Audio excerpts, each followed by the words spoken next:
The streets have never been so quiet. The squirrels found a new hideaway. Tomorrow will never be the same. There is so much hope in our hearts. Brick by brick, we shall overcome and walk right into a new start. Welcome to the brand new world. We're the children of our Mother Earth. Reach out your hands, let us heal our earth together.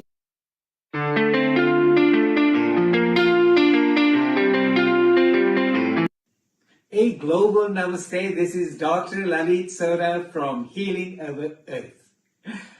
Are you suffering from joint aches and pains? Are you suffering from body aches? Is that what you want your questions answered and to find out what can help you? Well, then log in. Tune in with us on healingourearth.com this Sunday, the 8th of September from 2 p.m. to 7 p.m. British Standard Time.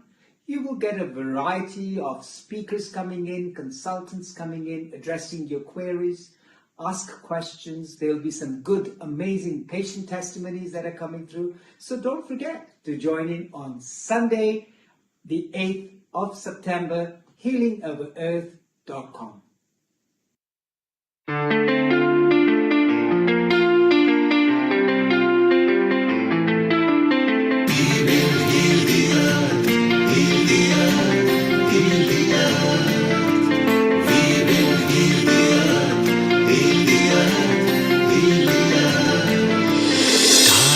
They can tell you stories which are brighter than yesterday. The streets have never been so quiet. The squirrels found a new hideaway. Tomorrow will never. Brick by brick, we shall overcome and walk right into a new start. Welcome to the brand new world. We're the children of our Mother Earth. Reach out your hands, let us heal our earth together.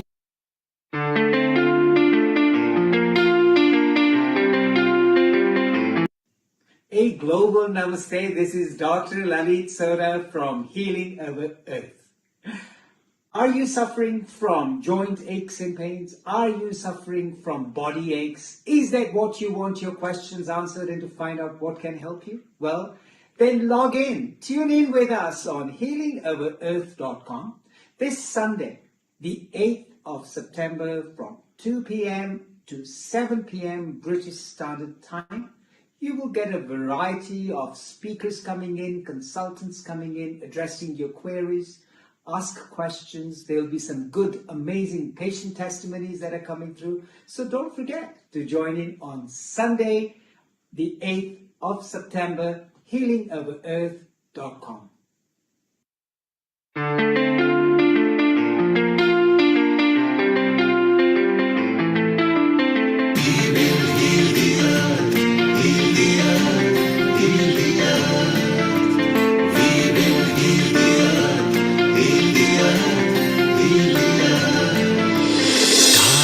They can tell you stories which are brighter than yesterday.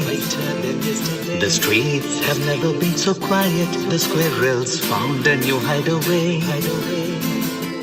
Tomorrow will never be the same. There is so much hope in our hearts. Brick by brick, we shall overcome and walk right into a new start. Welcome to the brand new world. We're the children of our Mother Earth. Reach out your hands, let us heal our earth together.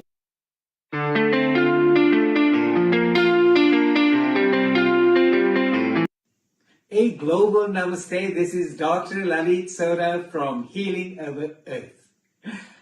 Are you suffering from joint aches and pains? Are you suffering from body aches? Is that what you want your questions answered and to find out what can help you? Well, then log in. Tune in with us on healingourearth.com this Sunday, the 8th of September from 2 p.m. to 7 p.m. British Standard Time. You will get a variety of speakers coming in, consultants coming in, addressing your queries, ask questions. There'll be some good, amazing patient testimonies that are coming through. So don't forget to join in on Sunday, the 8th of September, healingoverearth.com.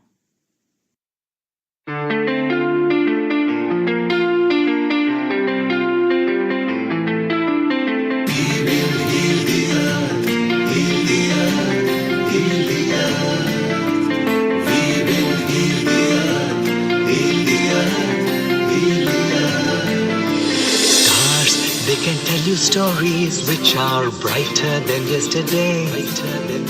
The streets have never been so quiet. The squirrels found a new hideaway. Tomorrow will never be the same. There is so much hope in our hearts. Brick by brick, we shall overcome and walk right into a new start. Welcome to the brand new world. We're the children of a mother earth. Reach out your hands. Let us heal our earth together.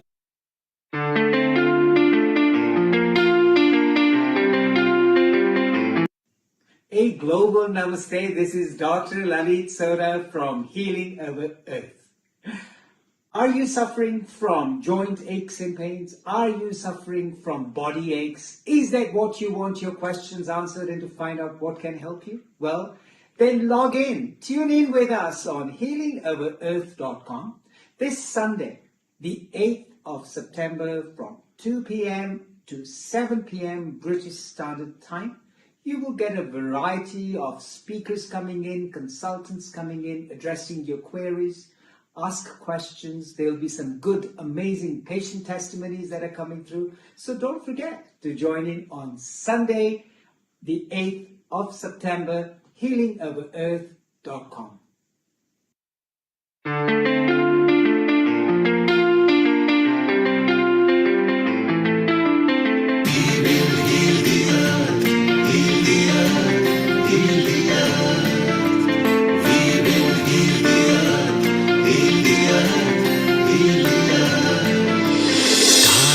They can tell you stories which are brighter than yesterday.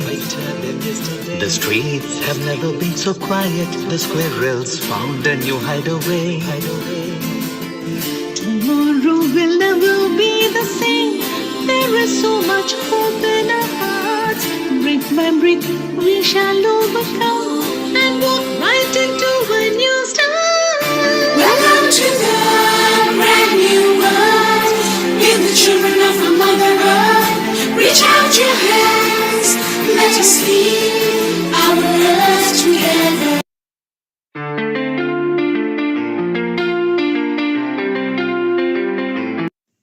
A global namaste. This is Dr. Lalit Sodha from Healing Over Earth.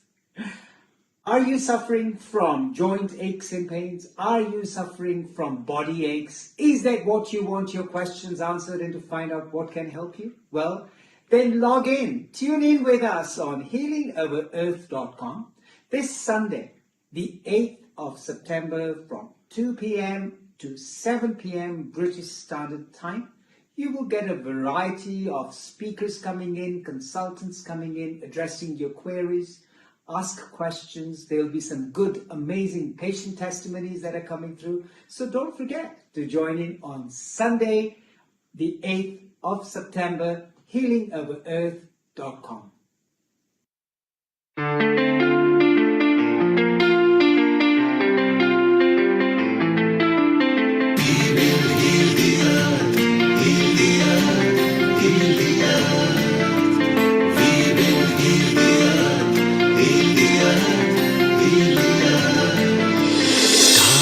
They can tell you stories which are brighter than yesterday. The streets have never been so quiet. The squirrels found a new hideaway. Tomorrow will never be the same. There is so much hope in our hearts. Brick by brick, we shall overcome and walk right into a new start. Welcome to the brand new world. We're the children of a mother earth. Reach out your hands, let us heal our earth together.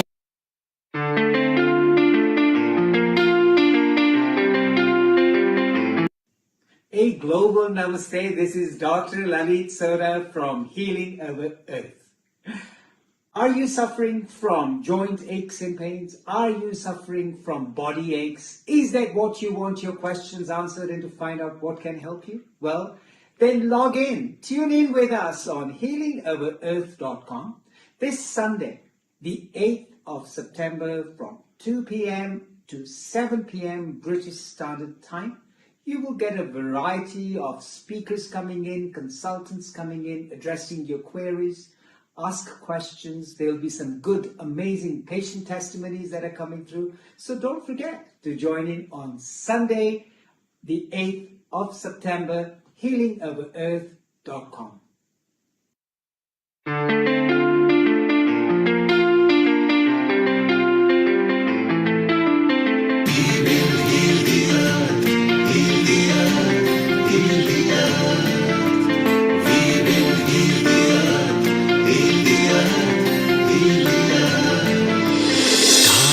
They can tell you stories which are brighter than yesterday.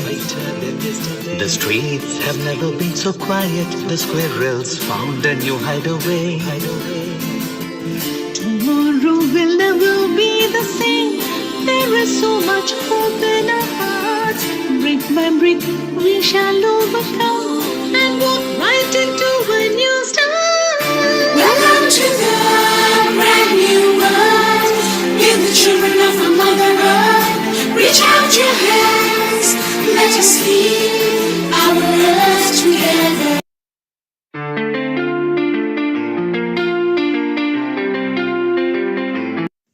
A global namaste. This is Dr. Lalit Sodha from Healing Our Earth. Are you suffering from joint aches and pains? Are you suffering from body aches? Is that what you want your questions answered and to find out what can help you? Well, then log in, tune in with us on healingourearth.com this Sunday, the 8th of September from 2 p.m. to 7 p.m. British Standard Time.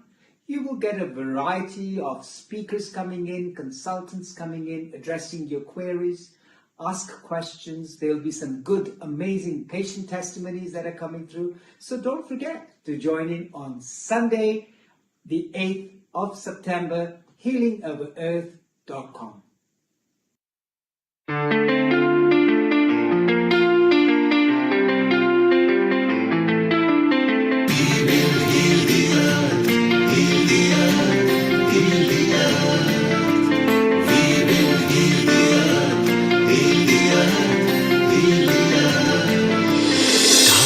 They can tell you stories which are brighter than yesterday.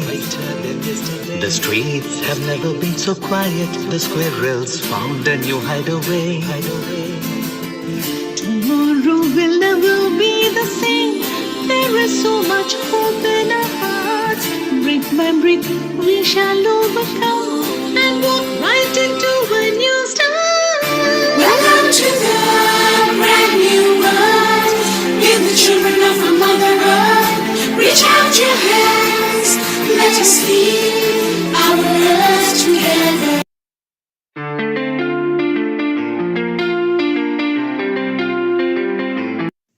A global namaste. This is Dr. Lalit Sodha from Healing Our Earth. Are you suffering from joint aches and pains? Are you suffering from body aches? Is that what you want your questions answered and to find out what can help you? Well, then log in, tune in with us on healingourearth.com this Sunday, the 8th of September from 2 p.m. to 7 p.m. British Standard Time. You will get a variety of speakers coming in, consultants coming in, addressing your queries, ask questions. There'll be some good, amazing patient testimonies that are coming through. So don't forget to join in on Sunday, the 8th of September, healingourearth.com.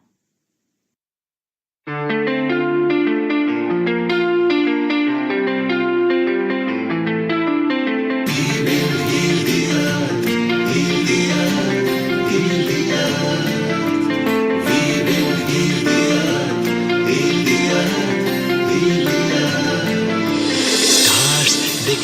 you stories which are brighter than yesterday. The streets have never been so quiet. The squirrels found a new hideaway. Tomorrow will never be the same. There is so much hope in our hearts. Brick by brick, we shall overcome and walk right into a new start. Welcome to the brand new world. We're the children of a mother earth. Reach out your hands. Let us heal our earth together.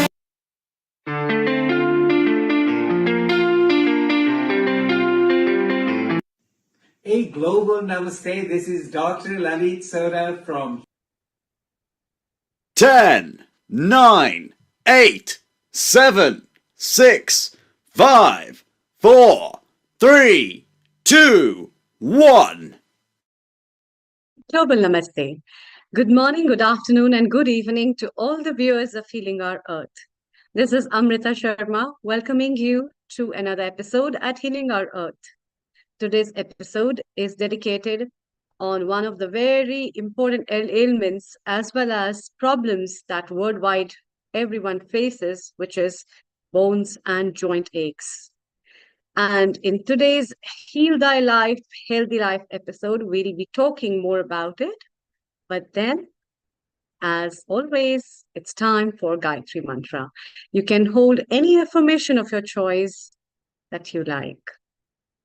Let's close our eyes and join our hands, taking a deep breath inside. Om.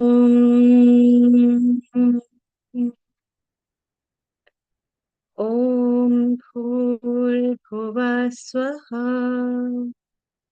Tatsaviturvarenyam Bhargo Devasya Dhimahi Dhiyo Yo Na Prachodayam.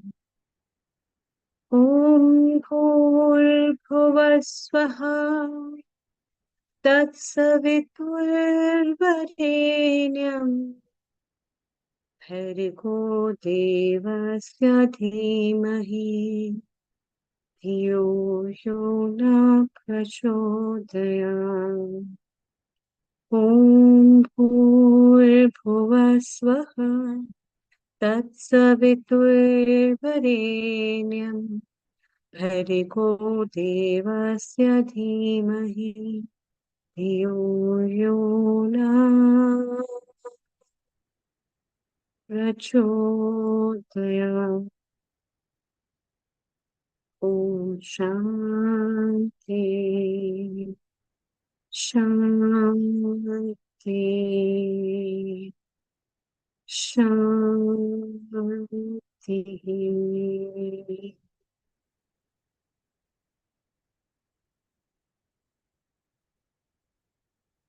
Welcome again.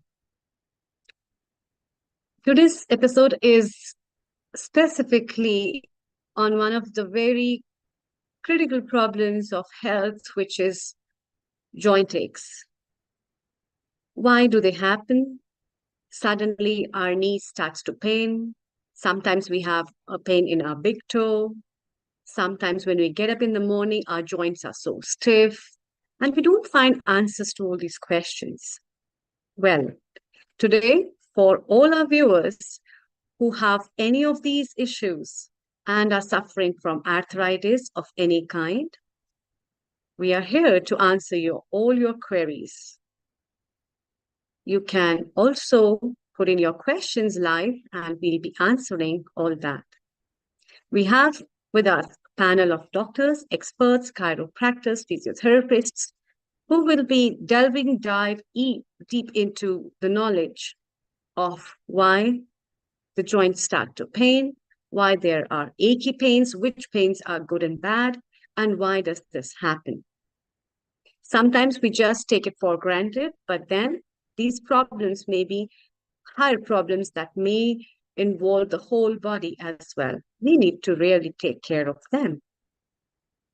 What diet should be there? What exercises should be done? What should be my routine that I take care of myself for restoring my body, because ultimately these joints are those pillars on which we stand, we walk, we move. And when they answer, we are achy and painy, we really need to care for them. And this episode is specifically dedicated to know about the causes, the remedies, lifestyle managements, what is inside, how can we cure them, and also not only for ourselves, but for everyone.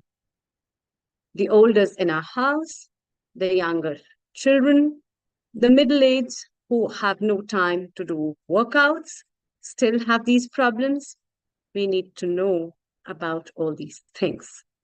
And therefore, for today's episode, I would like to heartily welcome our regular guest contributor, our producer of Healthy Life episode, Dr. Lalit Sodha. Dr. Lalit Sodha is a doctor of chiropractic. He is a global Zoom host, a public speaker, an author, and a mountain trekker, as well as Srinathji's follower. A very global namaste to you and good afternoon to you, Dr. Lalit. Kindly unmute yourself.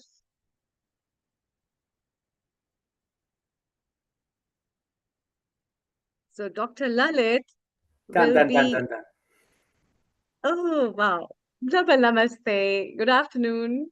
Hey, Global Namaste, Amrita. Such a pleasure to be on this program today with this panel of speakers. I'm truly delighted to be with you all again.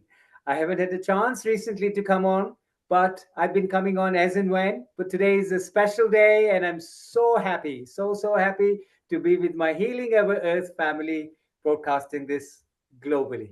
So happy to be with you. Thank you, Dr. Lalit. So before we take up other guests who have joined us globally, we have Dr. Anukul with us, we have Dr. Anjali with us. Global namaste to all of you. And a very warm welcome to today's episode. Dr. Lalit, let's start up with some discussion of let our viewers know about what are kind of pains that people have all of a sudden. What is underlying pathology in relation to that? And is it really serious? We need to take care of them or let it go? Which pains are good? Which has to be taken care of? Please go ahead. Over Thank to you you. very Thank you. much, Amrita. A big pleasure. So I'm so happy. We've got all these wonderful consultants, doctors with us. We've got Dr. Anukul Goswami. We've got Dr. Anjali Agarwal, a resident panelist, a physiotherapist. So you know what? This is amazing. We're going to get some great discussion going on for the mutual benefit of the patients. But let's talk. Let's talk about this wonderful topic: joint aches and pains. Any joint aches and pains. Obviously, my specialty is very much with the spine, but we do the joints of your hands, your arms, your legs, which is the extremities. But you know what? The most common thing that people suffer these days, second to the common cold, as people suffer common colds, second to the common cold is back pain, a very prevalent thing that people are suffering from. People are looking to how to help themselves, to find a treatment for it, to actually do something about it. So that is how common it is. Back pain is suffered by 4 out of 5 people on this earth. It's a global statistic that the World Health Organization has given out, that also the British Chiropractic Association, the General Chiropractic Association have given the similar stats, saying 4 out of 5 people will suffer from back pain at any given time in their life. Now, I would like to tweak it a little bit myself, and I would say anybody who has a spine is going to suffer from back pain or spinal aches and pains at any given time in their life. So it's a very common condition that, you know what, a lot of people ignore it, but there's a lot that can be done for it to avoid future problems. One of the things, and I think Dr. Anukul here and Dr. Amrita yourself also, and lovely Dr. Anjali will agree to this, that the five most dangerous words, the five words, are maybe it will go away. We tend to ignore it. We tend to live with it. We tend to carry on with it and thinking it will go away. The minor aches and pains, they are a signal, they are a sign telling you something. Do something before it gets worse. The preventative philosophy, the preventative mindset about healthcare was probably not as widely utilized as it should be now due to the modern day technology and modern day stresses of life. But I think a lot of people do ignore it, and this is where we go wrong. And hopefully, by joining on this live broadcasted channel globally, people will take awareness, take knowledge of it, and actually do something about it. Dr. Agarwal, would you agree with me there? Absolutely, Dr. Lalit. It's absolutely the right moment approach. We call it strike it right and strike it at the right time. That's Yes. when you manage your pain well. Yes. How about yourself, Dr. Goswami, Dr. Anukul Goswami? What are your thoughts on this? Maybe it will go away. Kindly unmute yourself, Dr. Anukul. Please unmute yourself. You You're have been absolutely an orthopedic surgeon, a spinal surgeon, so definitely you must be having a lot of experience of knowing things from other perspective. So what are your thoughts about it? Over to you. Thank you. absolutely right. Dr. Lalit is absolutely perfect in saying that it'll possibly go away. It is a right approach, particularly when it comes to spinal activity. Because I'm a spinal surgeon, and my entire training was first of all with general surgery, then to trying to figure out much more on spinal surgery. But when I was doing my spinal surgery fellowship in Los Angeles, we used to meet every Saturday to write down on top all the patients that we used to get used to be failed back surgery. And our unit was particularly for failed back surgery. And we used to figure out where is the pain coming from that we used to write on the top. And we used to go around saying this person has had the best of surgery, best of fusion, best of everything, and yet the person is complaining of pain. So the end of my 4 or 5 years of my work in spinal surgery, I was pretty upset because I had come from India to this place. I thought I'll become master in my work. And what happened at the end of it was, my boss said, at the end of the fellowship, he just said, Anukul, you're looking very sad and depressed. I said, yes, I came back. It took me just about 2 months to get the mastery in my skills. But now I do not know who to operate on because nobody seems to be getting better. So he says, you're absolutely right. For that reason, when I started working in my spinal fellowships, at the end of spinal fellowship, I did not do any spinal surgery for 4 years. And yet the things were being done. So I went into, so that remained as the question, where is the pain coming from?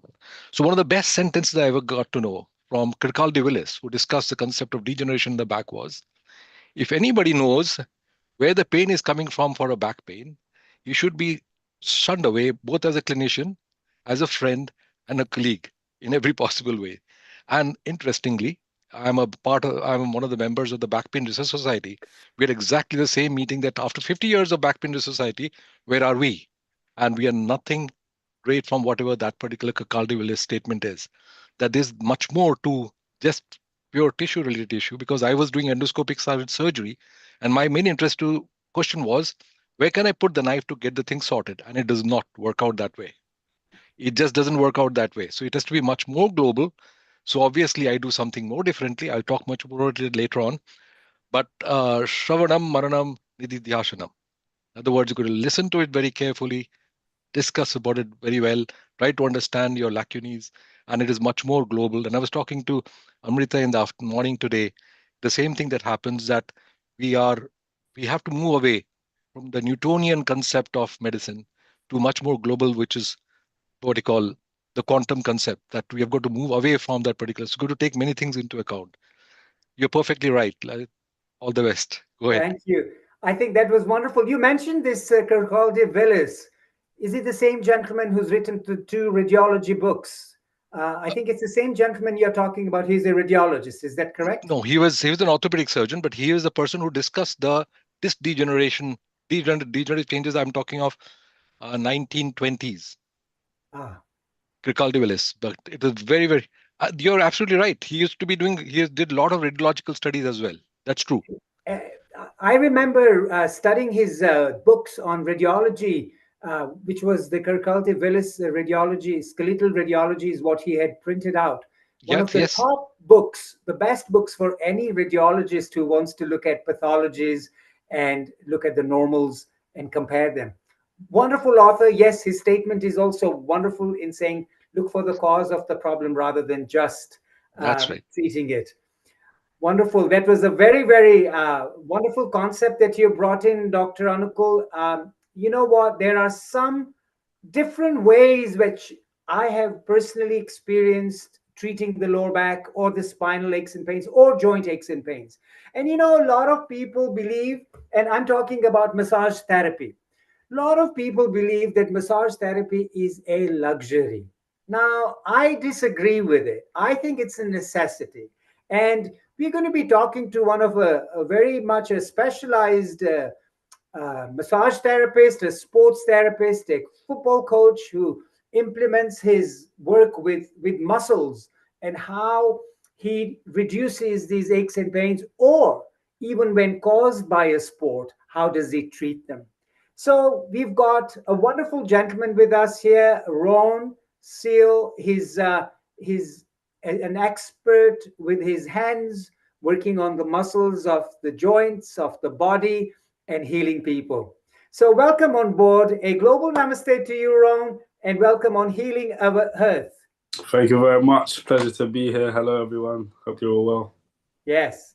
So we'd love to hear from you, Ron, as to your specialty. And you've been doing marvelously well coaching football teams, treating the football players, and also helping patients get better. So, from your perspective, what is it that you are trying to do to help people with these joint aches and pains? So, from my perspective, yeah, obviously as a sports therapist, a massage therapist, it's all about, trying to help people kind of have their body in optimal condition, in tip-top shape.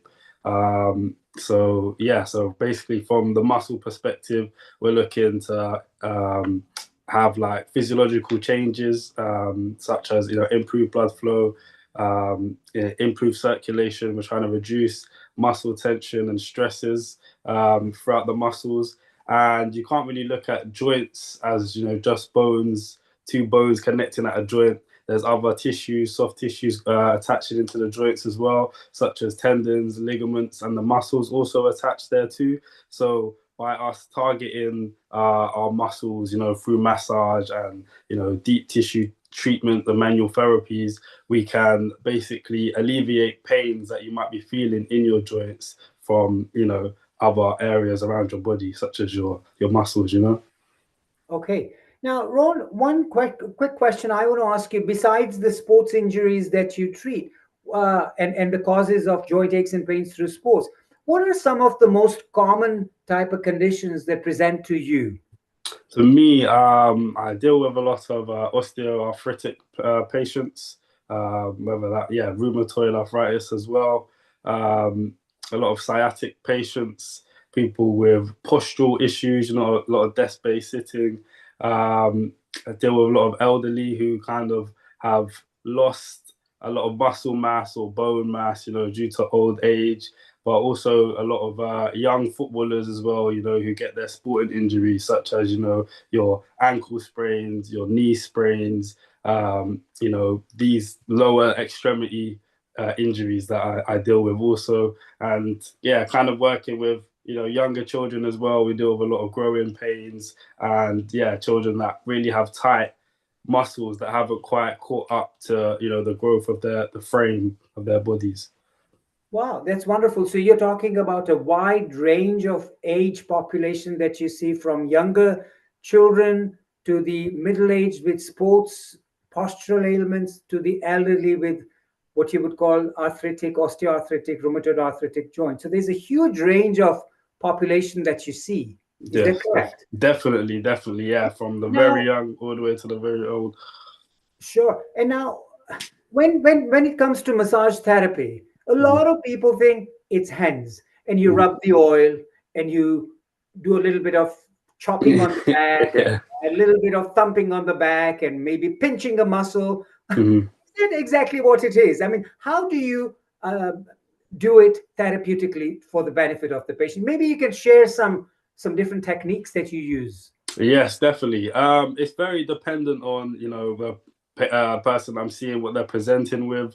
For example, if I'm doing a massage for pre or post sport, it's going to be quite high intensity. You know, obviously we will use our effleurage techniques, which are your more smooth, fast-paced movements to kind of improve the blood flow to the area, improve your lymphatic drainage system, and those techniques kind of warm things up, make the muscle more pliable, get things going. Then we start to use more of our percussion techniques known as tapotement, where you do get like your hacking, you know, your chopping, your cups. These techniques kind of provide energy for the muscles, so they're good for like activating the muscles and preparing people for their sports or for their event. And then post event, we're looking for more deep tissue stuff. We're trying to basically flush out, you know, the toxins and lactic acid build up in the body that might be there, and basically just help to bring through fresh oxygen. So basically fresh oxygen, fresh blood flow, and aid with their recovery so they can get back to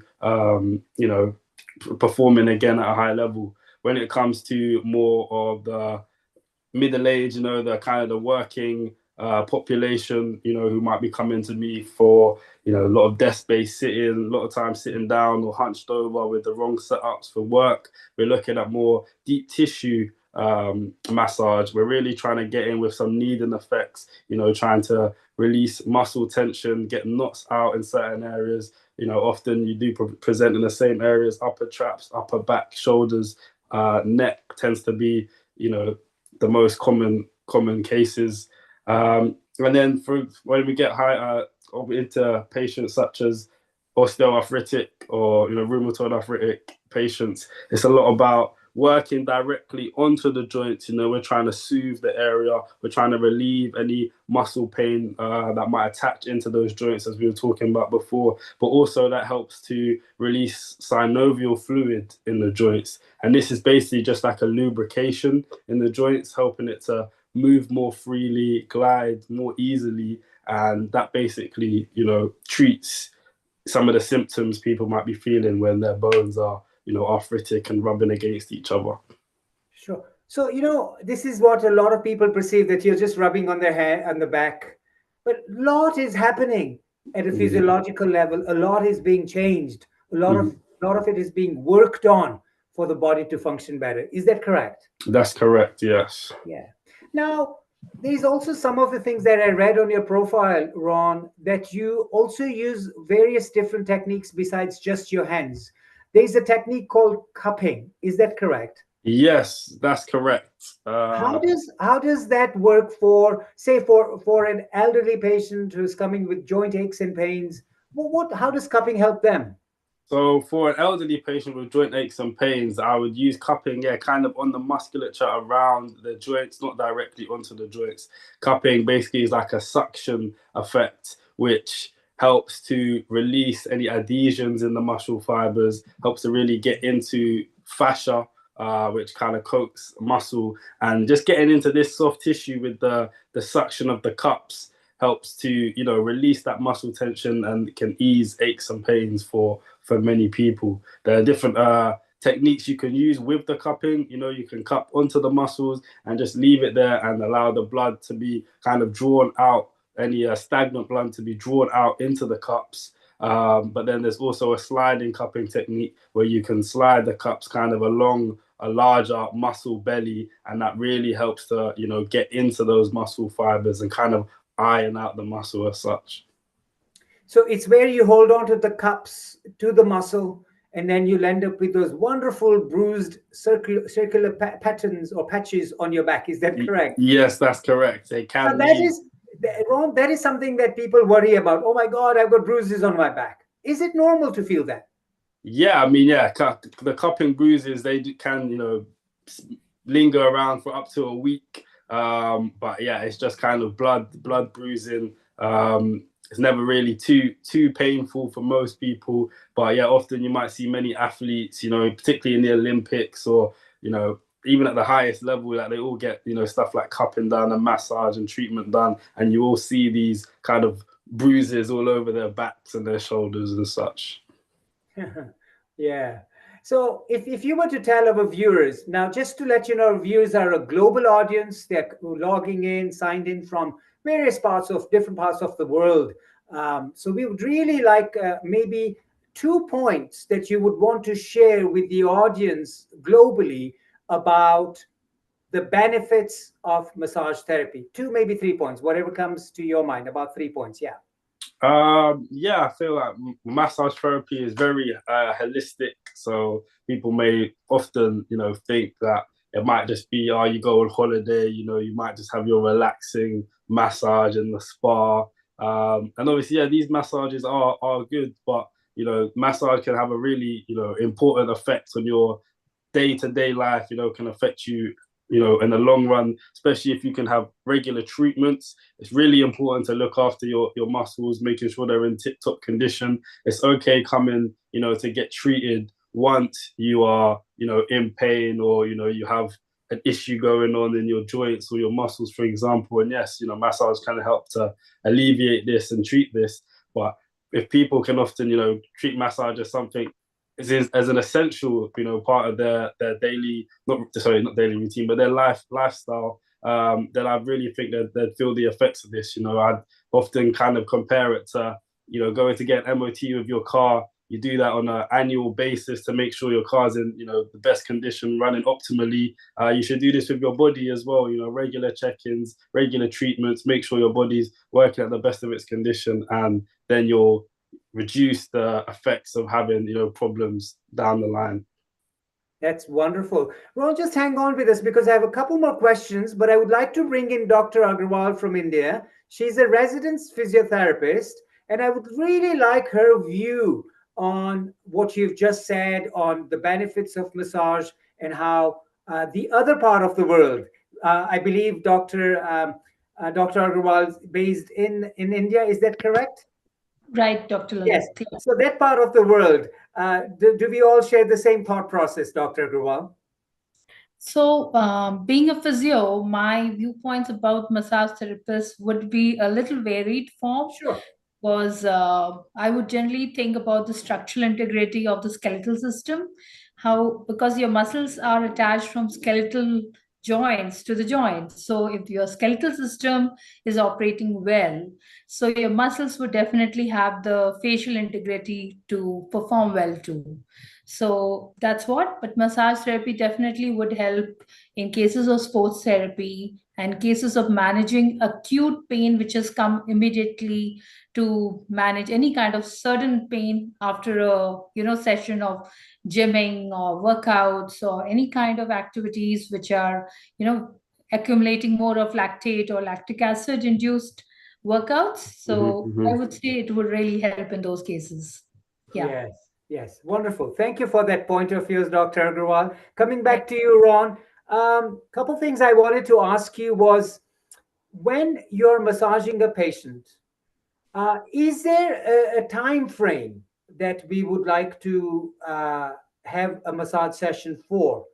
Dr. Agarwal, Dr. Anukul, yes, I've seen your hand raised. Just bear with me 1 second while Ron addresses this particular question, and then we'll get into your comment here. So regarding time frame, is that for one session? The time length of a session, does it have to be a specific time length, or how does that work?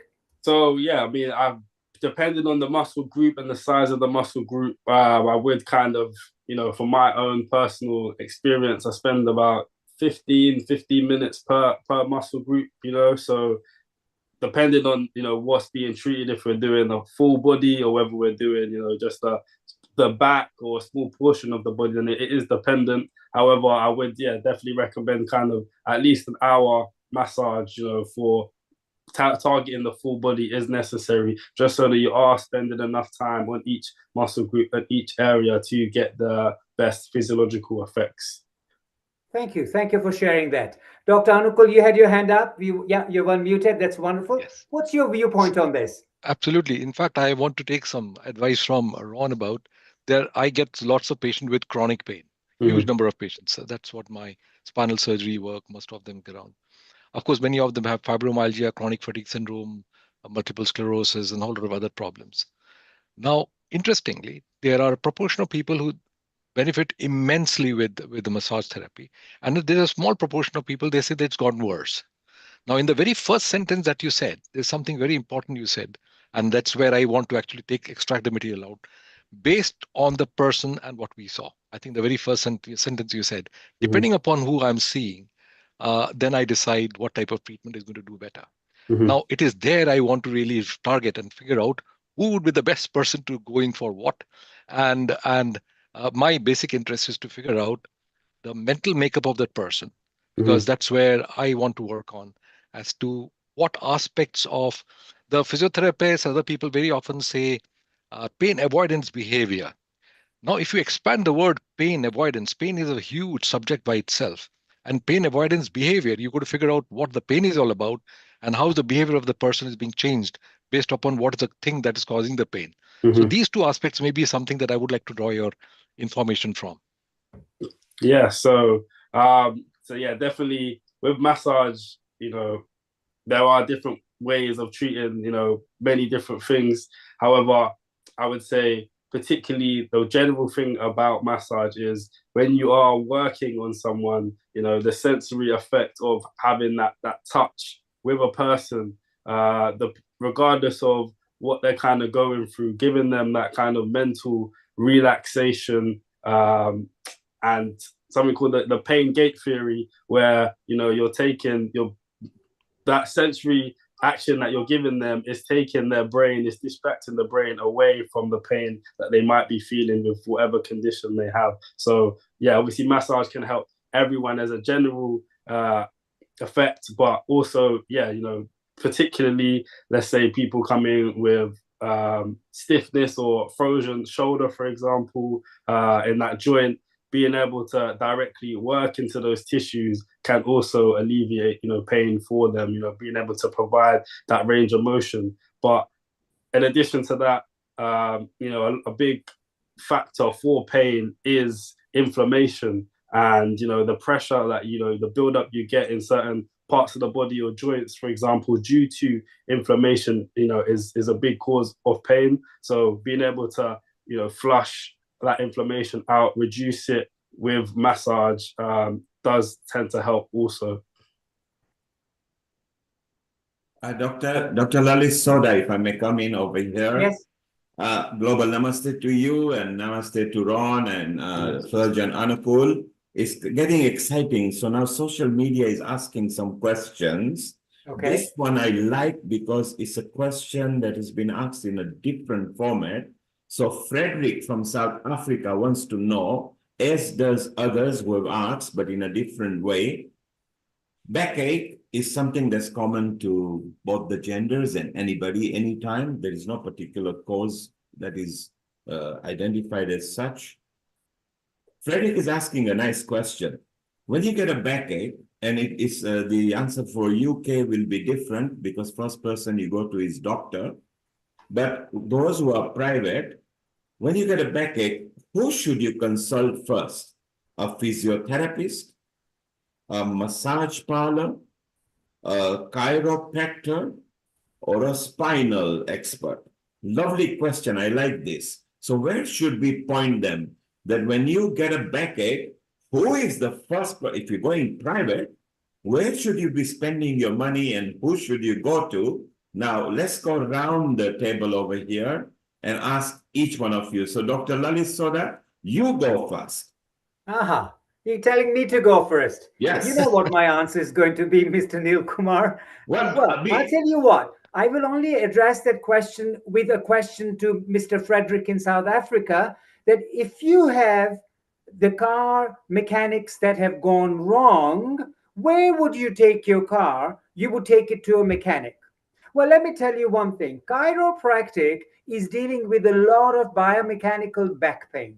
So really, if you are in doubt what is causing your back pain, why you're getting a backache, then go to a spinal mechanic And I would like to say, as a chiropractor, we are viewed very much like spinal mechanics. How do we treat them? So I think, Frederick, my view and my 5 stars would go to a chiropractor to suss out what's causing your back pain. And it's not no wonder that Dr. Lalit Sodha is a very senior chiropractor. So his word goes that go to a chiropractor first, maybe then he can refer you where it is. Ron, you are a sports expert besides being a physio and everything else. If somebody came up to you and said, I've got a back pain, are they coming to the right person? Are you the right person initially to come to? I would say if you come to a competent therapist, you always find your way to the correct care. A lot of people, can come to me and I can treat, issues that they present with. However, in my personal experience, being working in a chiropractic clinic as well myself, I would definitely direct them to go into a chiropractor so they can kind of evaluate the whole of their back pain holistically. And then from there, you can kind of be, referred to having some massage alongside their chiropractic care, their treatment, take whatever x-rays might need to be taken. And yeah, for me personally, I would say a chiropractic would be ideal. So Frederick, even the second one says chiropractor, he mentioned the word holistic. This is where integrated care comes as well, because chiropractic is both mainstream and holistic as well. So maybe, look, we are pointing somewhere towards, and people are loving this because this is a specific question everybody wants to know. Let's go to surgeon, our spinal expert surgeon over there, who is both orthopedic and a spinal surgeon. Anukul, who should they be going to first? Do you get them first coming to you? That is a fantastic question. Interestingly, I practice in USA and as well here in UK. The big advantage I have in UK is the appointment time to see me is anywhere between 9 months to 1.5 years. So by that time, quite a few things have been settled. And when I ask them exactly where the things went and what they do, usually if they have been lasting for a long time, one of my first questions that I ask is, what did you do first and what benefited you most? Because fundamental point the answer is no single method is accurately perfect with the management of back pain. And every kind of therapy and every kind of management has a contribution towards making it better. But not any one system can be said that this is it. Now, when I practiced in USA, majority of time, now I practice with the organization called the RAND Corporation. We're basically working out where the insurance money should be spent so that a particular type of treatment can be benefiting most. You'll be quite surprised. Majority of patients had undergone surgery, they have undergone physiotherapy. And in the RAND Corporation, what they found was a large number of people who were there, and I went and visited them, was that many of the patients who had been to physiotherapy surgery and all, they ultimately came to osteopath or chiropractors. And they were benefiting from that. And many on this side were also benefiting the other way around. So many people had been through but by and large, I must say that in USA, the tendency is to go more for osteopaths because they include a lot of massage and other kind of things. And over here, it is my preference is to go for chiropractor. But usually I say how long they've continued with it, because what I have now started using is the word physical therapy. Yes. And physical therapy is fundamentally a surgeon like me. I mean, I get flabbergasted with that we do a surgery fine, but ultimately patients get better not because of our intervention. We do one part of it, but majority of things are done by the physiotherapist or the chiropractor or osteopath, somebody who's doing something physical. And I'll give you two very simple examples. We had booked a lot of patients for surgery on the back, and I'm talking of endoscopic spinal surgery. That's where my super specialty comes from. And in the endoscopy, we basically try to target one specific area of the disc which we can intervene and figure out where the pain is coming from. And you'll be surprised, we had chiropractors and osteopaths. And chiropractor, we used to get biofeedback mechanism. We used to use electrodes into the extensor muscle of the spine, transverse abdominis, and various other muscles. And we used to get the feedbacks and the EMG studies. And what was interesting was at the end of, they said, let us come and have a look at your patient and said, let us see what we can do. Because our procedures were expensive for the NHS. So they did the work, and you'll not believe it, 70% of our surgical list was taken off. So I said, there you are. I mean, look at that. Now, we do not know what they did, but they taught the patients how to get the biofeedbacks, work on the pain mechanisms, etc., and they got them better. Similarly, it happened with subacute decompression surgery for the shoulders. Huge number of people get selected for a decompressive procedure in the shoulders. So fundamentally, it's the posture, how you work on your muscles, and so many other things. But in reality, if it is me, I always would go to physiotherapists. I will ask them, or a chiropractor, or an osteopath, somebody who can do physically, and they can say very quite clearly that I think this is where you need the surgeon's assessment as well. And Thank that's you. where we come in and we'll say the things are better. So I would possibly go for physical therapist. I also must say there are few setups. I must give you a small warning, and that is about I'm a medical legal practitioner, so law is one of my major part of my work. And one of my dissertation work was exactly this, that we all tend to work within our silos, which actually should be broken up. And it is lack of that silos, which produces that the silos actually produce lots of bad care. So people should get together, work coordinately, and this particular forum will give us an idea as to how we can all work together to get the best approach for the patient. And that silos is the cause of the majority of breakdown of the care. Don't forget it. There are 40 through 43 subspecialties in orthopedics.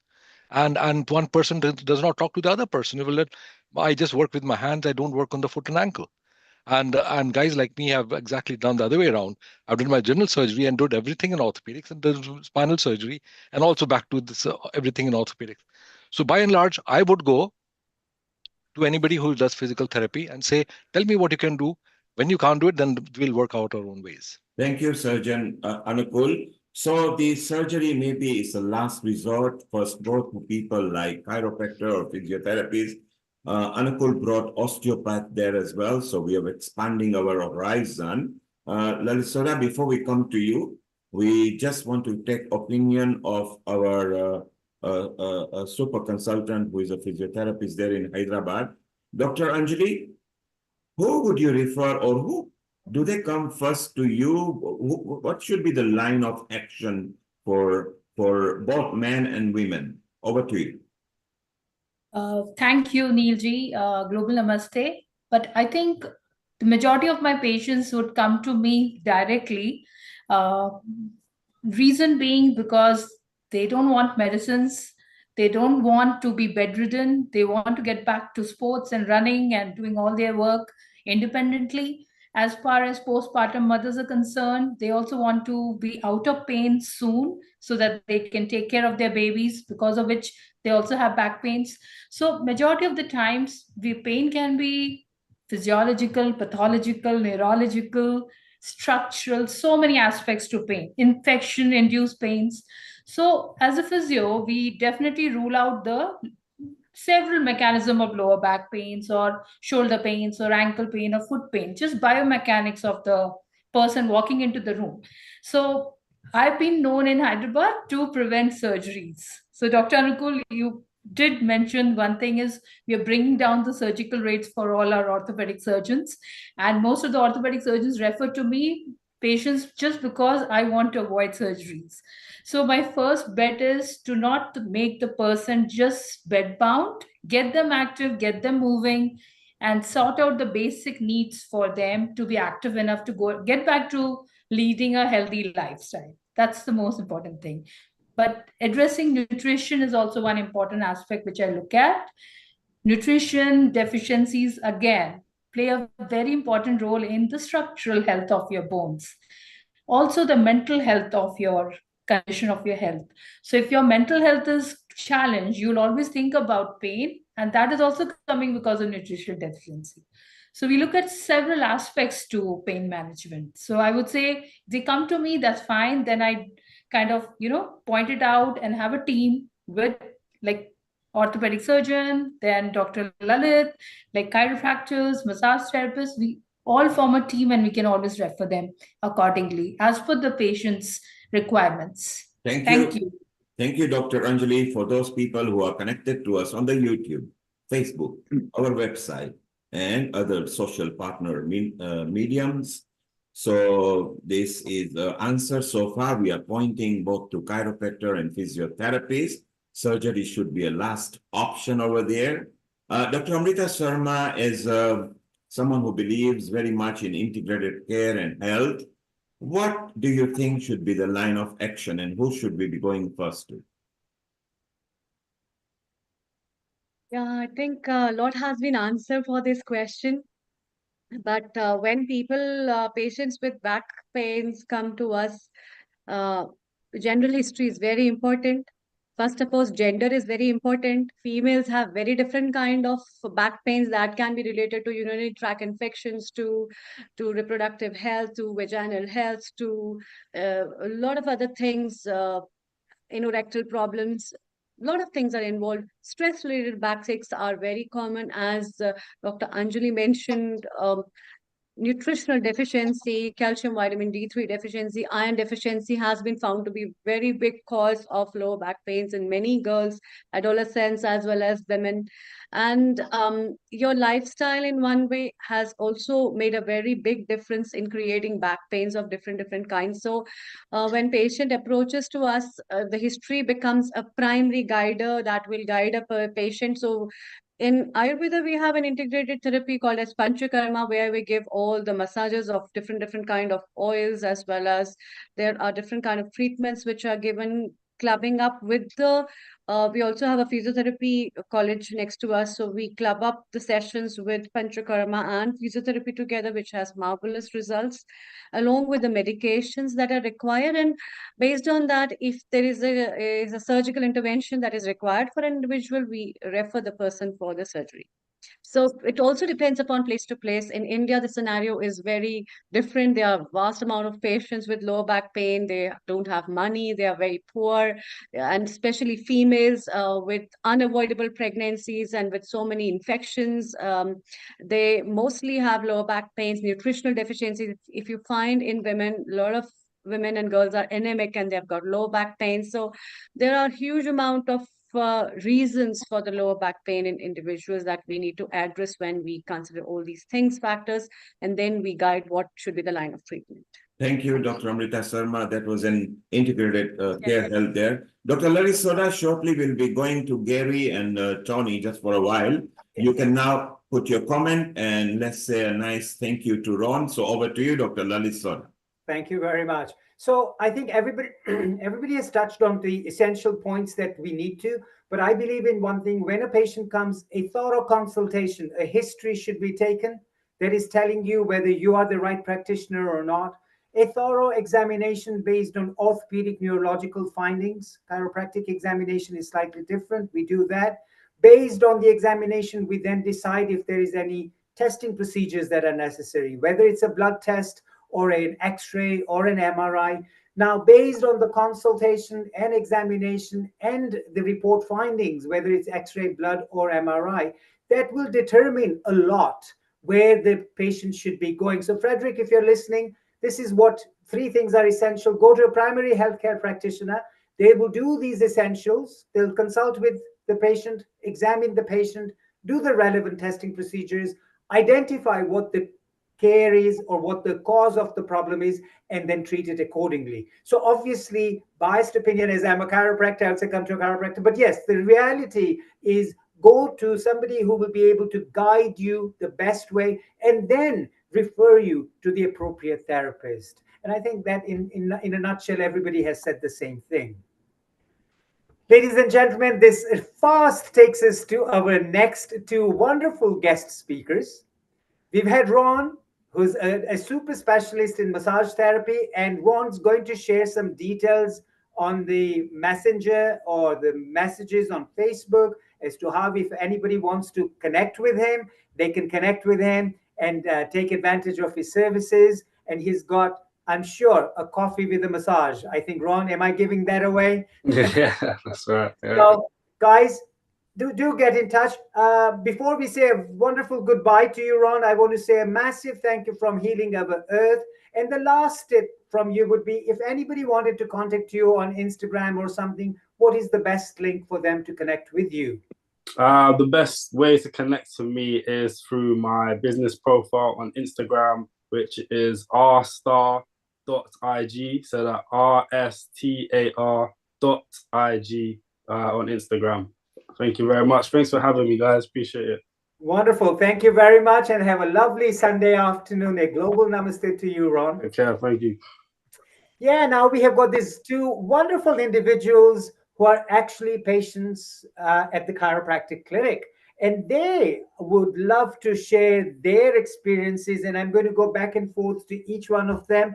There is a lovely gentleman here, Mr. Tony Jones, who's been a chiropractic patient, I believe, I don't want to give away the number of years, but for a long time. And we have Gary Maloney, who's also a wonderful patient at the clinic. So, Gary, I'm going to start with you with your first question.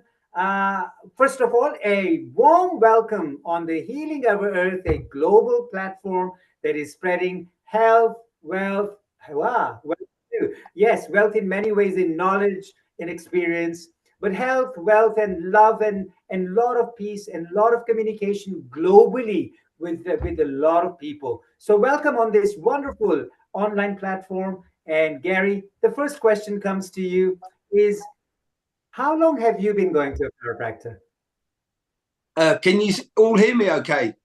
Oh, yes, we can hear you. Audible. Oh, great. I didn't know whether I was on mute or not. So good afternoon to everyone. Namaste.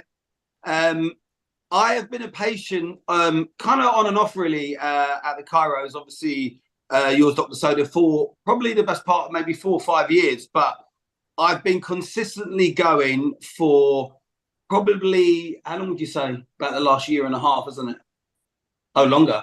Yeah, I'm just asking the wife because she's much better with times and months and days. So, so I think it's been about 2 years now. But for me, my kind of back and my history starts way back from kind of a very young teenager where I was suffering with my back. It's almost like a hereditary thing. My mum has back issues. My older brother, my older sister. So when I was young, there wasn't many different things available for backs at the time. Obviously, as time's gone on, there's a lot of other things out there. I think just to kind of speed it up a little bit, where I am at now is pretty much over the years, apart from an operation, I have tried absolutely everything on my back. So we're talking sports massages, we're talking physios, osteos, acupuncture. I've pretty much done everything my whole life, and I think the only thing I can honestly say hand on heart that works for me is East Coast chiro practitioners. I think for them, seeing them regular, when I first started seeing them, I think it was about twice a week.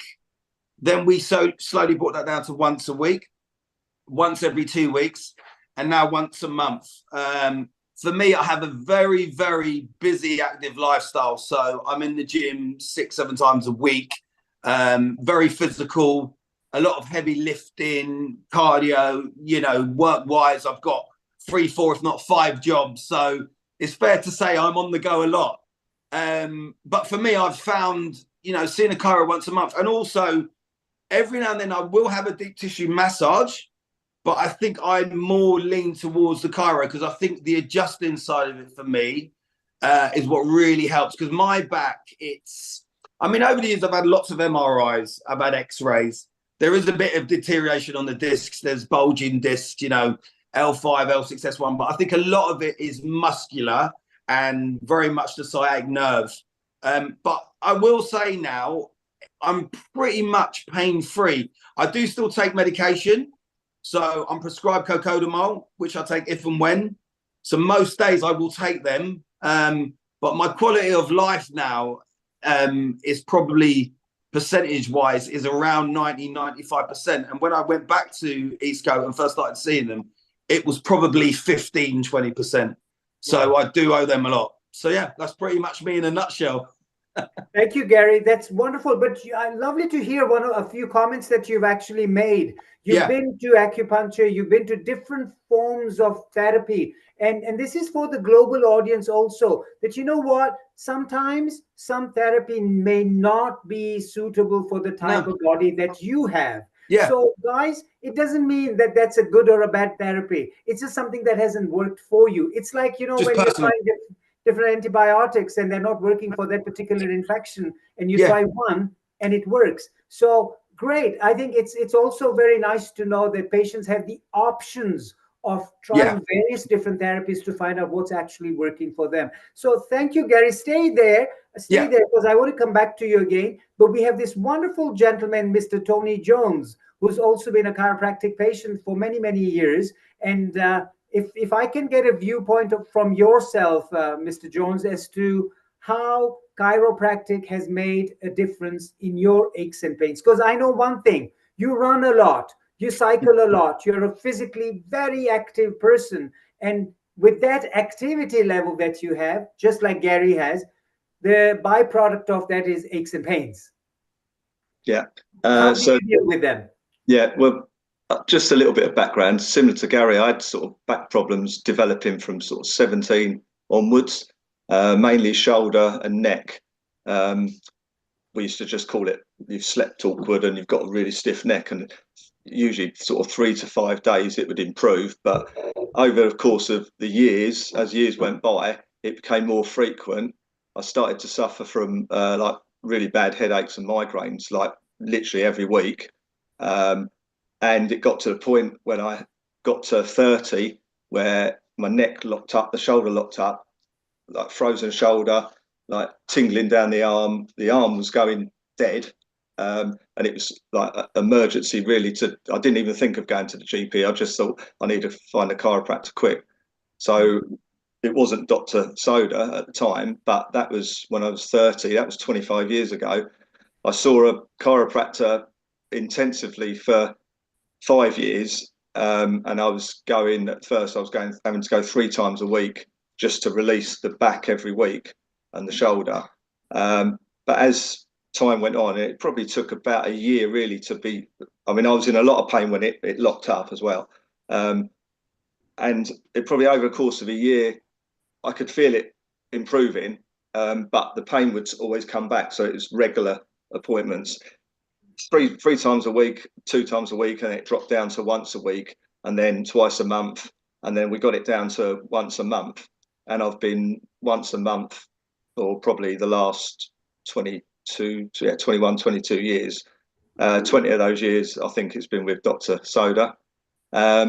So, and I wouldn't, if I have to miss a month, which I very rarely do, I can't wait to get back there, just because I know that if I leave it longer, I'm going to start feeling issues again in my neck. I haven't probably 21, 22 years, haven't really suffered from any really major recurring headaches. They stopped within a few years of going. Very rarely get, well, I wouldn't even say I get a migraine now. Don't take painkillers at all.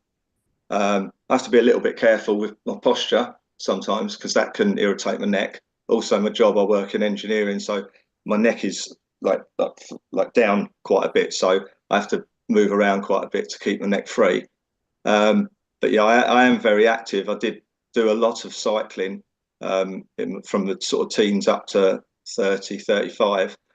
And then I had children, and it just got less and less. And then when I turned 50, I decided to start running again. And I did a little bit of running previously. And well, as Dr. Sodha would say, I got obsessed with it, and it sort of went from a little bit of running to a very lot of running.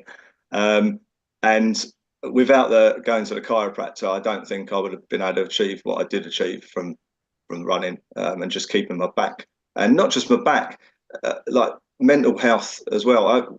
I can go into the chiropractor just feeling tense, feeling depressed sometimes, and you come out, it's like it's been lifted.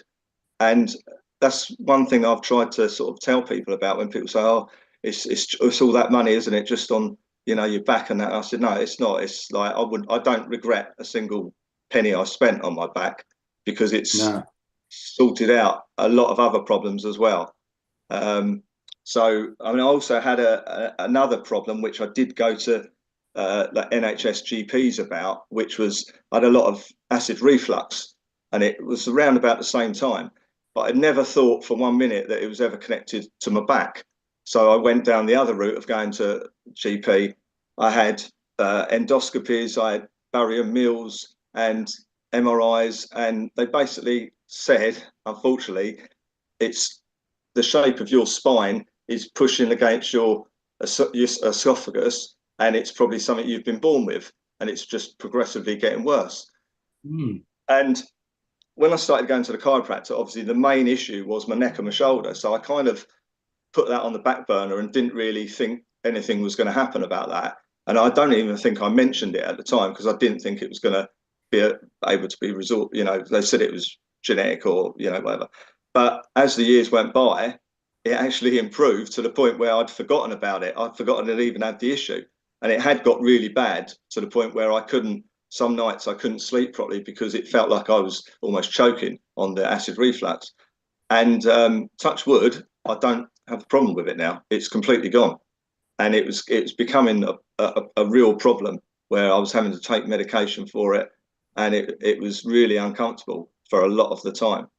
So that was a byproduct that I never thought would become, you know, sorted by going to the chiropractor. Thank you very much for sharing these wonderful thought processes. And thank you very much for saying quite a few good things that you've said. And the thought processes here from both these lovely patient comes is look after yourself. It's not just the one thing that's going to do the trick for you. Keep hydrated, keep active. That is the big thing that the British Chiropractic, the association, the World Health Organization are promoting is motion is lotion. Kind of keep moving, keep active, keep your joints moving, keep adjusted and correct your posture. So it's wonderful to be constantly reminded of keeping a good posture, being active, eat the right food. So health and wellness and joint aches and pains, let's understand, it's not just a one-way street. It's not only one thing that's going to get you better. It's a combination. And you hear from these patients that this is something that you need to keep doing all the time because it's not a one-off because we use our joints every day. You need to look after them too. Mr. Jones, Tony Jones, and Gary, you guys have been wonderful, but I still have a couple other questions. Mr. Neil Kumar, you've come on board too. Did you have a question you wanted to ask us? Thank you, Dr. Lalit Sodha. Tony, Gary, welcome to Healing Our Earth family. Both of you have been very open and nice about it. Tony, you mentioned you've been with Dr. Lalit Sodha for a long time. Yeah. Is it Dr. Sodha, the chiropractor, or is it the holistic person who actually heals you? When you enter the clinic, what do you feel? Is it his aura or his expertise? I would like to know. It's definitely. I'll pay you for this, Tony. I'll pay you for this. I do like Dr. Sodha's positivity and his outlook. I think we definitely sort of get along very well in our similar outlooks to life. But no, it's definitely his expertise. But not only Dr. Sodha's, I've seen other chiropractors and osteopaths there. And like I see Dr. Sodha the majority of the time, but if he's not there, I'm happy to see any of the others. So it's not just a personal thing in that sense. It's just I've been with Dr. Sodha for so long. And also my children, they've been through Dr. Sodha as well, just for general health checks, and they've had a couple of issues along the way. They're now 23 and 20, and they come and go as and when they need to as well. So your confidence, Tony, your confidence has built and rubbed through your children as well. And this is what I'm getting at, because at Healing Our Earth, we believe in integrated care as well, you know, involving mainstream with holistic methods as well. So thank you, Tony, there. Gary, your comments on the same question. Is it Dr. Sodha, the chiropractor expert, or is it his aura and his holistic method and the welcome that you feel when you visit him? Over to you, Gary. Well, it's a little bit of both, but I will say very similar to like what Tony said. You know, my last session I was in a few days ago, I saw Dr. Sodha, but before that, I mean, I think I've seen absolutely everyone in there. And I know maybe some people have a certain preference for someone, but not just saying this, I feel comfortable and confident with any person I see in there. You know, the names escape me now. I know Kevin, I see him quite a lot, but a few of the ladies in there as well. And for me, they're all good at what they do. And, you know, Tony touched on it as well.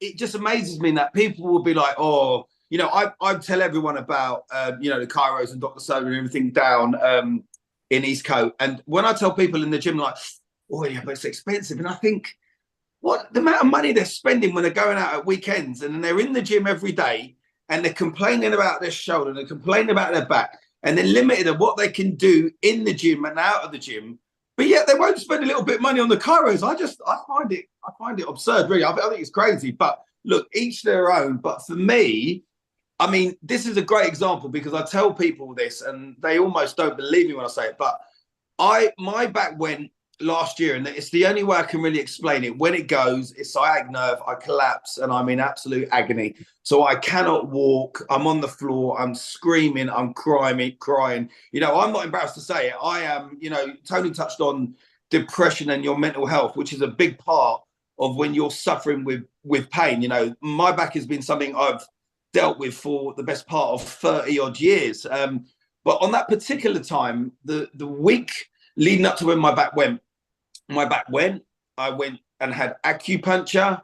I saw a physio, and again, I'll say what Dr. Sodha said. This is just personal for me. That's not to say, you know, physio wouldn't work for anyone else, but I got dropped off outside the East Coast practitioner, right? And I got carried out of the car. I was on crutches, and I think probably moments before I got out of the car, I was crying. Even now, I can feel myself going back to that point and welling up. It's crazy how it's even made me feel like that. But I remember my wife trying to carry me in. I was on crutches, and it's almost actually unbelievable. But after one adjustment, I actually walked out with the crutches under my arms. And I mean, it even gets me going now because, and it's like what Tony touched on. I've always said that sometimes when you get adjusted and stuff, it's almost like a release, and you almost feel like it's like a euphoric feeling and emotional, and all these things kind of happen at once. But for me, it's like, I don't exaggerate when I say it. I think it's life-changing. And I just, you know, I tell people, you know, anywhere and everywhere I go, like yesterday I was at a festival all day, and my wife, every kind of hour or 2 hours, is your back all right, babe? Your back's fine. We always have painkillers with us. We've always got the car nearby, but I'm finding more and more often now, I can go to festivals and dance all night. I can go out for an evening. I can go and watch the football, you know, do a long journey in the car and get back.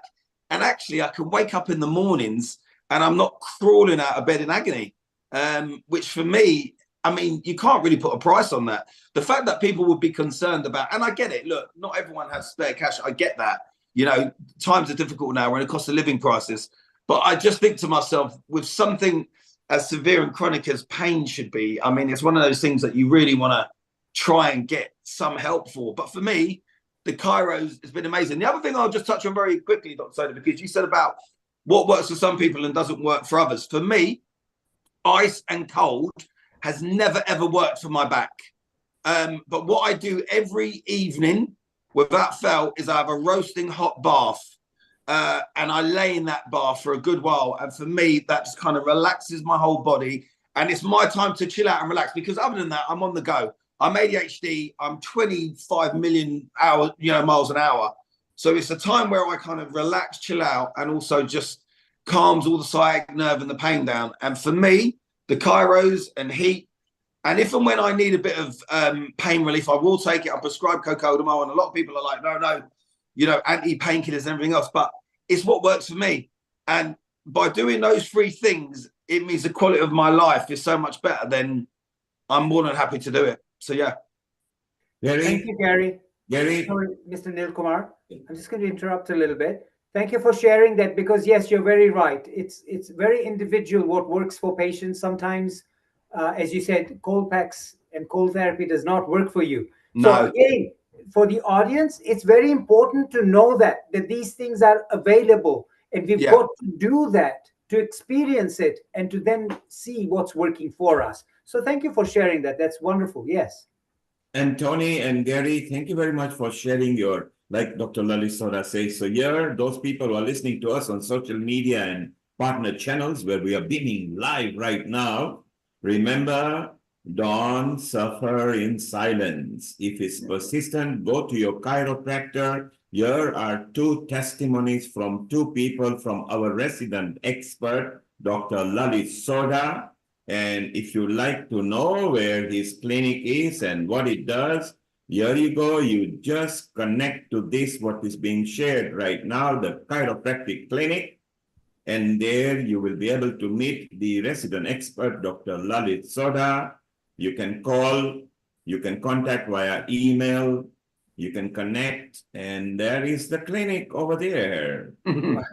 So, Thank you. Lalit, this is very beautiful. Now, whilst Gary and Tony, you were talking about your experience, Surgeon Anukul Goswami, who is over here, was also listening, and he's got comments. So, Anukul, go ahead. What were your comments?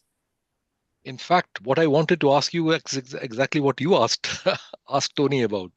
In reality, it is just not what you call when it came to the reflux that Tony was getting. It comes as a gastroesophageal reflux syndromes. This gastroesophageal reflux is often related to the type of diet you eat, and that's why I was going to ask: did you change anything else other than merely the chiropractic component to it, or was it also the other how you had changed your various other attributes, your physical activities, the type of food, the type of sleep patterns?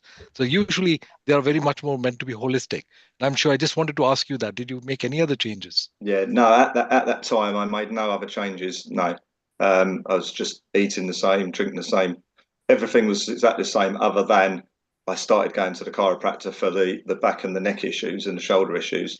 And I just noticed over a course of about 3 years that it drastically improved. Yeah. Yep, that is one of the reasons why I often send many of my patients who have got neck pain and headaches in particular.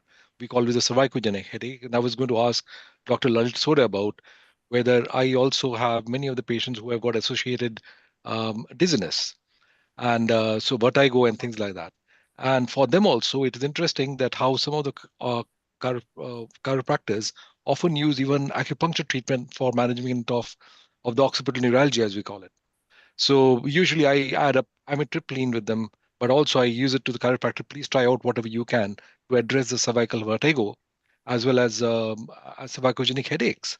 So it's fantastic that you've been able to do all that, Dr. Soda. It's much more learning thing for me, which I always believe that to be true, because many of my patients would say that I went there, the chiropractor gave me this thing, and also some acupuncture treatment along with that, and the neurogenic pain and the occipital neuralgia were resolved.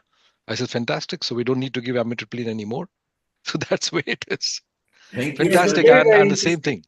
Thank you, Surgeon, for your comments. And we're going to come back to you. We're going to have plenty of chit chats and round the questions as well. What we'll do now, Dr. Soda, let's go to Dr. Juliet Hobson, who is from the chiropractor care, just from your field and what we've been discussing. So, Gary, Tony, thank you very much. Stay around if you can, because we can ask more testimony later. Or take it away, Dr. Lalit Sodha, and over to Dr. Juliet Hobson. Thank you very much. A wonderful, a massive thank you from Healing Our Earth to Gary Maloney, to Tony Jones for joining in today, sharing your testimonies, your journey with chiropractic care, and how wonderful it's made you feel. But thank you very much. And as Mr. Nil Kumar, our producer director of Healing Our Earth, said, if you can hang around, do so. We'd love to hear a few more comments from you. That'd be wonderful. But once again, a massive thank you from myself and from Healing Our Earth to both of you. So Thank you very much. On to a lovely chiropractor who's been in practice for over 15 years. They've been saying gender. We've been talking about gender. Chiropractic is not male dominated. Well, it is, but we have a lot of very, very wonderful female chiropractors who are giving such wonderful treatment to the population out there. In fact, they have a very different approach, a different angle, a very empathetic, sympathetic approach to patients' needs, patients' cares. And this is where we are going to be talking to this lovely chiropractor who's been in practice in the field for over 15 years. A mother herself of three lovely girls, a young-looking Juliet Hobson, who's a chiropractor, and she's going to come and share with us her views of how she works on patients and what she thinks how joint aches and pains can be managed in a human body. So, Juliet, a very warm welcome on this global online platform, Healing Our Earth, and our normal greeting and a welcome would be a global namaste to you. to welcome you on board. Juliet, welcome. Thank you so much. That was amazing. Thank you for that wonderful welcome. I'm very excited to be here. Yeah. Now, Juliet, this is lovely. You know, people, there was a question from a South African gentleman earlier. He was talking about patients from any gender, male or female, or the other gender, wanting to visit for their back pain. Who should they contact? Now, we're talking about a patient, but now we're talking about a chiropractor from a female gender. From a female perspective, share your thoughts on being a chiropractor. Well, it's interesting you're throwing it at me like this. I don't necessarily see it as as the patient choosing necessarily male or female. I didn't necessarily always think about it like that. I just went into my profession, but knowing that women have often been in the healing and medicine realms, put it like that. They often have a propensity towards it. So I guess I've been drawn to it somehow.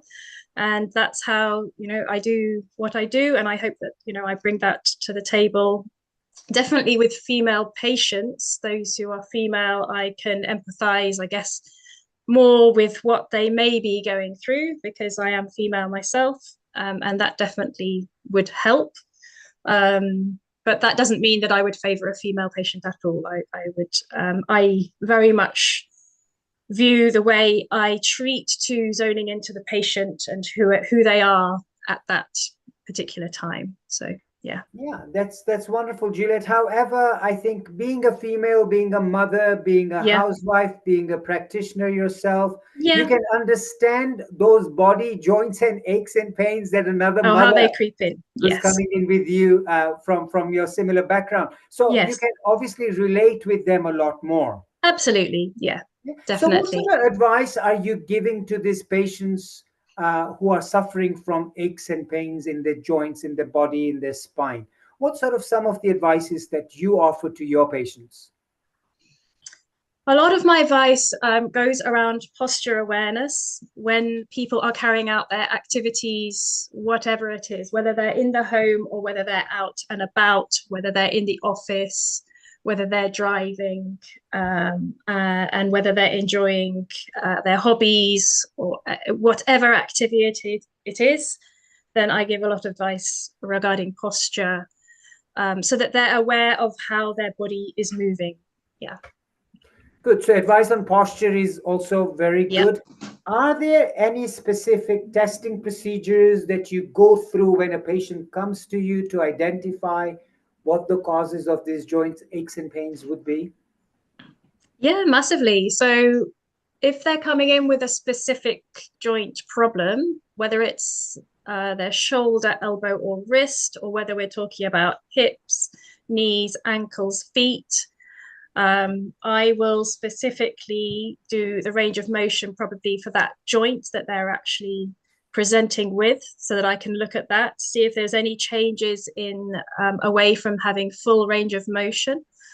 And then I'm going to do some assessment of that joint as well to work out exactly what is wrong with, or what is going on with that joint as well, so that I can then make a diagnosis to then diagnose and give them advice on how to manage it going forward. So as well, I would say as a chiropractor, I will look specifically at where that pain is. And it's very important that at that time that I do focus on exactly that point that they are coming in with, and so that it's made sure that it's definitely safe for me to treat them, and that it is definitely a mechanical problem at that point in time. And then if it's not, and if there's any chance that it might be something else, that they are referred to the correct practitioner if they need medical care, for example. So there is very much a safety aspect of it when they're first coming in, and I'm very much focused on that. But once I have got to that point that I know that I can treat that particular area, I will also look around the area. So if it is a shoulder problem, it may be at the base of their neck, or it may be out in the shoulder joint itself, for example, if I'm talking about that. Now with that, I'm also going to be thinking, okay, some of this may be neck related, some of this may be upper back related, and even elbow related. And then there are lots of different aspects even within the shoulder. So if I have a shoulder problem, there are different joints within the shoulder. There is the joint right at the top here. So we have where the clavicle or the collarbone meets the sternum here, and we also have where the collarbone meets at the top of the shoulder in here. So there's the joint there, and then we have the big glenohumeral joint, which is the actual ball and socket shoulder joint, which may, for example, be presenting problems as well. And that's the other thing, that even with anything that's upper body, I'm actually will take into account the whole of the upper body when they are presenting, so that I can work out whether the pain is actually being generated or being affected by another part as well. So if there's restriction in the neck, that will affect the shoulder, and therefore we would address that. Of course, around the shoulder, there's a lot of shoulder muscles which are involved, and of course, patients do a lot of work at home on their own often, if they are gym goers, on the muscles themselves. And that's where often patients are very aware often of what's going on, but actually they may just need more shoulder stabilization, for example, and that's where it roots back down into the low back. But also you have a lot of respiratory muscles going on around, the shoulder joint itself as well. But I'm focusing a little bit more on shoulder here, but just as an example. But a lot of the time, it is generating back from the neck as well. So I'm looking at the whole of the upper body. I'm focusing on the joints and making sure, of course, that it is a joint problem, because primarily that's where chiropractors can get in. Working with the bones, working at that bone level, of course, with the muscles as well, but ultimately we get in at the bone level there, and at that joint level. And this is why I'm talking about. But also, just moving on a little bit, I need to take into account, for example, if there are any other underlying causes or other underlying conditions that patient may have that may be affecting that joint. Is it just that one joint? Do they have it on both sides? Are they having joint pain in other areas, for example? So therefore, if it is more of a global body joint type of problem, there are many conditions now that more people are aware of, and there's lots of information now linking in with what you were talking about earlier, to do with it's not just your physical pain, it's your mental pain as well. And so conditions like fibromyalgia, chronic fatigue, other conditions, rheumatoid arthritis, any inflammatory type of arthritis, they need to be, of course, diagnosed properly, not through chiropractic care. And this is really important. But then we do need to take that into account, because we do have an understanding. Even osteoarthritis. Osteoarthritis is a normal wear and tear process, but actually we are getting to know this is quite a complex condition, and it's just so common, and it's going to affect how well you get better, how quickly you get better, if you have osteoarthritis or if you do not have osteoarthritis. And also lots of other things will lead to conditions such as osteoporosis, for example. So I'm going to take that into account as well. I need to be very careful. I'm working with the bones. I need to know the density of the bones, for example. So I need to know a lot about what that patient has gone through. So for me, as a practitioner, as a chiropractor, I very much like to focus what also, that patient has been through. It is not just specifically, oh, I fell and I hit my elbow, or I fell and I fell onto my knee and I went through one trauma. It's not necessarily that. It's often things from years ago, and then that builds up. And so I do get this holistic picture that people are coming in with here. And actually, it's lovely to hear patients really actually noticing it themselves, that there are all these other benefits that they get when they have their chiropractic care, because it does have an impact ultimately. Yeah.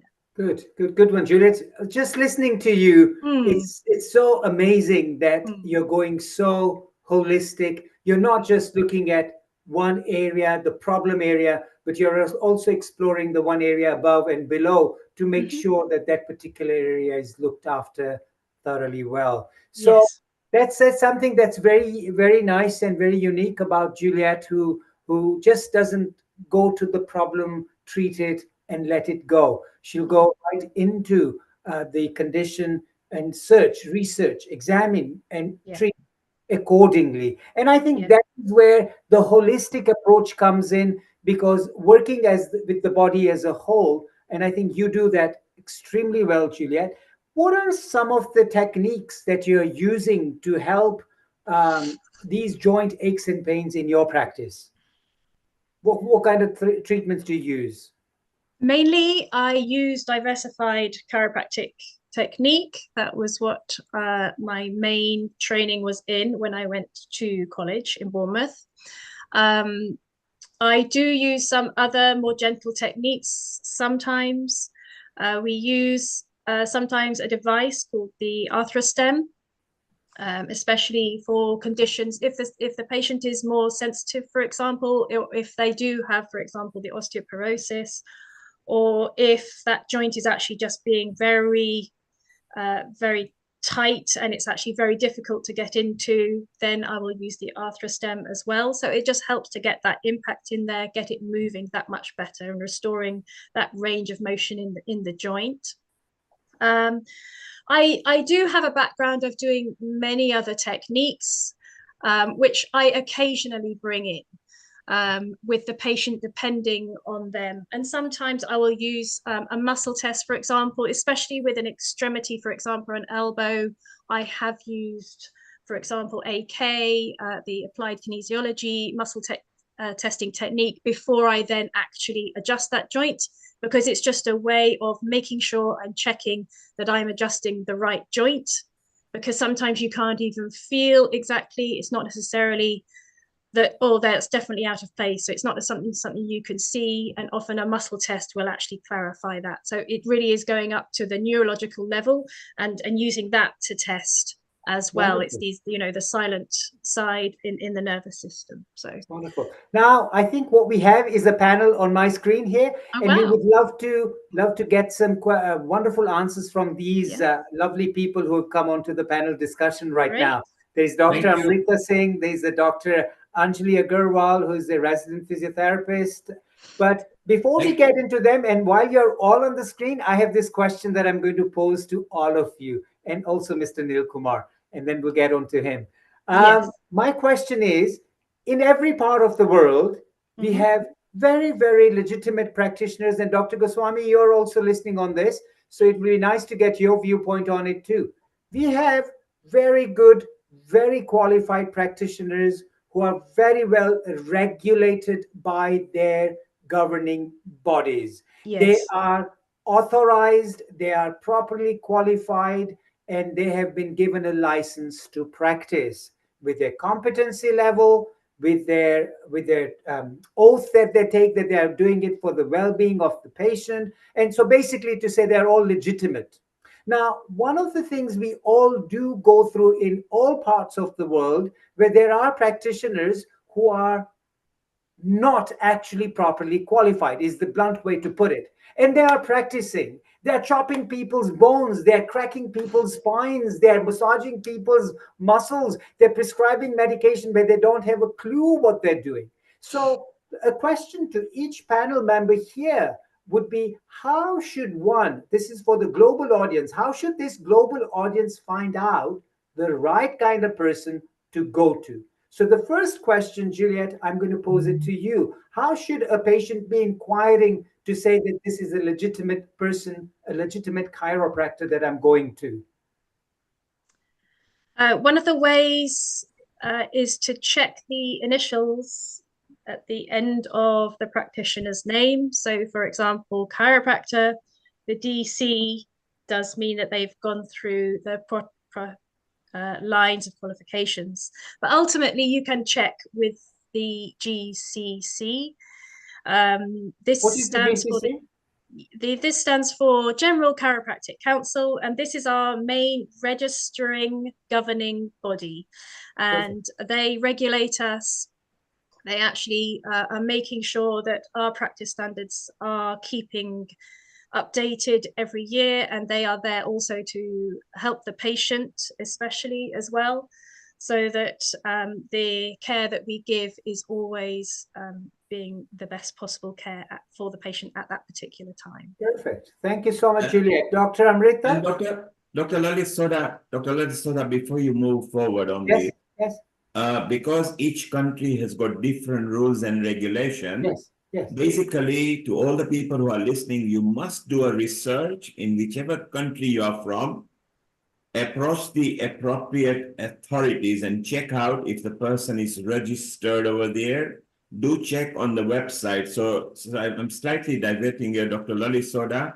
First, for Dr. Juliet over here, you can see where she is from and you can read about her.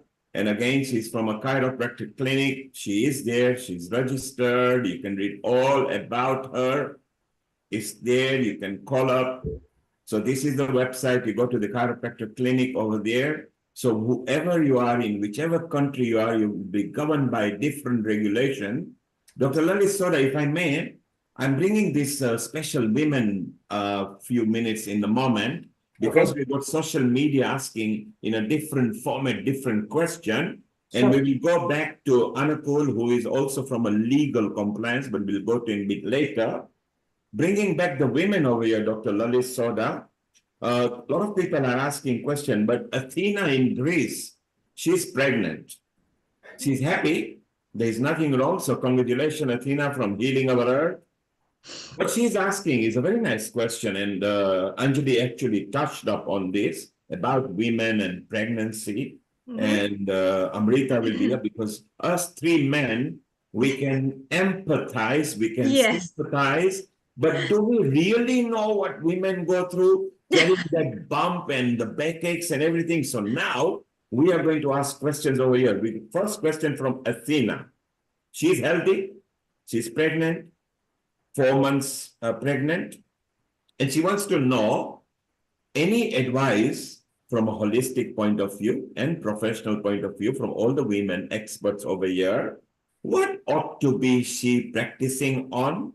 And what should she watch out for to get a healthy baby and less backaches? So let's start this women, maybe 20 minutes and get the expert women from a different country with a different perspective, from Ayurveda to the physiotherapy to the chiropractic. And let's start with Anjali. So Juliet, you can come in a bit later, and Amrita, you can come in, and we men will just support you here because we can sympathize, empathize, but we want to see what goes on in the body and the mind. Dr. Anjali from Hyderabad in India. Athena, 4 months pregnant, healthy. What can we tell her so she can have a good transition to a healthy baby? Over to you. Congratulations, Athena. It's wonderful that you've already transited from the first trimester into your second trimester, which is a safe time to start exercising and trying to add in more movements in your life, basically.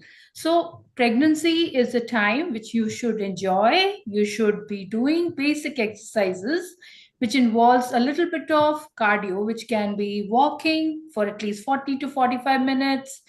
You can meet a physiotherapist or consult a pelvic floor physio to start with working on aligning your spine, your pelvic floor, looking after your tummy muscles so that you're not, not engaging your core. You need to be working on engaging your core so that you can have a very good, healthy positioning of the fetal baby in your uterine. Because many times the birthing doesn't proceed into normal delivery because the baby is not at the right fetal positioning. I think Juliana would agree to it. Dr. Lalit will also agree to it. So the right fetal positioning is the most key important thing, which we will look into the second trimester.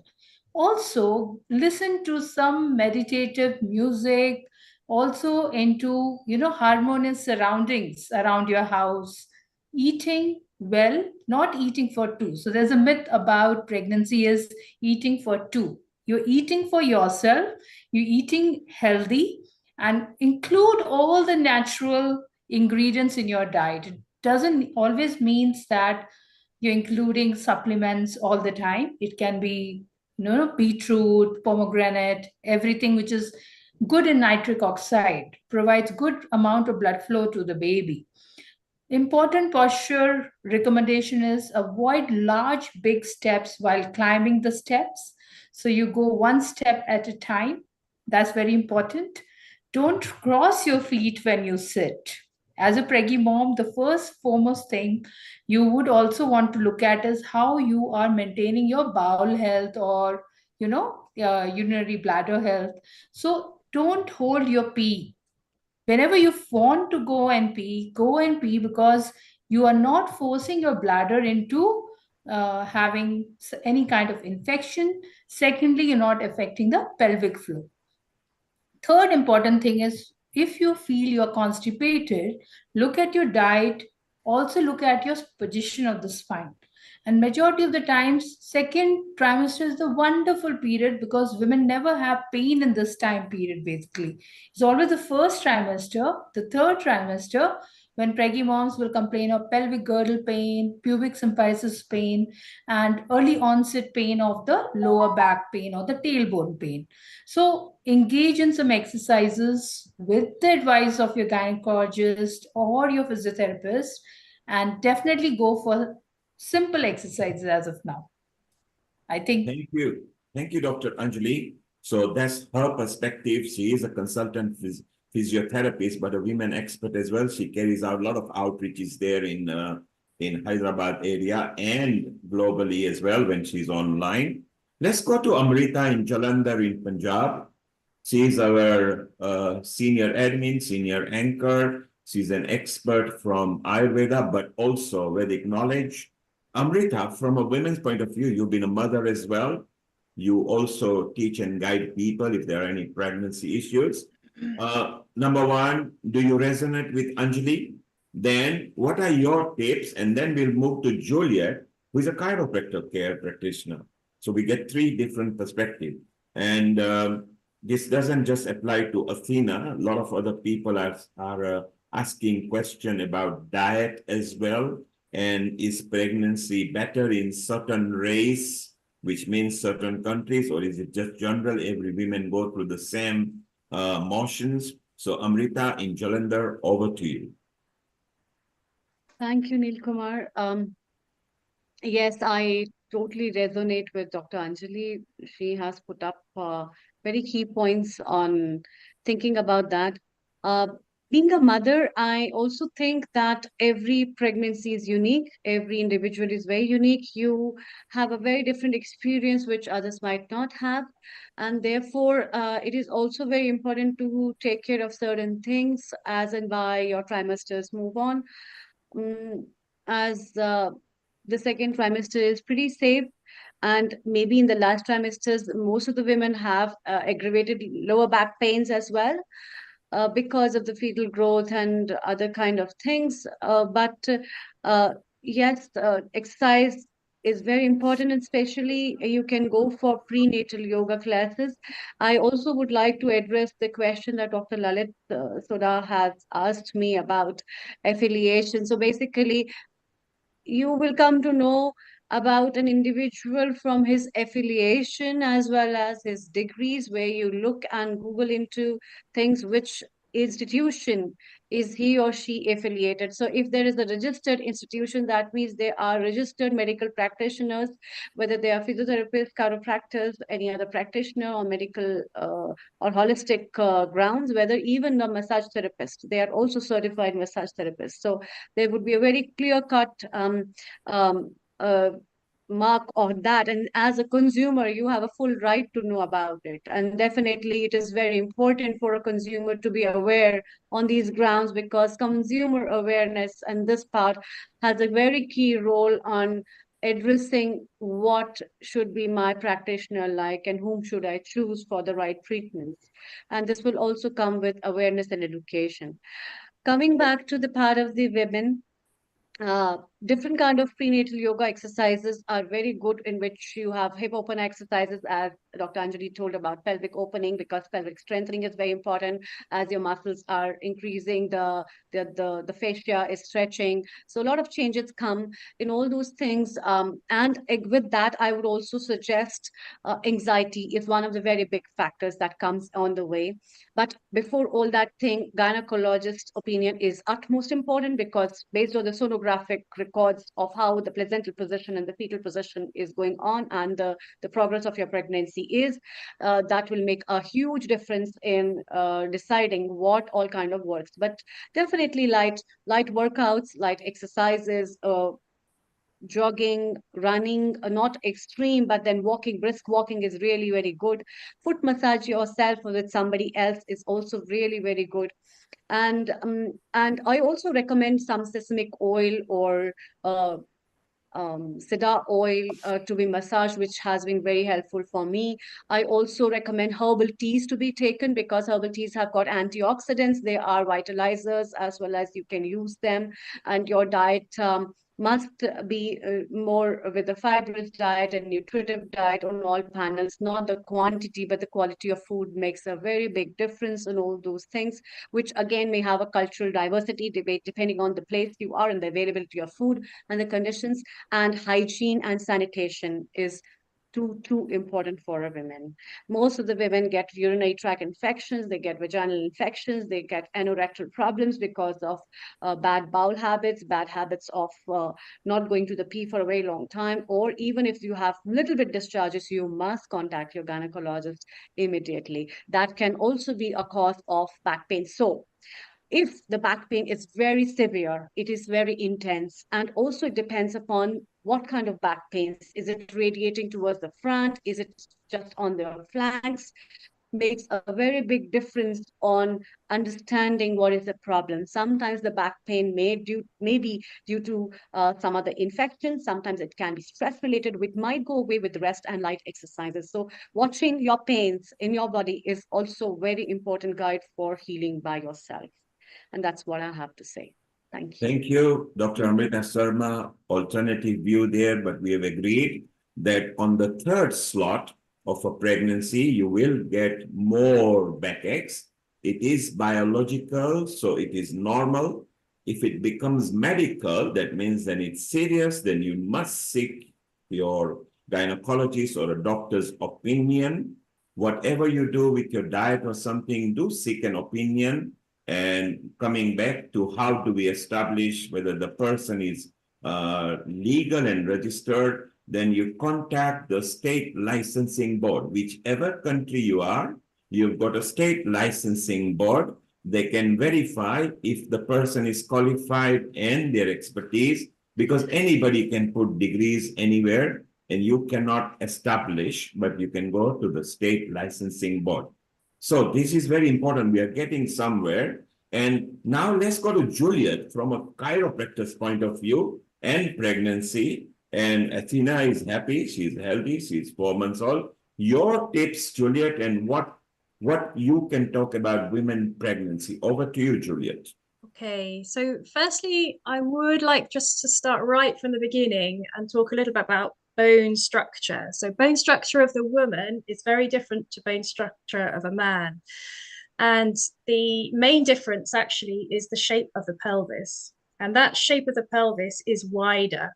Yeah, the hips flare, they make that lovely bowl, and that is for carrying your baby. And that is a beautiful thing that women do.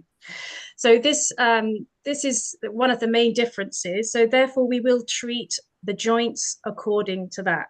This is what gives that woman that hourglass shape, whereas the male pelvis is much more triangular. They have the broad shoulders going down to the pelvis. Okay, so this is number one. For the woman to appreciate this and the wonderful thing that it is to carry a baby, or it is a very special thing. And of course, when a lady comes to see us, whether it's in their first trimester, second trimester, or their third trimester, we do adapt our care accordingly. And we will also, of course, take them through the full examination, history taking, and then diagnosis process to work out exactly what it is. Now, where chiropractic comes in is we're very good at treating the joint areas as well as balancing it with the muscle areas and making sure that the nervous system really is tuned in with everything, because it's such a wonderful thing that the woman does. And I think I'm going to keep it quite simple for what I advise to women, but a lot of it is trust. You know, women have been doing this for thousands of years. They've been, and a lot of it is that women have been taught by women. They used to be taught by their mothers. You know, information gets handed down on the birth. So pregnancy, really, the main thing that it is actually all about is preparing you for this big thing, which is the birth. And I think what I've learned through a lot of my training is that obviously there's this thing called pain, and it happens when you have a baby, and it is one of those things that women go through and then they come out the other side. And there's obviously a lot of emotions and sometimes fear and things that come with that. But actually, I think my main point to across to women is to trust the natural body, because the body does know what to do. It actually, it's in the brain, in the, you know, the deep old brains. It knows actually what to do, and to trust that is the number one thing that I would like to get across. And I always help my women in their process of going through that, whatever stage they are.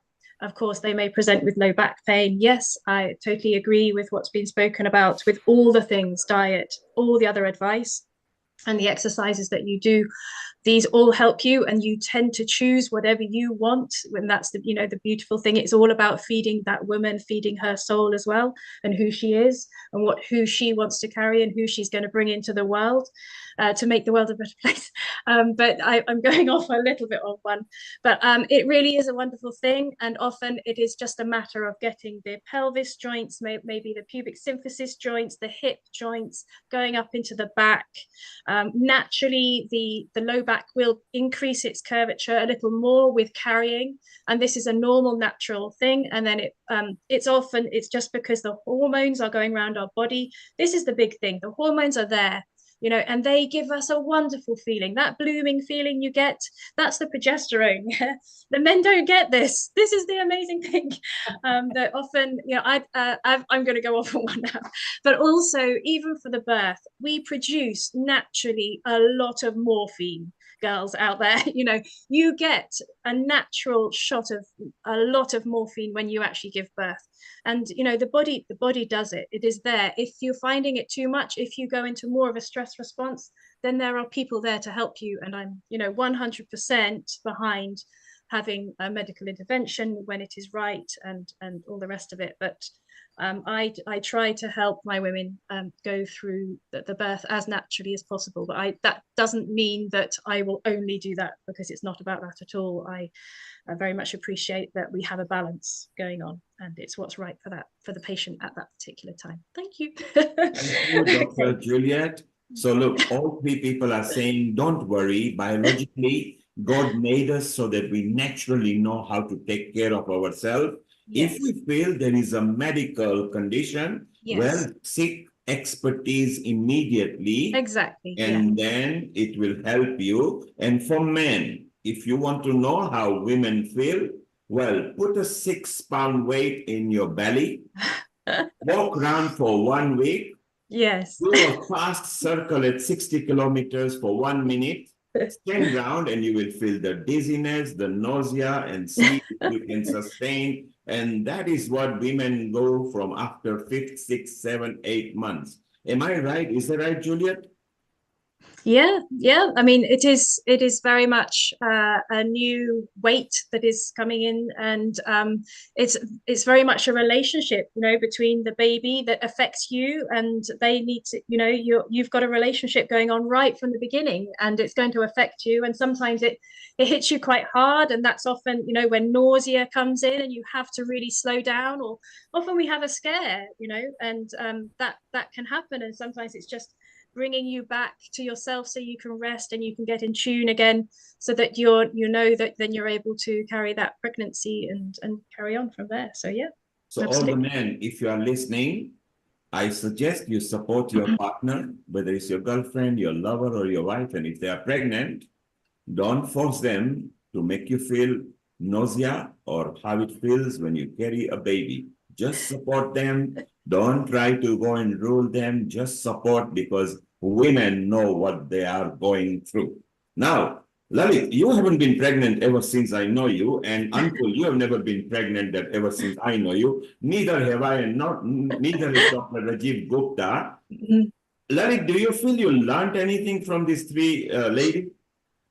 You know what? I think it is so important thinking from a different gender perspective. And I think that makes a huge difference. And I believe all these three lovely women have a very empathetic mind. Not to say men don't have empathy, but I think women are always more empathetic. And looking at these kind of conditions from an empathy perspective, I think men should develop a little bit more empathy and appreciate. Not that they don't, but appreciate more as to what the females are going through, understand their body chemistry, understand their body, what chemical changes it's going through.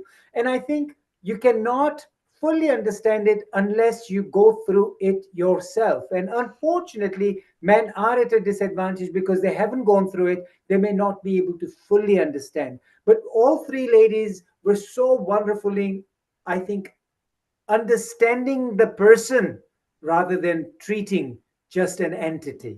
And that's what I learned. And Lalit, we have got Surgeon Anukul. He has got a comment as well. I Yes. can confirm to the people he has never been pregnant before, but I bet he knows enough about women and pregnancy. Over to you, Surgeon Anukul. I think I'll start with a very interesting. I'm just amazed how much people have gotten everything together.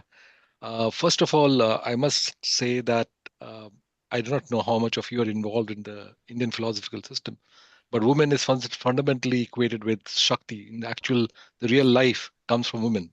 And while the physical elements is supposed to be Shiva part, the Shakti is the real element of power. So possibly women do not realize the importance of what they are actually. I, in fact, feel rather envious of the fact that they're somebody's woman. That's number one. So the power comes from the real life from women. I wanted to start with one of the things about qualifications now, because I work in that particular field to figure out the biggest thing is concept of safety of the people who you're taking care of. And now the point is the concept in our conventional medical system, we have got used to the concept of peer review research and published research and the statistics and a whole lot of data. Yes, that's fine. And then you get your qualification, that's also fine. But the reality is that the peer review, fundamentally, the way it came across was the fact that you try to take the people who believe in your ideology and thought process, and you have your papers reviewed by them, and they accept, okay, fine enough, we agree with this. It's a reasonable statistical data, and we can accept it. Not to forget that if I am to go to get a good agriculture produce, will I go to a person who has got an MSc in agriculture, or do I go to a farmer? Now, farmer does not have a qualification, but other person has. Now, the reality, who will I go to? I'll go to the farmer. Let me put it that way. Simply because they have got that tradition and knowledge, which is something that cannot be compared to the person who has got a qualification. So the qualification is basically meant to give you the power to say, I'm reasonably safe enough. At the same time, at no part of my life have I ever neglected the people who follow the traditional system, because traditions have not come just casually, but sometimes they get distorted. And so a person like us only tend to look into what are the good parts of it and where other things can go wrong. And you'll be quite surprised very often, because I worked in the peripheral villages. The nearest place that I used to go to while I was in the army was about 11 days of walking to go to work in the peripheral places. And in those particular areas, you'll be surprised. The people always went to the traditional people. They didn't come to, even though I was available free because I was working for the army, I was available free to give the information. But the reality was people always went to the traditional people. There's sometimes things went wrong, but these people do a fantastic job. So our job should be, as a people of in medical field, should be able to take on their particular practices, understand it very well, and yet sometimes we don't understand. You'll be quite surprised. Patients from here, because they don't get access to physiotherapist in time, or they do not get the therapy in correct time. Patients with a lot of stiffness in the shoulder, post-traumatic stiffness, adhesive capsulitis. You'll be surprised how often patients have gone back to India gotten treatment from a traditional therapist and come back fantastic. I said, it's amazing. I don't know, how do you do that? He said, because we would have to take them to anesthetic and manipulate their shoulder, give injections and lots of physiotherapy, and yet these people do. So there's lot to it. So I'm nowhere the master's close to, but I will never ever deny the importance of traditional therapists. Number three, the concept of women hygiene and how it works. I do not know if anybody has read Sinu Joseph, a fantastic lady. She's an engineer in hydraulic hydro engineer exactly. So she has done a huge amount of work on the way the women in India, particularly villagers, their approach towards the women hygiene is. And I was quite surprised. Her research work, which is very extensive research work, has found that women hygiene in in the villages is better off than the people with women hygiene in the cities. I was quite surprised. It's amazing. The reason is how the tradition look at women as traditions in India. They look at women as opposed to traditional approach that people not traditional the approach that people have towards womanhood in the cities. And one of the approaches that in the what do you call traditional concept within the villages, menstruating women are considered respected, and they really cheer when a woman starts having periods first. So the cultural issues is something that's very central to your healing process. Therefore, trust. If you are able to have the trust in the person who is treating is fundamental.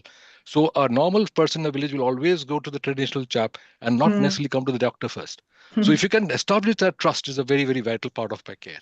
Thank you, Anukul. Yes, trust is very important, as is the holistic part. It's so wonderful that we are sharing this knowledge. Athena seems to feel even much better now. She has picked a lot of points here. And at this point, let's introduce another team member of Healing Our Earth. And he is the lead for the integrated health. Dr. Rajiv Gupta, Global Namaste. And what are your tips for joint and aches? Over to you, Dr. Rajiv Gupta. Global Namaste, and thank you so much. It's so interesting discussion. And I think bones and joints are so important that our whole body is centralized and our weight bearing ability is depending on the bone and joint. The body has got inherent power of healing, and that's why it is so relevant, healing our earth, because our bones and joints, whether it is spine or hips or knees or feet, they are connected to earth, and earth transmit all our weight to and fro through the gravity and also as counterpulse, so that a natural magnetic force exists.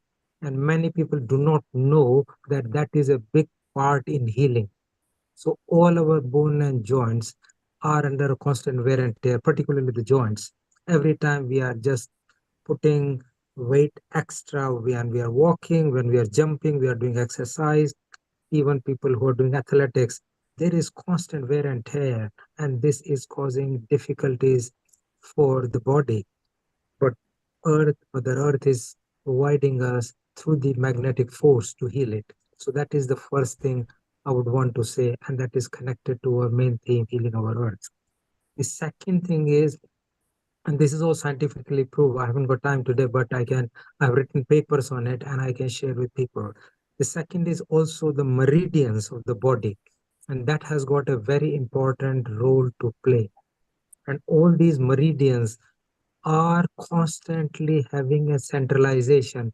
And when there is departure from these meridian points, then joint pain start. And therefore, I'm a strong believer that in addition, I'm an allopathic or modern medicine practitioner, and I've done for 30 years.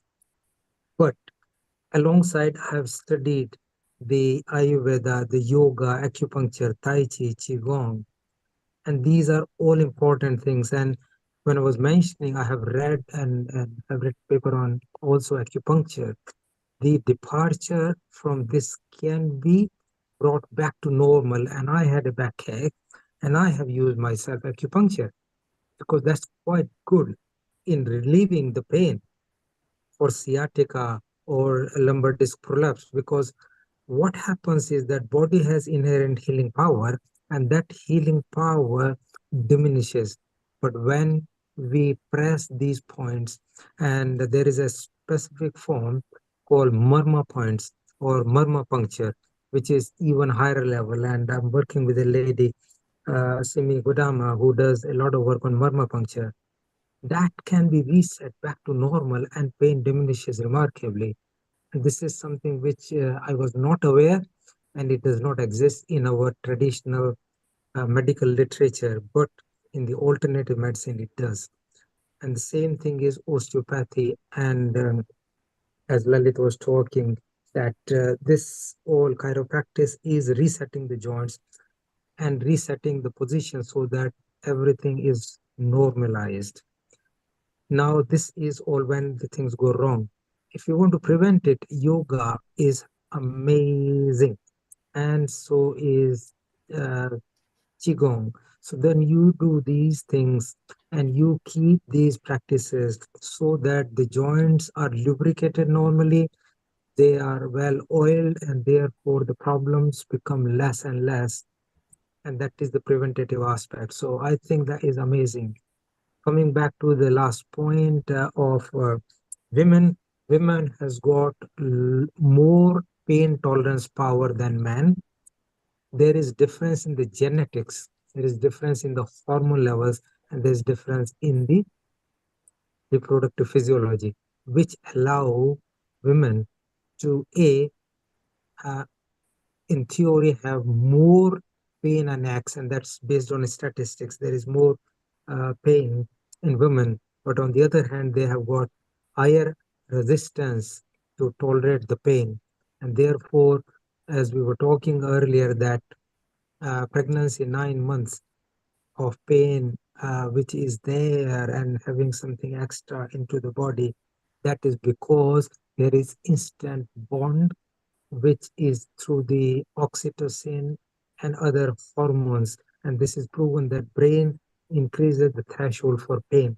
And that is why the pain we were talking earlier would be extremely difficult if men have to have that childbearing compared to the women who have got a fantastic oxytocin as well as dopamine release along with serotonin. And these are three hormones which are fantastic. That so I Thank think that would be you. really on the Thank you, question. Dr. Rajiv Gupta. Wonderful. He covered all the points. I can assure you he has never been pregnant, but you can see because he has got his personal life and he has got experience there. Here is an NHS doctor vouching that women, you are slightly superior to us men. Your pain management threshold is slightly higher than us.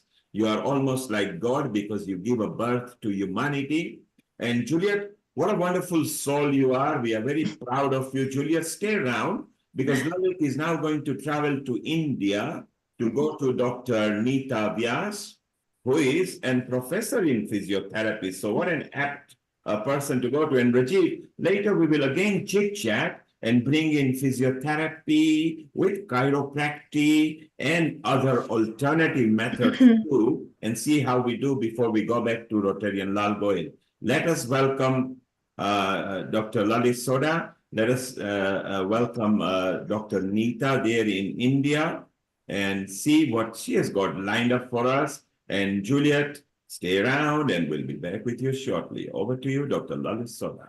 Thank you very much. What a lovely panel discussion it was. And you can see how men are also being a bit more interested in looking after their female counterparts through pregnancy, through other times of life.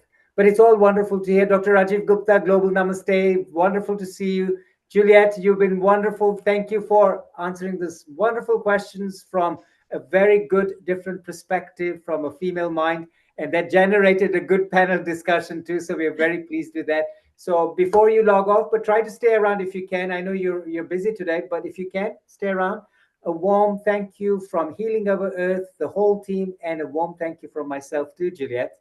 Thank you very much for the opportunity to be allowed to speak about something I'm very passionate about. So thank you. Yes, you can see the passion all through and through. Thank you. And here we fly from London, where I am, to the lands of Gujarat, where the waters are pouring in high. The monsoon is there.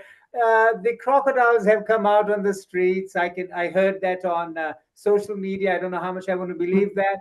But from London, we go off to India to this lovely, lovely physiotherapist who's been in practice for, should I give the numbers away, 30 plus years. And not only in practice, but has taken it on board to make sure that she has been a head of an institute that teaches physiotherapy to the students, to making sure that her colleges produce the top quality students who can help the patients who need help with these aches and pains of the body. So, a very warm welcome and a global namaste to Dr. Neeta Vyas. Welcome on this wonderful global online platform, Neeta. Thank you, Lalit. Namaste to all the participants here. Yes, yes, thank Very you. happy to see all the experts today. I was with you since you started the talk, Thank and you. I could learn so many new things which were discussed in your talk. Thank you. Thank you so much. Yes, Neeta, we've got some wonderful lineup of all the practitioners that we've had, people, consultants from a surgeon level to manual therapy, to physical therapy, to chiropractic, to massage, to homeopathy, to Ayurveda, and a lovely physiotherapist also from Hyderabad. So lovely. Yes, we've had a wonderful panel discussion, but we'd love to hear from you. You've been probably in practice for a very long time, and there was a discussion that came up, a point that came up that women do not seek for care right away.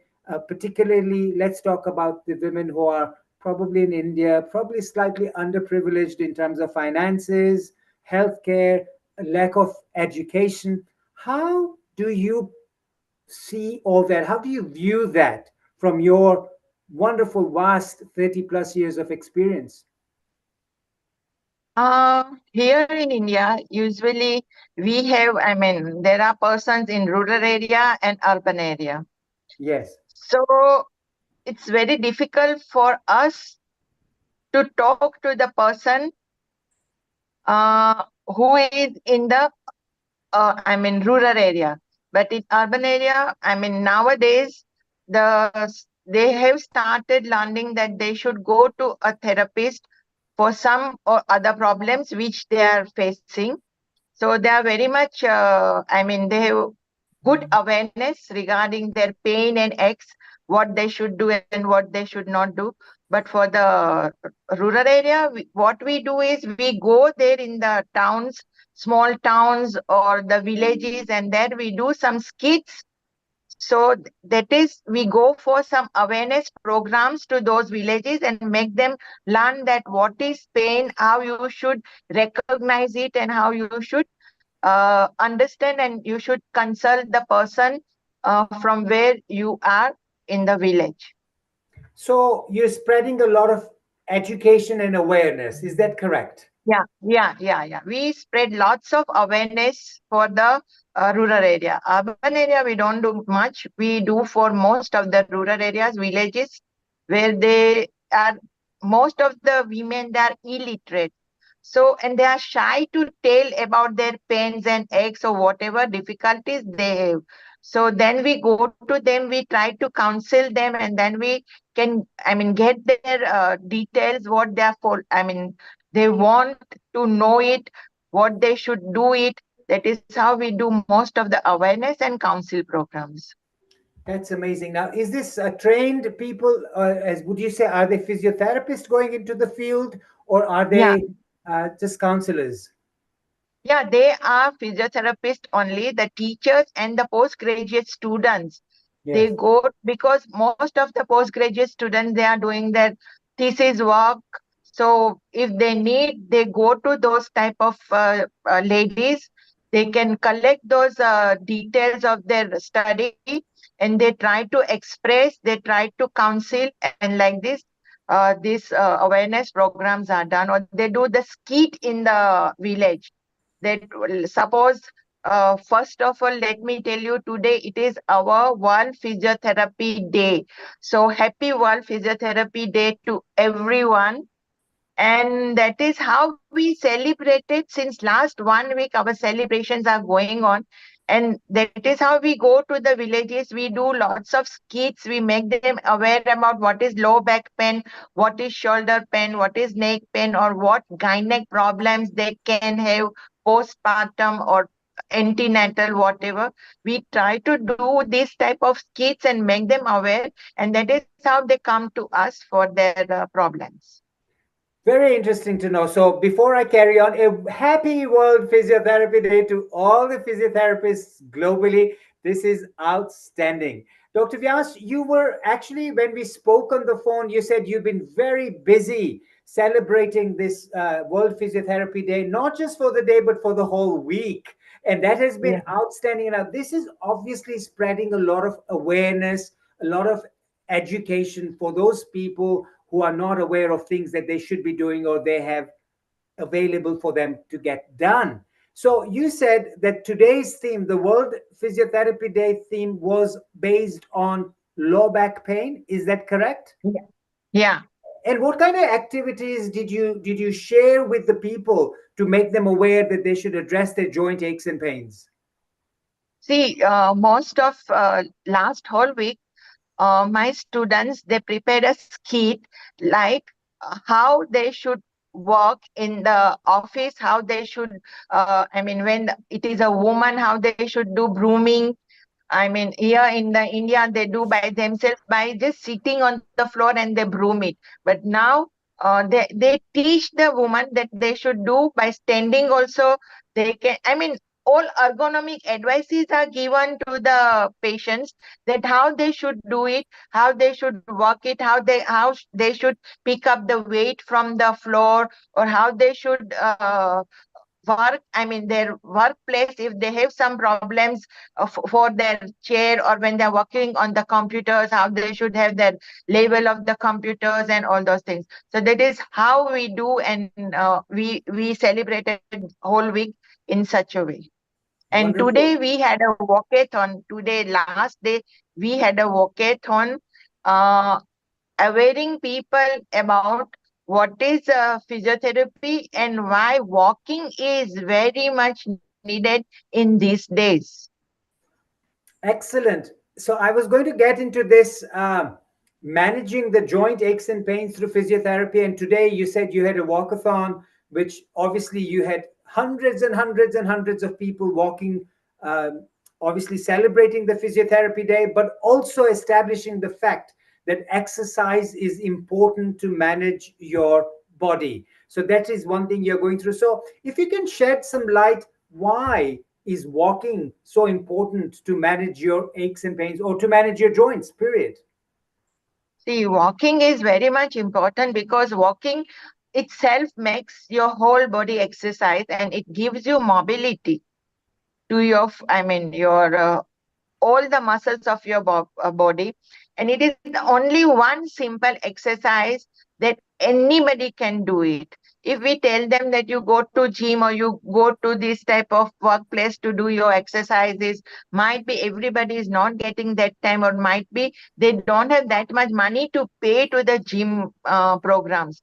So we tell them that walking, you do walking. By walking, you do your cardio workouts. You do, it is one type of aerobic and anaerobic. Both exercise comes in all over, that you go in, you do it, and it helps you to maintain your fitness. Wonderful. So walking is one of the things that you prescribe to your patients day in, day out. Yeah. Now, share with us, with the global audience that we've got on online today, you've been on with your physiotherapy practice from a physiotherapist to a senior physiotherapist to then going into managerial position to managing a college, producing this outstanding students you've got. Now, to install this view with them that health is so vital, looking at the body from a physiotherapy perspective is so important. What are some of the thought processes you've installed in your students that are going to make a huge difference to the world out there? See, actually ours is a 4.5 years curriculum. Yes. So we teach them all the subjects from, we say, anatomy, physiology, pathology, microbiology, all medical subjects, everything. Then the last year is our applied physiotherapy, where we teach them. I mean, they are taught what are active exercise, what are passive exercise, what are free exercise, breathing exercise. Everything is taught to them. We have some electrotherapy modalities. So we have taught them in all those last 3 years, and final year it is applied physiotherapy. We tell them, we teach them practically how they should treat a patient. But only one thing I tell my students, that you become a skilled therapist where you can use only your two hands, which is much more needed for your patients, because the touch you give to the patient properly will heal them. I mean, your part of their healing is done through your touch. So that is the one thing I tell my students, that skillful therapists are always important. Even if you don't have any modalities, any other things with you, you can treat any patient with your two hands by doing, I mean, manual therapy. You can give some exercises. You can do MFR, that is manual, I mean, myofascial release. There is one type of massage only, what you were talking prior to, I think, the person, sport therapy person. That is Right. what Yes. we do most of the time, and we tell our students to go on this path only and That's work very on the ethics. That's very interesting, Neeta, because we had Dr. Anukul earlier, and he mentioned also there was a question that came up that when you have a back problem, Frederick from South Africa was asking this question, and he said, and Dr. Anukul said, well, one of the things you want to do is actually contact a physical therapist. Physical meaning Yeah, physical, hands-on physical. therapist Yeah, who's that actually is going to I heard. identify what the problem is. That is, I heard him, because when a patient comes to us, we do a thorough examination of that patient, Yes. that what is clinically, what pain he has. It is not just like a doctor has referred to us and we just take him by giving some modalities or exercise. No, we thoroughly examine him, and then clinically we relate the things, and even we see the MRIs, X-rays, what problems or what problems he has, and then we treat or we plan the program for that particular person. If he's in spasm, we give him MFR, and then we just give him ice therapy, nothing else we do it. Or by chance, if we do use interferential therapy for the analgesic doses we use, and within 2 or 3 sittings, patient's spasms are gone and he's back to his norm. Very interesting. And Dr. Anukul will try to get you into this little discussion, if that's okay with yourself. How wonderful it is to see that from a surgical perspective, from a consultant's viewpoint, where physical therapy was so important. And this is from a senior management personality of a college campus who is producing students, teaching them the same thing, physical therapy, how important it is. So, Dr. Anukul, tell us, give us your viewpoint on this, Dr. Vyas's points that she's telling us about. Thank you very much, Dr. Vyas. I mean, it's such a informative information, bit of information. The human touch is central to recovery. And it is, I must confess that in the NHS, sometimes it does happen the patients go to the physiotherapist and they give a printout of a few sheets and then give it to them and say, you continue with the exercises. And let me tell you, all patients say, I don't want to have something like that. And that is central to recovery. Your physical touch is so important. And that's why I very often say, if you have some bit of money, please send it, go to a chiropractor, osteopath, something. Now, in the NHS, such a thing is usually not meant to be said. But I said, see, you have tried it for a length of time. If you feel uncomfortable, then it's all right. But all the NHS people do not necessarily incorporate chiropractic and osteopathic treatment. Some places have it, some people don't have it. But since I work in the private sector largely and also medical legal work, I do encourage that people, now you have already tried enough of physiotherapy. Let us see if we can send you to chiropractor or an osteopath, whatever it is. Now, the fact remains that it's a question of not the type of therapy that matters, it's also the relationship with the practitioner. And if you are not able to develop the right rapport between the two ends, you really may not be able to get it. And in that relationship, as central as the person is, the patients invariably say that somebody heard me, and they just did not ignore my statement. And in that, hearing is central to, I said right in the beginning, Shravanam, Mananam, Nidhyashanam. The point is, you've got to understand them, you've got to imbibe it, and not to be judgmental. And that's what my major core that I tend to follow. I do not make any judgments right from the beginning. I just hear, and hear. And from there comes the answers. Then I sort of see how they can connect it to various parts of my mind. And they'll say, let us see where we take the particular person to. So physical therapy, central to recovery. And that is why one of the reasons why digital health and telemedicine is not going to work completely by itself. It might work only after you have done all that initial bit of preparation, and then the person has. I do not know if how much everybody's aware of narrative based medicine. We have evidence based medicine before. Then we have got something called value based medicine. The third is narrative based medicine. You go to understand what the person wants, and based on then say, all right, let us take it and work from that end.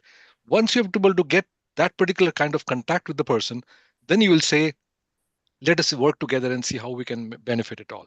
But the person has to take charge.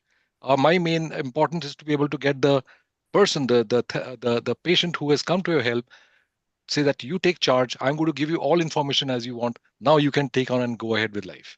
And that's the way I believe is a very good approach, a better approach. I would always be happy to learn from somebody else.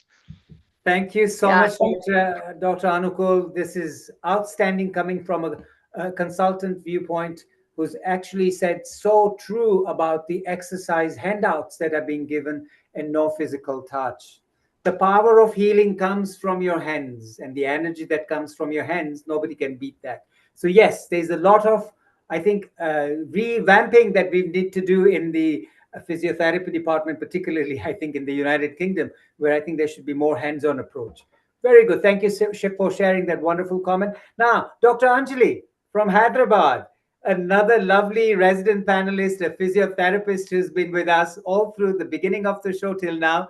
What is your viewpoint on this wonderful Dr. Vyas from Gujarat? Oh, lovely, ma'am. I think she's almost like my professor or teacher. And I'm so happy and glad to see her on this show. And happy World Physiotherapy Day, ma'am. So Thank it's you, same lovely to to you. connect with you. Yeah. So she's doing a wonderful job of, actually putting everything as a kit for people in the rural village, because it's easy to communicate at their level and they will be able to grasp what she's able to tell those people. So enacting that there's a low back pain, any kind of a skit will help these women, especially in the Anganwadi areas and all tribal areas, to come out and, seek help in the right time, in the right moment also, because many of them just will be suffering and they are not just being vocal about their pain. So they're just being told it's a hush topic. You're supposed to suffer with pain and just don't talk about it anymore.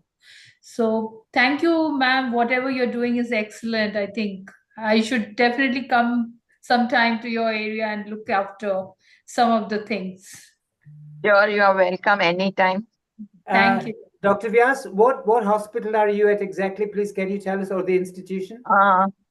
Sorry. Yeah, Lalit. Basically, I was working with one of the renowned hospital, Vadilal Sarabhai Hospital of Ahmedabad. I was a principal in the College of Physiotherapy. I worked there for nearly 43 years. Oh, wow. I said 30 plus, it's 40 plus. And then I started with one of the government college there here in Ahmedabad only. It is Kidney Institute, where they wanted to start a transplantation rehabilitation for the transplant programs. So I started that program and I worked there for 2 years. Now I'm on the advisory board of so many colleges and all those institute, but I'm going for part-time working as a professor at one of the college, where I only teach postgraduate and PhDs, do seminars for PG and PhD students. Lalit, here I want to tell you one thing. Thank you, Dr. Goswami. But I just want to tell you one thing. I was there in UK, I mean in London for a few months. I'd worked in NHS for 1 month and in one private anatomy where I used to see patients, and I know that the patients they are called only twice a week in London, but here in India we call them every day for continuous 10 days. One thing, and second thing, in private, I know when I was working there in one of the private anatomy, because of me, the clientage had increased because I used to talk to them. I used to make them their confidence. I mean, they would feel confidence that no, they will be getting they will be relieved from their pain and like this. And so like that, I was working in one of the anatomy there. And here also, we tell our students, first you gain the confidence of that patient. So patient will talk to you everything. He or she will become a friend to you and tell whatever things they have inside. And like that, you can also treat them psychosomatically and help them to get out of those pains and aches. That is how we are working here in India. And then Dr. Nita, we are going to come back to you. Stay around because you made a good comparison. Let's go to Meeta. She's live there because it's Ganesh Chaturthi. It was yesterday. She's there with the mayor of Guildford there. Global Namaste, Meeta. You are with the mayor of Guildford and you are at the Ganesh Chaturthi there. Maybe yeah, so I'm actually with the mayor of Woking. Yes, she can maybe come and enjoy. Yeah, so I'll just go to her. We are on our way to Visarjan from Surrey Hindu Cultural Association. How wonderful. So we will be now driving to the lake where there will be traditional band playing the dhol. And yes, very good. Let's have a bit of a view. So just want to tell the people who are watching at Healing Our Earth, we always go live with festivals, whichever festival they are, whether it's Diwali, whether it's Christmas, whether it's Navratri, because we are connected globally. In the middle, we always go live. Nita is there. She's there in the hall where there is Ganesh Puja going on with Ganesh Chaturthi. That's the mayor of Guildford there, I think the councillor. Yes, she's here. Hello. Mayor of Woking. Mayor of Woking. Yeah, mayor of Woking. Hello, councillor. How are you? Mayor of Woking in Surrey. Is that Councillor Luis So, Morales? yeah, Luis, what was your experience? Yes, it's been a lovely afternoon visiting the Hindu Cultural Association here in Woking. And we're just about to go off to a lake with Ganesh. Yes, and yeah, it's going to be lovely, I gather. And Councillor, is so beautiful that we celebrate Ganesh Chaturthi all over the world. The Sanatan Dharma, which is the religion of Indian, which is culture as well, rather than just religion. Ganeshji is an auspicious start of every Hindu occasion. So thank you for supporting it, and it's wonderful to see you beaming with smile and infused with energy. Thank you. And this is going to be Louise's first experience of Ganesh Visarjan in Ganesh Chaturthi. Her husband is from Colombia, so she is quite multicultural anyway. Wow, and you can see that she's beaming with smile with you there, Meeta. You can show the mayoral. I was going to say, I have my car badge for my mayoral car, which we're going to put on Meeta's car, and this is my Colombian badge to be a little multicultural as well. Yes, I'm driving in my Ram Pyari. Yeah, it's beautiful. Okay, Meeta, you enjoy yourself, and a happy Ganesh Chaturthi to all of you, and have a lovely Visarjan. And I would like to introduce Ritesh. Ritesh, come here. You are live on a program called Healing Our Earth. The producer is also producer of Diwali on Trafalgar Square. His name is Neil Kumar. So this is Ritesh with me. He does major work for Surrey Hindu Cultural Association.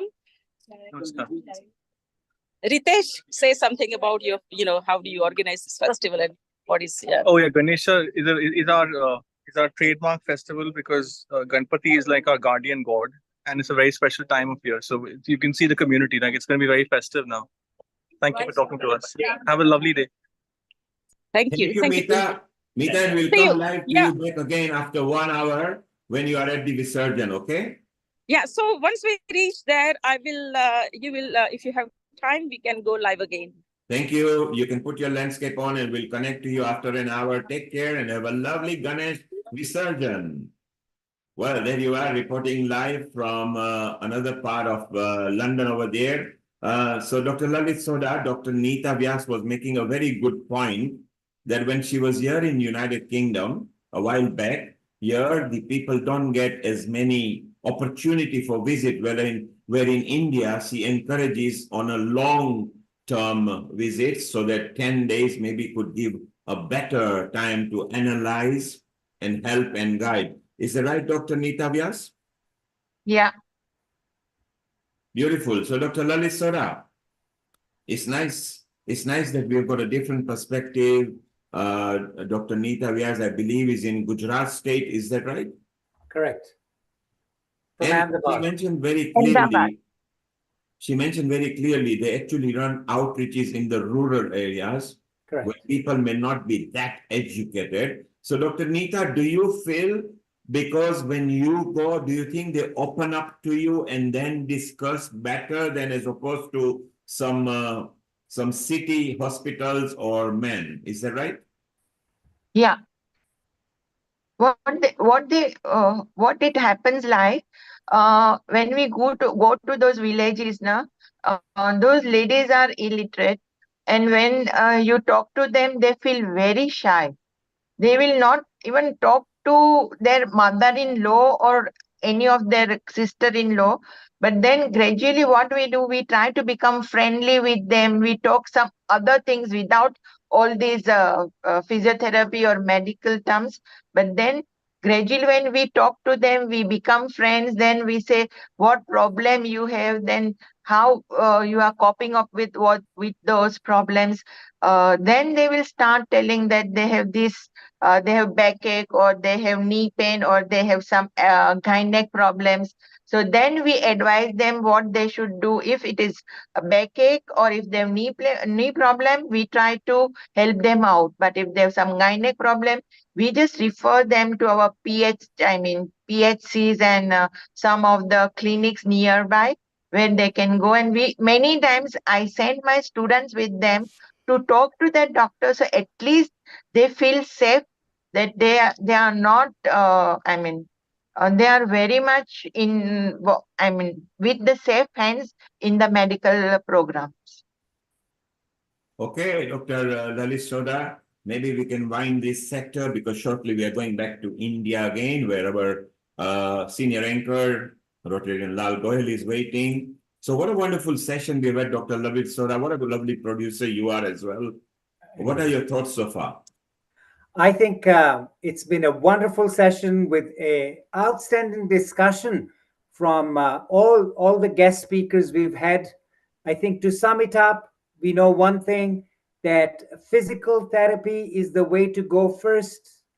Get to the right person who will be able to guide you how to treat your joint aches and pains. Don't give up, persist, persevere. Keep hydrated, keep exercised, keep nutritioned, keep looking after your body. And only you have one chance, you have one body to look after, so don't ignore it. Forget those 5 words. Maybe it will go away. It won't, it will haunt you. So I think we've had some outstanding contribution from Dr. Anukul as a consultant surgeon within the National Health Service, and obviously having such vast experience with the number of years he's had. We've had Dr. Neeta Vyas. We've had a resident physiotherapist from Hyderabad. We've had massage therapy. We've had chiropractic, and we've had this wonderful patient testimony. So I think all in all, a Sunday afternoon well spent to gain some knowledge, to spread some knowledge, and also to be celebrating Ganesh Chaturthi. I think that was very nice to see the mayor coming on board. So all in all, a wonderful session, a global namaste to all speakers, to all the audience who is out there online. Mr. Neil Kumar, this was an outstanding session from my perspective. I think let's see what the audience has to say. And Dr. Lalit Sodha, of course, today is the World Physiotherapy Day. Yes. The organization, they've already got 600,000 physiotherapies related people in that organization. and one of their main theme today, this today was lower back pain, which is what we covered, which was so beautiful. So, Dr. Lalit Sodha, say hello to Rotarian Lal Goyal over here, who is the producer for the next hour. He is producer of every episode at 9 o'clock Indian time till at least 10 o'clock Indian time on every Healing Our Earth. You two, of course, know each other via internet. So let's welcome Rotarian Lal Goyal, and let's tell people who he is. He actually is the founder and the chartered president of the Rotary Club of Organ Donation International, and now he's a vibrant president because it's a new title that he achieved, which is so beautiful. So say hello, Dr. Lalit Sodha, to Rotarian Lal Goyal. A global namaste, Dr. Rotarian Lal Goyal. It's a pleasure to see you once again on this wonderful Healing Our Earth platform. A warm welcome from the Healing Our Earth to you, and from myself to you. But hey, we share the same hat. I love that. Thank you very much, and global namaste to you, Dr. Lalit Sodha. Global namaste to Neil Kumar and the team. And Dr.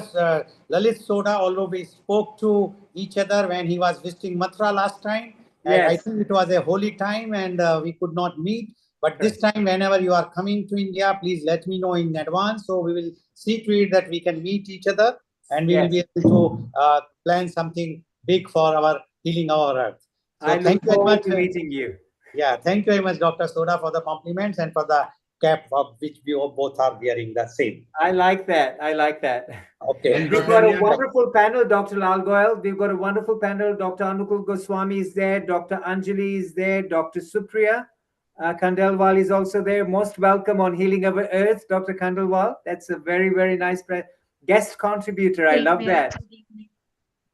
And Rotarian Lal Goyal, just before you go ahead, say hello to Surgeon Anukul Goswami, surgeon for orthopedic and spinal surgeon, and Dr. Anjali Agarwal in Hyderabad. She is, apart from many expertise she has got, she is a consultant physiotherapist as well, who both of them will be your panel here as well. After every 5-10 minutes of your guest, we will have a round chit chat over to you. So Rotarian Lal Goyal, let's welcome Dr. Supriya Khandelwal in India. Over to you. Thank you very much, and we're most welcome, and global namaste to Dr. Anukul Goswami as well as Dr. Anjali Agrawal and Dr. Supriya Khandelwal, whom I can see on the screen.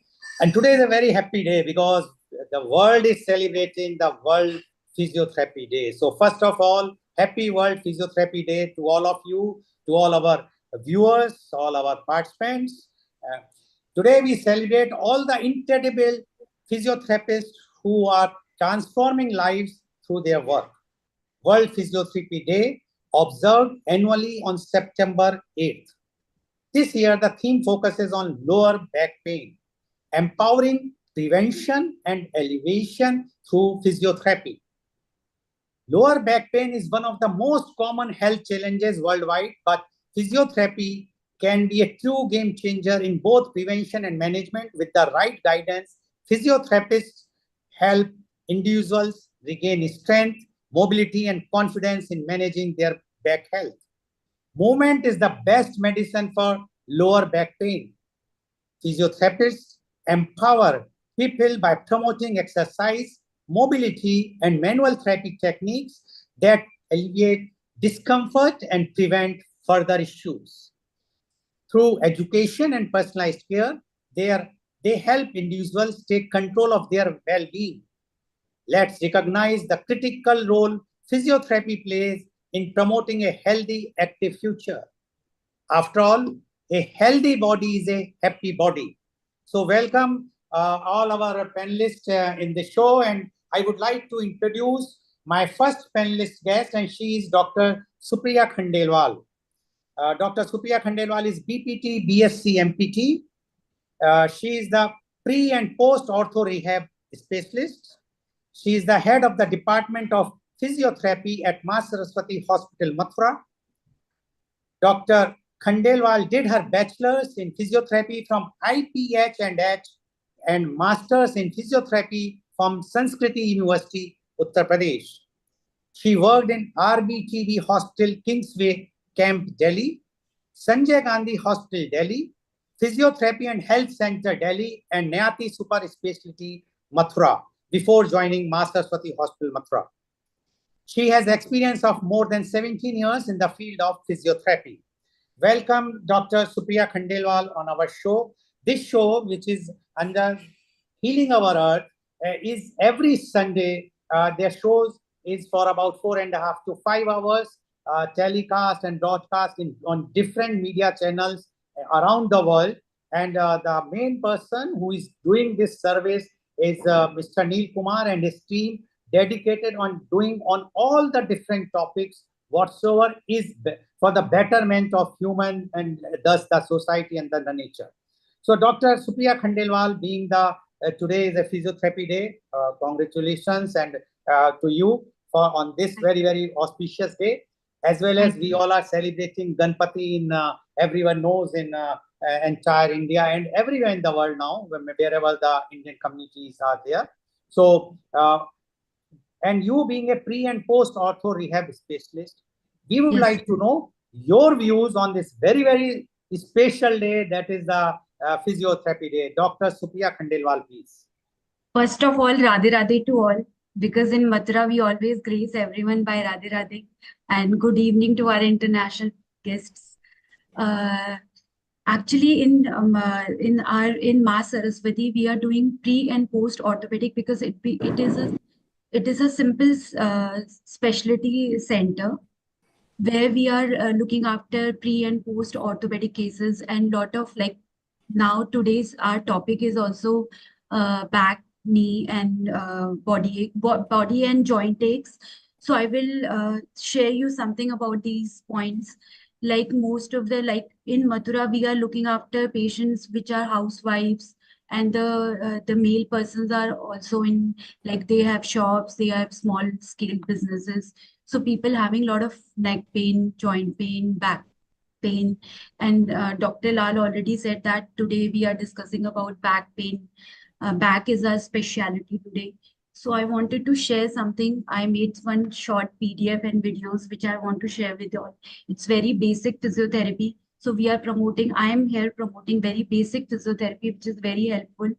So the 3 joint we are covering today is neck, shoulder, back, and knee. Supriya, your presentation seems very good and very apt. Can you maximize the screen so we remove the left taskbar?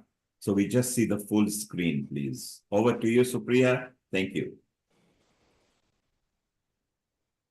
If you could unmute yourself, perfect. If you just remove the left taskbar and unmute yourself.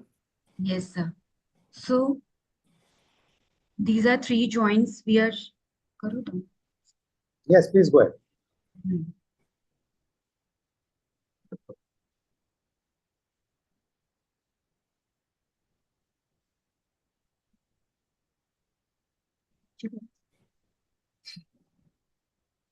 So the main cause of the pain is tightness and weakness. Tightness is changing exercise routine, overuse of muscle, physically inactive for a long time. And now the weakness point is lack of exercise, injury, aging, and muscle injuries.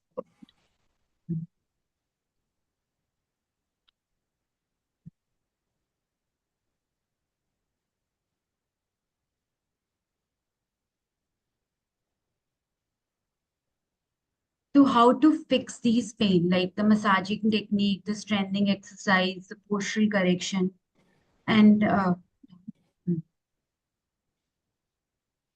so these are the techniques which I wanted to discuss. Am I audible to all? Yes, yes, please go ahead. Okay. So I have divided things into 3 parts. The main cause of the ache is the pain cause can be treated with 3 things: massaging technique, strengthening exercise, and postural correction. The massaging technique are very basic, which you can do in your home, at your workplace, wherever you are sitting, wherever you are working. And the strengthening exercise for the betterment for the long term. And for the postural correction, you have to perform the postural correction because otherwise you won't get the relief in your pain. So I have a 2-3 videos which I'm sharing. I'm covering very basic exercises in this, like which is be very useful for the patients who are like, which we are giving to our patients. And these exercises are showing a very good result. So I'm sharing the neck and shoulder massaging techniques and the strengthening exercise.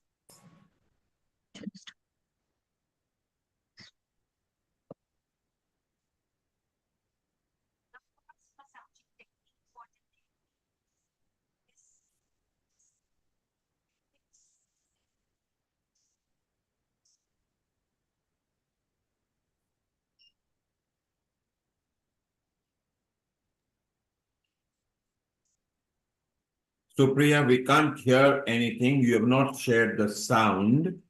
Is this your own video? Is this your own material? Yes, yes, sir. This is our own material we have created in our department.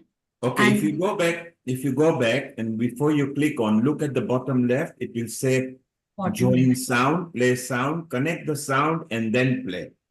Okay, sir. Okay. Because it is important one. Take your time, keep on smiling, it's beautiful. Neck, shoulder and back pains are very common. We got Common an answer. expert, Dr. Lalit Sodha, the chiropractor, and he would love to see what this is because he actually produces videos for professionals. So it will be very good that he sees. Okay, now when you share screen, look at the bottom left, join the audio so we can hear. Yes. And play. First massaging technique for the neck pain is this area, this protruded C7 area. Most of the people have swelling at here. When you will press this point like this, you will get the relaxation while pressing this point and you will feel relaxation in your neck pain like this. Now the next exercise is take a ball like this, any tennis ball or any normal bat ball. You can press your trapezius muscles like this. This will massage your trapezius muscle and give you relief in your neck pain. Move this and then press this. Move and then press this. The first stretching exercise for the neck is take your neck like this towards your shoulder. Do this for another side. Do this movement 5 times. Again, take your neck back like this. You can do this exercise for relaxation while you are sitting for a long hours on the laptop or phone, or you are watching TV too much. So you can do this exercise. This will relax your neck muscles. Now the neck and shoulder strengthening exercise. Lift your hand, move your wrist up and down. Do this movement 10 times. Next exercise, move your elbow towards your shoulder like this. Do this exercise 10 times. Now the next exercise, lift your hand up and down, up and down. Take your hands on the sides. Take your hands on the side and do this movement 10 times. This is the fourth exercise, fourth strengthening exercise. Now, take your fingers to the shoulder and rotate your shoulders like this.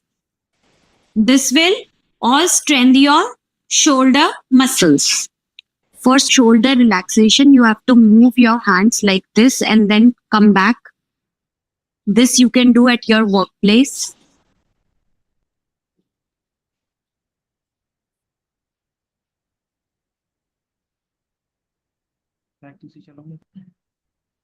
So Supriya, that was very useful because you practically showed people, and don't take my word, take the word of a very famous expert here from London, Dr. Lalit Sodha, who is a chiropractor. Lalit, what did you think? Because we wanted some practical videos, didn't we?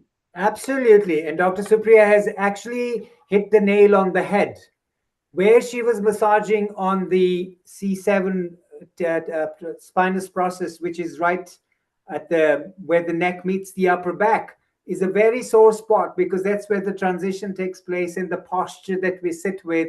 That's where the head is carrying it forward, and we get a lot of neck ache. Absolutely hit it on the nail on the head. I think these are the kind of videos that we should all be sharing with the patients to give them some home exercises, home care to do.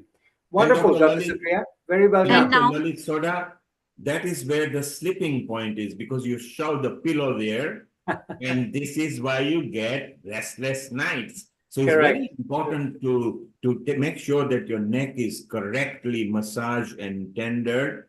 Obviously, don't exasperate the veins if they are actually pressed, because then you need to see a profession, which is very good. So Rotary Lal Goyal always brings facilitators from all over India who are either head of departments or leaders. So Rotary Lal Goyal, we are very proud. And of course, you love Mathura. And I think Dr. Supriya is in Mathura, I think.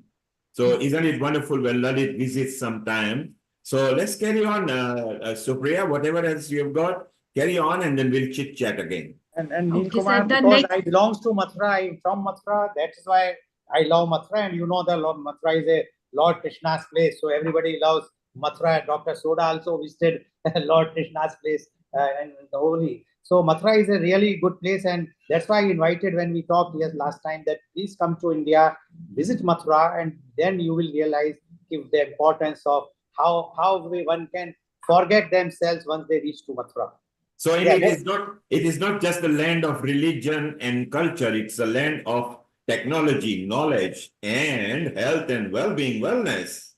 And Mathura is a very vibrant city too. Dr. Lal Goyal, Dr. Supriya, I look forward to meeting you in November when I make my next trip. Definitely, sir. We'll see you. Yeah, Supriya, Rotary Lal Goyal will connect you to Dr. Lalit Sodha. He's personally going to connect to you and maybe enhance the connection with you, because he's quite senior here in London. So this is what we do at Healing Our Earth. We actually merge people, and we uplift each other and enhance each other. Over to you, Dr. Supriya. Carry on with more presentation of yours. Okay, sir. The next joint which I'm covering is a back, which is like nowadays everybody is having back pain, whether they are young, whether they are in their 40s, 50s, or whether they are in 70s, 80s. So these are something which I'm sharing, which are very basic exercise, and that can be performed anytime, anywhere. So my next video is for the back exercise. For the back massage exercise, you have to press your L5 around your L5 like this, back massage. This will relax your back muscles. First exercise, you have to stretch your ankles towards your face. Stretch it, hold it for 5 seconds. 1, 2, 3, 4, 5, relax. Now next exercise is knee to chest. You have to lift your leg and move it towards your chest and hold it for 5 seconds. 1, 2, 3, 4, 5, relax. Do this exercise 5 times. Now next exercise, fold your knees and lift your back. This is called bridging exercise. This will strengthen all your back and extensor muscles. Lift your back and do this for 10 times. Now fourth exercise, you have to lie down on your stomach and then lift your leg like this. Do it 10 times. First for left leg, then for the right leg. Do it for the right leg 10 times. Now the fifth exercise for back is lift your upper body like this. Hold it 1 second and then get down. This will strengthen your extensor muscle and relax your back muscles. Get down. Do this 10 times. Yes, this is back. These are the back exercise, basic back exercise, which will be very helpful during your workplace or whenever you are sitting for long hours. When you are the bridging exercise is very helpful when you have a back pain, when you are walking a lot. So this exercise will give you an instant relief. And the hamstring stretching I forgot to share, but I feel that in back, hamstring stretching plays very good role because hamstring stretching give you an instant back relief. most of the people forgetting hamstring, and they are not stretching hamstring muscle, and they are not strengthening their hamstring muscles, and they are confusing with knee and back pain. So the main reason for the back pain is hamstring, because we all the time sitting, we are not taking care, we are all the time flexing towards your slouching, flexing our backs. We are not extensing.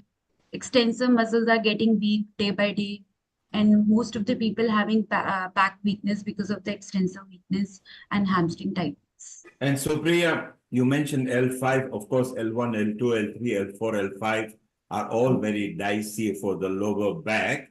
And this year, the World Physiotherapy wants to concentrate on the lower back. There are questions on the social media asking, what is the difference between slip disc and prolapsed discs? The prolapsed disc is something that this disc is pressed a lot.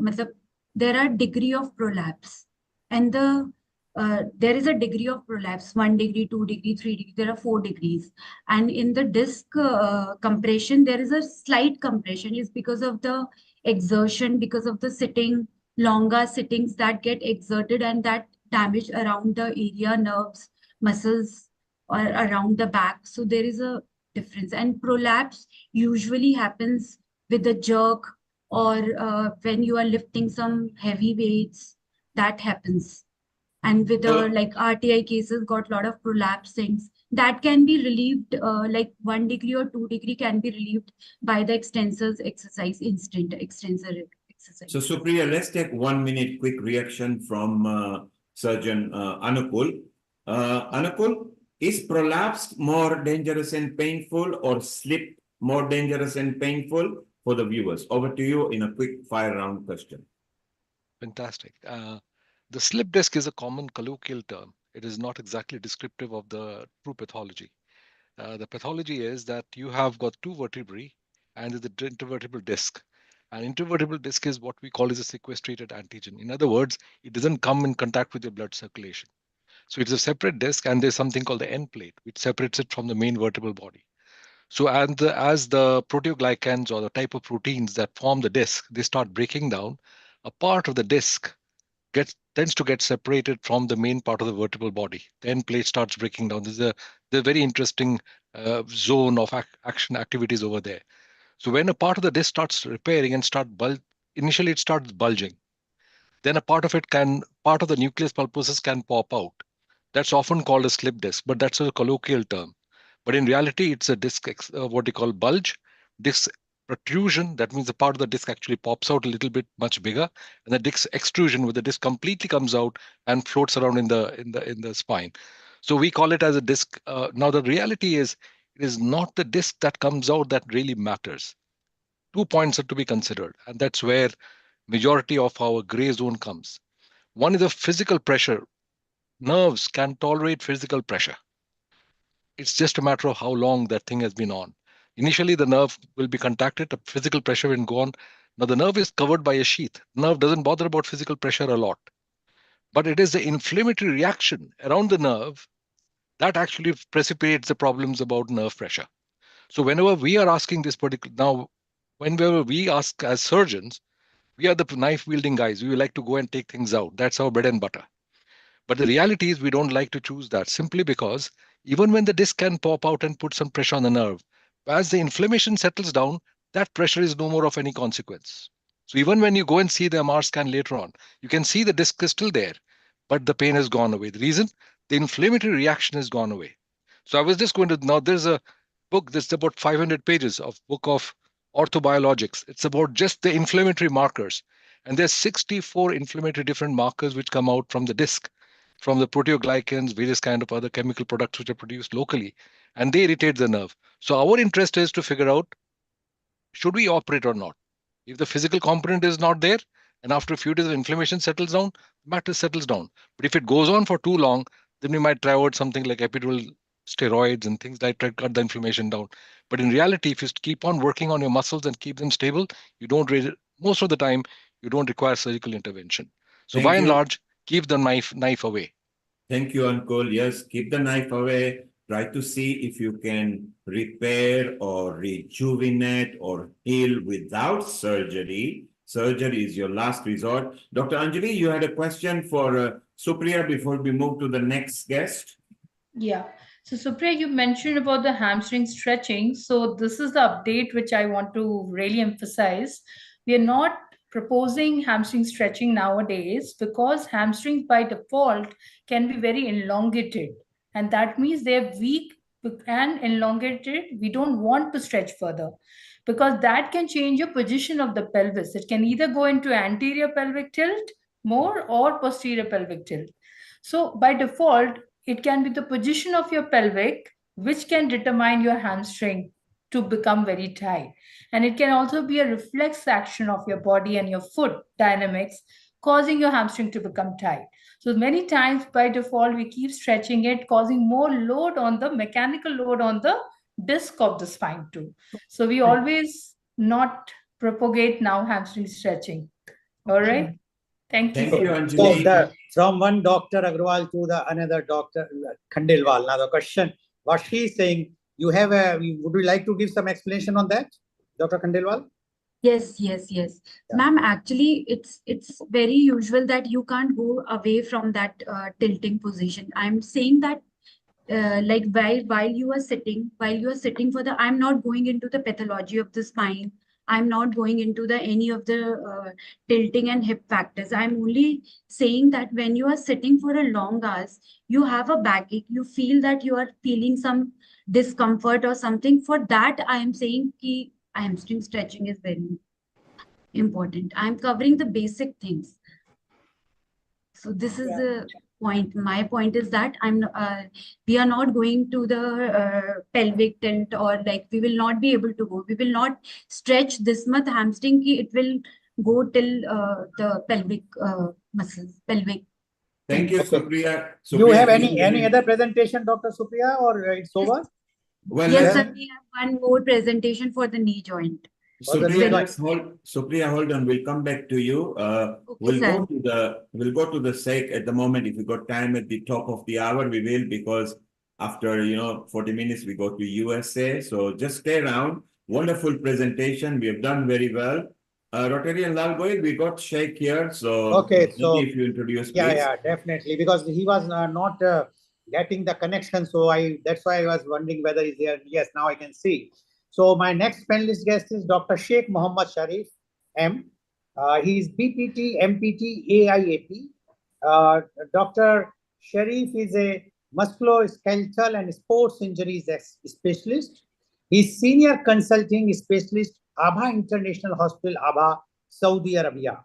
Dr. Sheikh Mohammed Sharif, you are listening to the discussions which were going on with Dr. Lalit Sodha, Dr. Ankul, as well as Dr. Agrawal, as well as Dr. Supriya Khandelwal. Now, we would like to know from you, because today is a physiotherapy day, what is because your specialty is sports injuries, and sports injury is a very, very common factor nowadays because so much awareness about the sports. Would you like to, what you would like to say about the sports injuries and how the sports injuries can be done can be cured by the physiotherapy? Dr. Sheikh Mohammed Sharif, please. Thank you, sir. Thank you for the opportunity. I was hearing a lot of things from you doctors, and some disturbance is coming. Now, please go ahead. Yeah, go ahead. Can you hear me? Okay.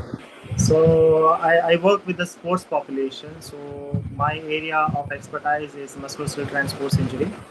So yeah, go ahead. Yes, some disturbance is coming, Dr. Sharif. Something is there on which is disturbing. Fan is there. Some fan is there. Just close that fan. If the fan is it fine now? Now, yeah. Go ahead. Okay, doctor. So okay, so we are our main concern is the pain. So because of pain, we go to consult the doctor, and they with the patient comes to physiotherapy also. So in the sports field, the most common injury is we have the shoulder injury, neck injury, and back injury. In that main problem, the patient encounter is shoulder injury. So The injury happens in the sports field due to the repetitive action. Suppose we take example of a bowler. So bowler, when they bowl, they have excess amount of external rotation. So over a period of time, their shoulder will be adapted to that particular action, and they will have adaptive changes in their shoulder. Patient will likely have the internal rotation deficit and external rotation gain. So with this problem, the position of the shoulder, it will shift from the normal position. It will slide slightly up, and the patient will encounter shoulder pain. So it's very important to assess the patient here. We have to assess if for the scapula, the position of the scapula, the rotation of the scapula. Then we treat the cause of the problem, and that's how the problem is solved in this case. So and likewise, the back, neck, and shoulder, these three area are more, here the mobility is more. Where the mobility is more, the patient tend to have more problem. So in the neck also, you have so many conditions which happens because of the increased mobility.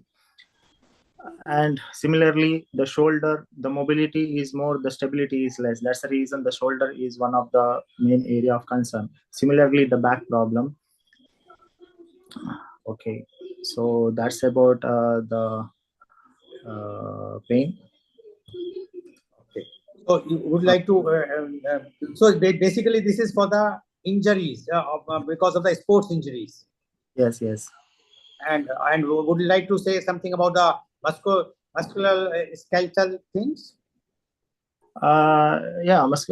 See, when the injury happens in the sports population, the injury can happen to all the areas. Like it can affect the joint, it can affect the ligament, it can affect the other soft tissues, the nerves, etc. So when we assess this patient, we take the thorough history of the patient, followed by we go for a special test, and we confirm the diagnosis, and we find out the exact cause of pain. Once we find out the cause of pain, we treat the cause of the pain, then only we get a very good result.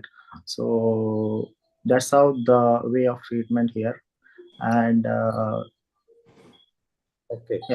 okay, so thank you, Dr. Sharif. Mr. Anil Kumar, you have any question?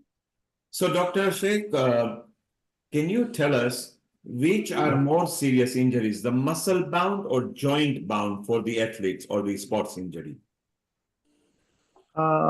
Sports injury, see, muscle trauma, it heals faster than the bone trauma. So when the patient is having the bone trauma, so he will go for a longer rehabilitation, longer rest period. So the muscle injury, it heals faster than the bone. So that's how it is. So bone injury. And according to you, what's the most common sports injury that you come across between male and female separately? It depends on the sports which they play. In football, it will be ACL injury. The most common one is ACL injury in football. Female also, it's same. Like depends on the sports. If the sports is football, the injury will be more of the ACL injury. And in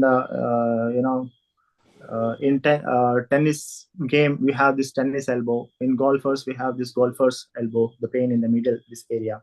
So every specific game has a particular type of injury. Especially in the bowlers, they have this what you call the shoulder pain in the bowlers. And for the batsman, in the batsman, it can be anything. It can be a shoulder injury, it can be an elbow injury, it can be a back pain, like that. So Thank it depends you. That's all for me. Rotarian Larboy, we can go to Dr. Fiona. She's waiting. Okay, Dr. Fiona, are you there? I can't see her. She's here. She's just landscaping her video. Dr. Fiona, if you landscape your video so we can highlight you. Thank you, Dr. Sheikh, and over to you, Rotarian Lalboy. Thank you. Yeah. Dr. Fiona, are you there? Hello. Yeah, yes, I'm there. She's here, Rotarian. I will just be spotlighting in a moment. Over to you, and we say goodbye to Dr. Sheikh. Okay, Dr. Sheikh, thank you very much. for giving your information. I'm sure that the sports persons who are playing the games will be more careful, because it's a very painful personal experience. Now, I would like to introduce about Dr. Fiona, if she's there. I know she's traveling, Yes, yes. so but we can't see you, Yeah, Dr. I'm traveling. Am I visible now? No, I can't. Yeah, you are visible, but turn your mobile in the other way. And like this. Turn your mobile, please. Okay, you keep it like this, because I think your screen is locked. Yeah. Now it is fine. Yes. Yes. Is it? Yeah, I would like to Yes. introduce Thank my you. next, last but not the least panelist, Dr. Fiona Carlin De Silva. She's BPT, MPT, MIAP. She's a consultant pediatrics physiotherapist at Dr. L.H. Hiranandani Hospital, Mumbai. Dr. Fiona, you are a consultant pediatric physiotherapist. First, just tell our viewers, for the benefit of viewers, what is the difference between a pediatric physiotherapist and a normal physiotherapist? Okay, so when it comes to a pediatric physiotherapist and a normal physiotherapist, the difference is the approach in treating a child. So coming to adult, we always treat a goal wise, like our goal will be, there will be specific exercises for specific problem. And we go for specific exercises for that. Like, for example, the doctor that spoke first, the physiotherapist, she showed us many exercises for neck, for back, like almost targeting single muscle. She showed those exercises. But in children, we don't go on targeting a single muscle. We go sometimes, but the exercises will be more of a functional exercise. For example, we target that muscle in a function. A function is where you go for walking, you go climbing, jumping, rolling. So those kind of functions will be there, and the equipments that we use, especially a pediatric child, like a child, when we give physio, can never be treated only on a plinth. We require lot of equipments, where comes your physiotherapy ball, your bolsters, the swings, ladders, the Bosu ball, many other things are there which we use, so that mainly the child doesn't feel bored of exercises. First of all, he shouldn't know that we are doing exercise on them. It is like we are creating a fun activity from a child's perspective, but from our perspective, it is a exercise for him. So that is the main difference. It's like we go functionally for the children. Okay, so today being the physiotherapy day, and and you told me that you have gone to a conference at Surat and you are coming back to Mumbai. Dr. Yes. Fiona, what Yes. you'd like to give a message to the public at large on this very auspicious, that is the physiotherapy day?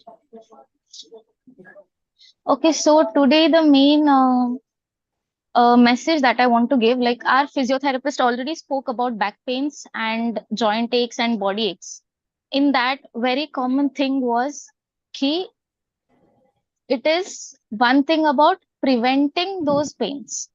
So I personally think my suggestion is that, my opinion is that preventing that back pain and all the body aches begins in your early life. That is when you're a child. And you ignore certain red flags, you can say, in that age, which will lead to certain back pains and body aches in future. You can generally notice our parents, especially I am at the age of 27, but if you see my mother who is around 55, she works much harder than me, but she doesn't get any pain. But me being just 25, I do just half of the household work what she does. My back hurts, my shoulder hurts. So those kind of things our youngsters face. That is because of the inactivity that they are carrying out throughout till now. And especially in the childhood, there are many things that are ignored. If I could say, the first thing when a child says, Ki, I have pain, my legs are paining, mama. Maybe in the afternoon or night, many of us might have encountered, Ki, my legs are paining, my thighs are paining. So what is the common answer that a mother or a parent gives? She tells, you run around a lot and that's why you get this pain. Or otherwise what she says, Ki, you are inactive, and you're inactive, you're not going out, you're in your phone, you're just sitting inside and watching TV and you don't go out, play, that is why your body gives up and you get pain. But in actual, that is not the case. There is something known as growing pain. Growing pain has really little evidence, but still it is present. Growing pain is like children are most likely to run around, jump around, and play around. Because of that, their muscles are not able to take the load what they are giving. And because of that, the muscles are giving up and the child is facing the pain. So that is one thing. Another thing in most common in children that goes till the adulthood is the vitamin D levels. So the vitamin D levels is something that is always neglected. Okay, I think we lost Dr. Fiona's connection. She has given a very clear message that the mother or the parent should not avoid when the child says that there is a pain in the leg, and she. Okay, thank you very much, Dr. Fiona. And she has given a very, very clear message about the pain which the child faces when in the growing stage, and the mother should not avoid it. Mother should try to consult a physiotherapist or the doctor to see that why it is and what is the remedy, like she was mentioning about D3 or the vitamin D or something like that. So things, although the connection is, she's traveling. So thank you very much, Dr. Fiona, to give these views. Now I will go back to Dr. Supriya Khandelwal again. Dr. Supriya Khandelwal, you have heard the views all. Everyone has given their views, and I know that this is such a vast thing because I had a personal experience of mine. In the 1994, I broke my ligament, knee ligaments, and it's very, very painful. And I was after the plaster was done by the Dr. Anand Joshi, and then I was for the physiotherapy under Dr. Ali Irani, the famous sports person at one time and a very senior physiotherapist. And it is really very painful at that time. But we would like to know from you. Now you are going to present the third one, third of your presentation. Please give that, and then we'll ask some questions.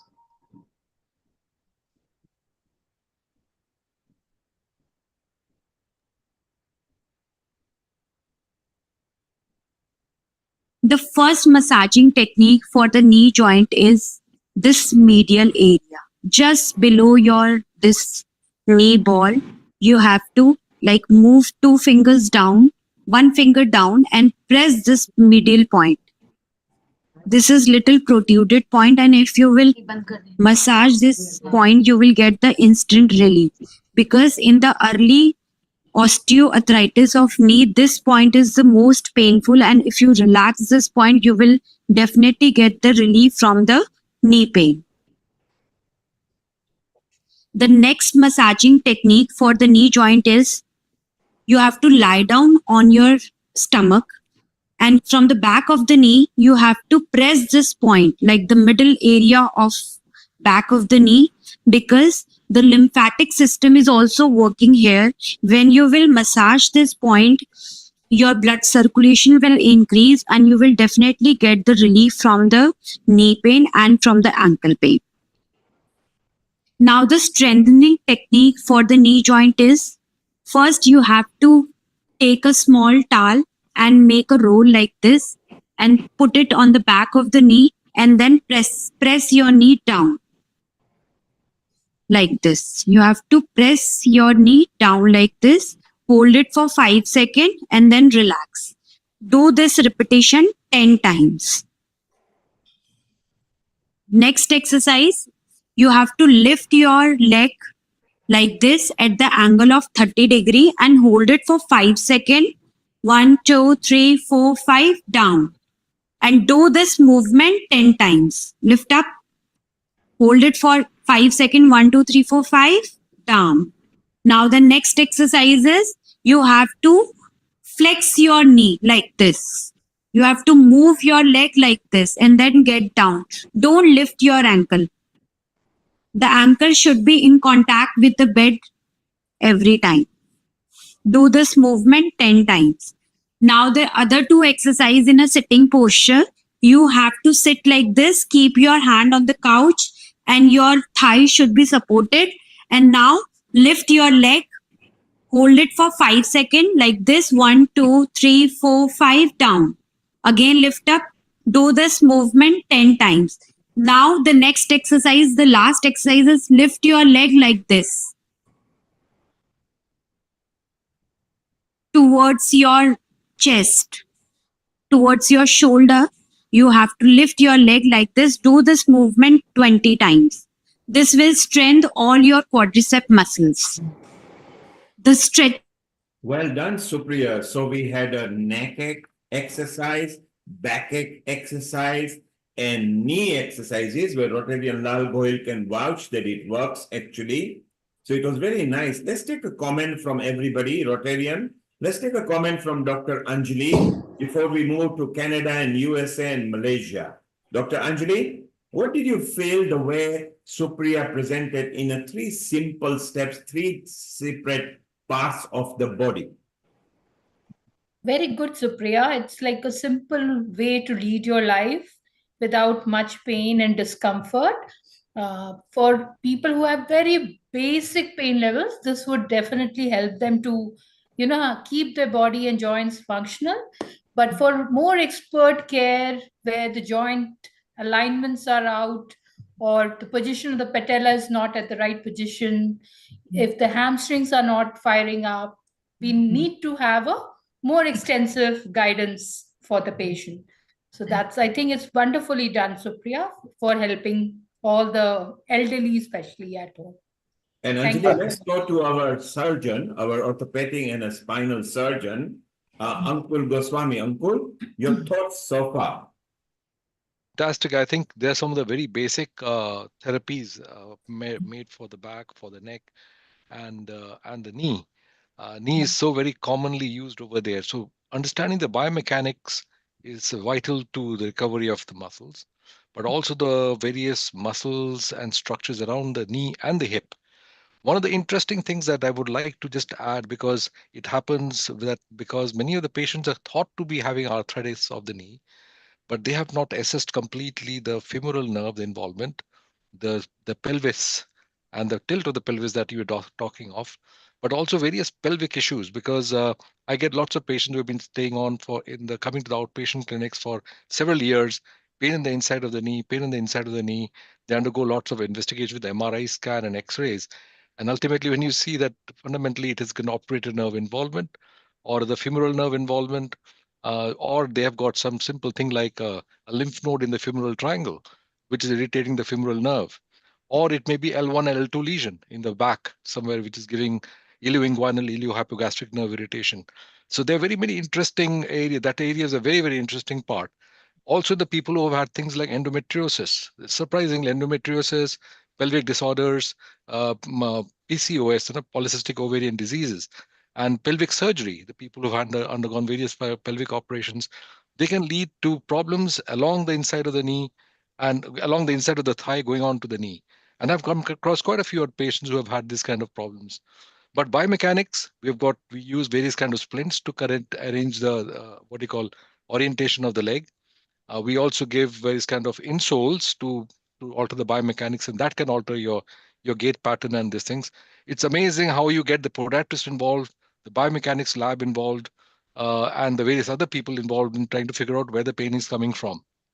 So it's multiple issues that we're going to take into account, but it's fantastic. I think at a very basic level, some of the people should be able to do this very, very well. Thank you. They're very helpful. Thank you, Ankul. And you mentioned at the basic level, the viewers in the social media are enjoying what Supriya did because they understood. It wasn't a session for experts to chit chat as a conference. Because we are beaming live on social media of various partner channels, the consumer level are actually understanding simple exercise. So Supriya, that was very good at a consumer level, at the end user who are tapped into website, Facebook, YouTube, and partner channels. So Rotarian Lal Goyal, that was a good way of actually showing people in a simplistic form. Rotarian, what we are going to do, I'm going to introduce the Canadian, USA, and the Malaysian ladies, which are part of our team anyway. So they've got a comment, and then we will run into their session.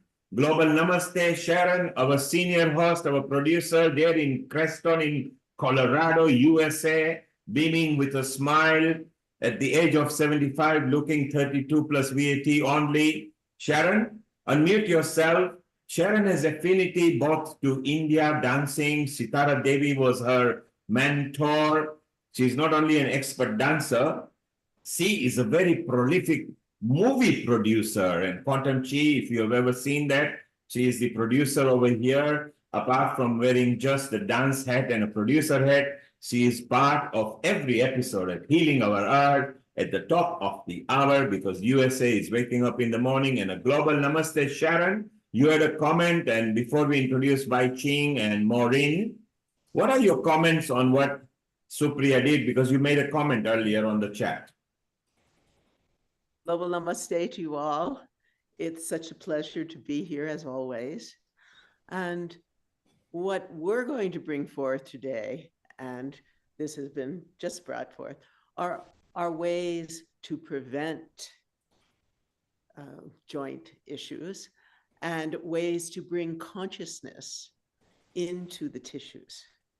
So that even if you have, I want to explain, I was a professional dancer from very young, dancing 8 hours a day. And then I lived with my Guruji Sitara Devi and danced 8 hours a day with heavy bells on my ankles on tile floors. And I was a perfectionist, still am. And so in 2006, I had to have 2 hip replacements. Now, when I went to the doctor, at that point, I couldn't turn out my hips and my feet at all. And, you know, my cartilage was gone, but I was on no drugs. बंद None. कर दो तुम lightweight बंद कर सब बंद कर And the reason I was on no drugs was because I had learned these exercises from the psychophysical method of neurosensory reeducation, which incorporated what some might know as Feldenkrais exercises. And they were ways to bring the consciousness deep into the tissues, very simple, easy exercises that were done very, very slowly with great attention and feeling about, like if you had one hip that was okay and the other that was hurting, you would really feel into what it was, what created the fluidity, and try to bring that into the other one. And everything was done with such intent and awareness. And so I did these exercises as my hips got worse and worse. But when I went to the doctor, he said, what? After looking at my x-rays, he said, you must be one of those mind-body people because you're not on any meds.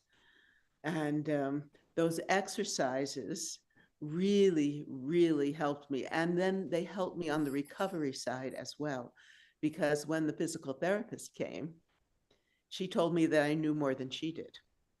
So Sharon, I would just ask. Yes. So Sharon, let's talk about the exercise in a moment as well. Let's finish the previous session, which was the Indian sector. Rotarian Lal Goyal, what a wonderful array of contributors you always bring over here. And say hello to Sharon, who will be moving over to Canada with Maureen and Malaysia with Wai Ching over there, who is our roving ambassador. She travels in different countries and just pops up from different country every now and then. So it'll be beautiful. And say hello, Wai Ching, if you could unmute yourself, say hello to Rotarian Lal Goyal. When you go to India, you will be meeting him up there.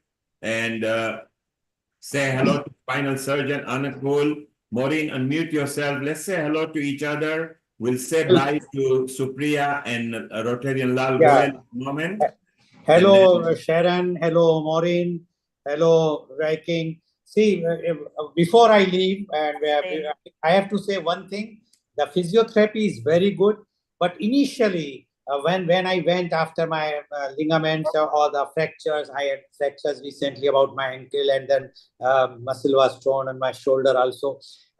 Initially, it is very painful. So I used to hate to go to a physiotherapist, but gradually, I felt that they are the only person who can put you back to my work, because the surgeon or the doctor, he just put it and then he says, now the next step is to go to the physiotherapist. So the main work has to be done by the physiotherapist after the doctors who did all those things. So it's a very good program today. I must appreciate and I must give thanks to Mr. Neil Kumar to bring out such types of programs, and especially on a very, very special day, that is the physiotherapy day, where the physiotherapists and the doctors, they are giving their views. And I'm sure that the people who are watching this show today has got many very good idea about the injuries, and the message is very, very clear. Avoid the injuries. If you cannot avoid the injuries, then you have no other options to go to the doctor and to the physiotherapy. So thank you very much, and global namaste to you all. Thank you very much. Thank you, Rotarian Lal Goyal. What a wonderful session we have had. Supriya, very well done. We will be having you back in the women's episode again. So we will connect to you. Rotarian Lal Goyal will connect to you. So thank you. And a global namaste. Rotarian Lal Goyal, global namaste to you. And let us be here. Now we want to say, Sharon, Wai-Ching, Maureen, say hello to spinal surgeon and pediatric surgeon, orthopedic surgeon Ankul Goswami, who is here in United Kingdom, and in India, a very senior consultant in physiotherapy, apart from Women's Matter, Dr. Anjali, who will be sitting around here. So what we will do now, Sharon, we go to Wai-Ching for a quick session and then have a question and answer. Then we go to Smiling Maureen. Maureen has got a nice session planned up for us to regenerate your joints from within. Now that is integrated care. So that will be very useful. And Wai-Ching, of course, who carries several hats, has got her method of how to alleviate some pains and joints. So Sharon, global namaste, over to you in North Atlantic. Hello again. I'm thrilled to have our dear Wai-Ching back, who has been on Healing Earth so many times. She's part of the World Council for Health and is teaching Qigong meditation and healing throughout the world. She'll be in Japan soon, speaking at a big conference with Dr. Robert Malone, if you've heard of him. And she really explores many, many alternative therapies. So Wai-Ching, namaste, global namaste. Global namaste, everyone. Sharon, thank you for inviting me on to this one. And I'm so glad I can make it because this topic is really very dear to my heart, and doing this. But actually, I would love to ask Dr. Goswami a question first before I could go on. It's that in my research, sir, is that I found out that there's something called fibrin, right? And perhaps a P16 or P16, it's a protein that causes inflammation, especially in elders, and it happens naturally. It's even separate from any kind of foods that may cause inflammation. Can you elucidate and elaborate on that? Because I really would love to do more research. Yes, there are a huge number of proteoglycan breakdown products. First of all, you've got the basic matrix, then you've got cellular components, and you've got the extracellular components. So all three of them produce a different set of what you call chemical products, and it's very difficult to figure out which one is causing you the problems. So one of the things that I targeted in my research work, particularly when I was doing endoscopic spinal work, is that we used to be operating under local anesthetic. So we used to palpate different parts of the spine to figure out where the pain is coming from. And very interestingly, when we used to put the MR scan to check before the operation, we used to say, well, this is the area where the pain is coming from. When we used to put the camera inside and look inside and probe the areas, no pain from there. And we used to go probe a different area, it was painful. And then we said, goodness heavens, it's very different from what we thought. And what we found was only a small tear. We would put something called a discography, a sort of dye inside the disc. And when it would come out from that particular leaking area, the person will say, oh yeah, that's exactly the pain I get. So it was big revelation to me to figure out the pain that we are generating at a given area is quite different from the area where we thought was painful when we saw the MR scan. It's very different. So I started collecting the material from the disc and started doing the microscopic tests under Professor Fremont. and also trying to find out what side of products are coming out. And what we found was that mRNA, that is when the DNA itself, is producing certain type of chemical products, certain type of reactions, telling the mRNA, that is messenger RNA, to tell some other things to produce a certain type of chemicals. And this particular point where you have a cell is telling, a particular gene is telling this information to be sent, and you're producing certain kind of type of chemical, the tragedy is we in science have still not been able to figure out why one particular type of DNA is producing that. And that is why I am very much into the concept of the consciousness as an element, as is Sri Aurobindo's system of internal healing.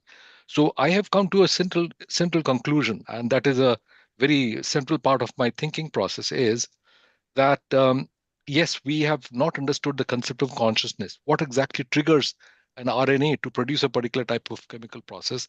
Is it something more different from much at a higher level? And it is that conscious element that is central to our understanding how the body heals. And I come back to a simple solution.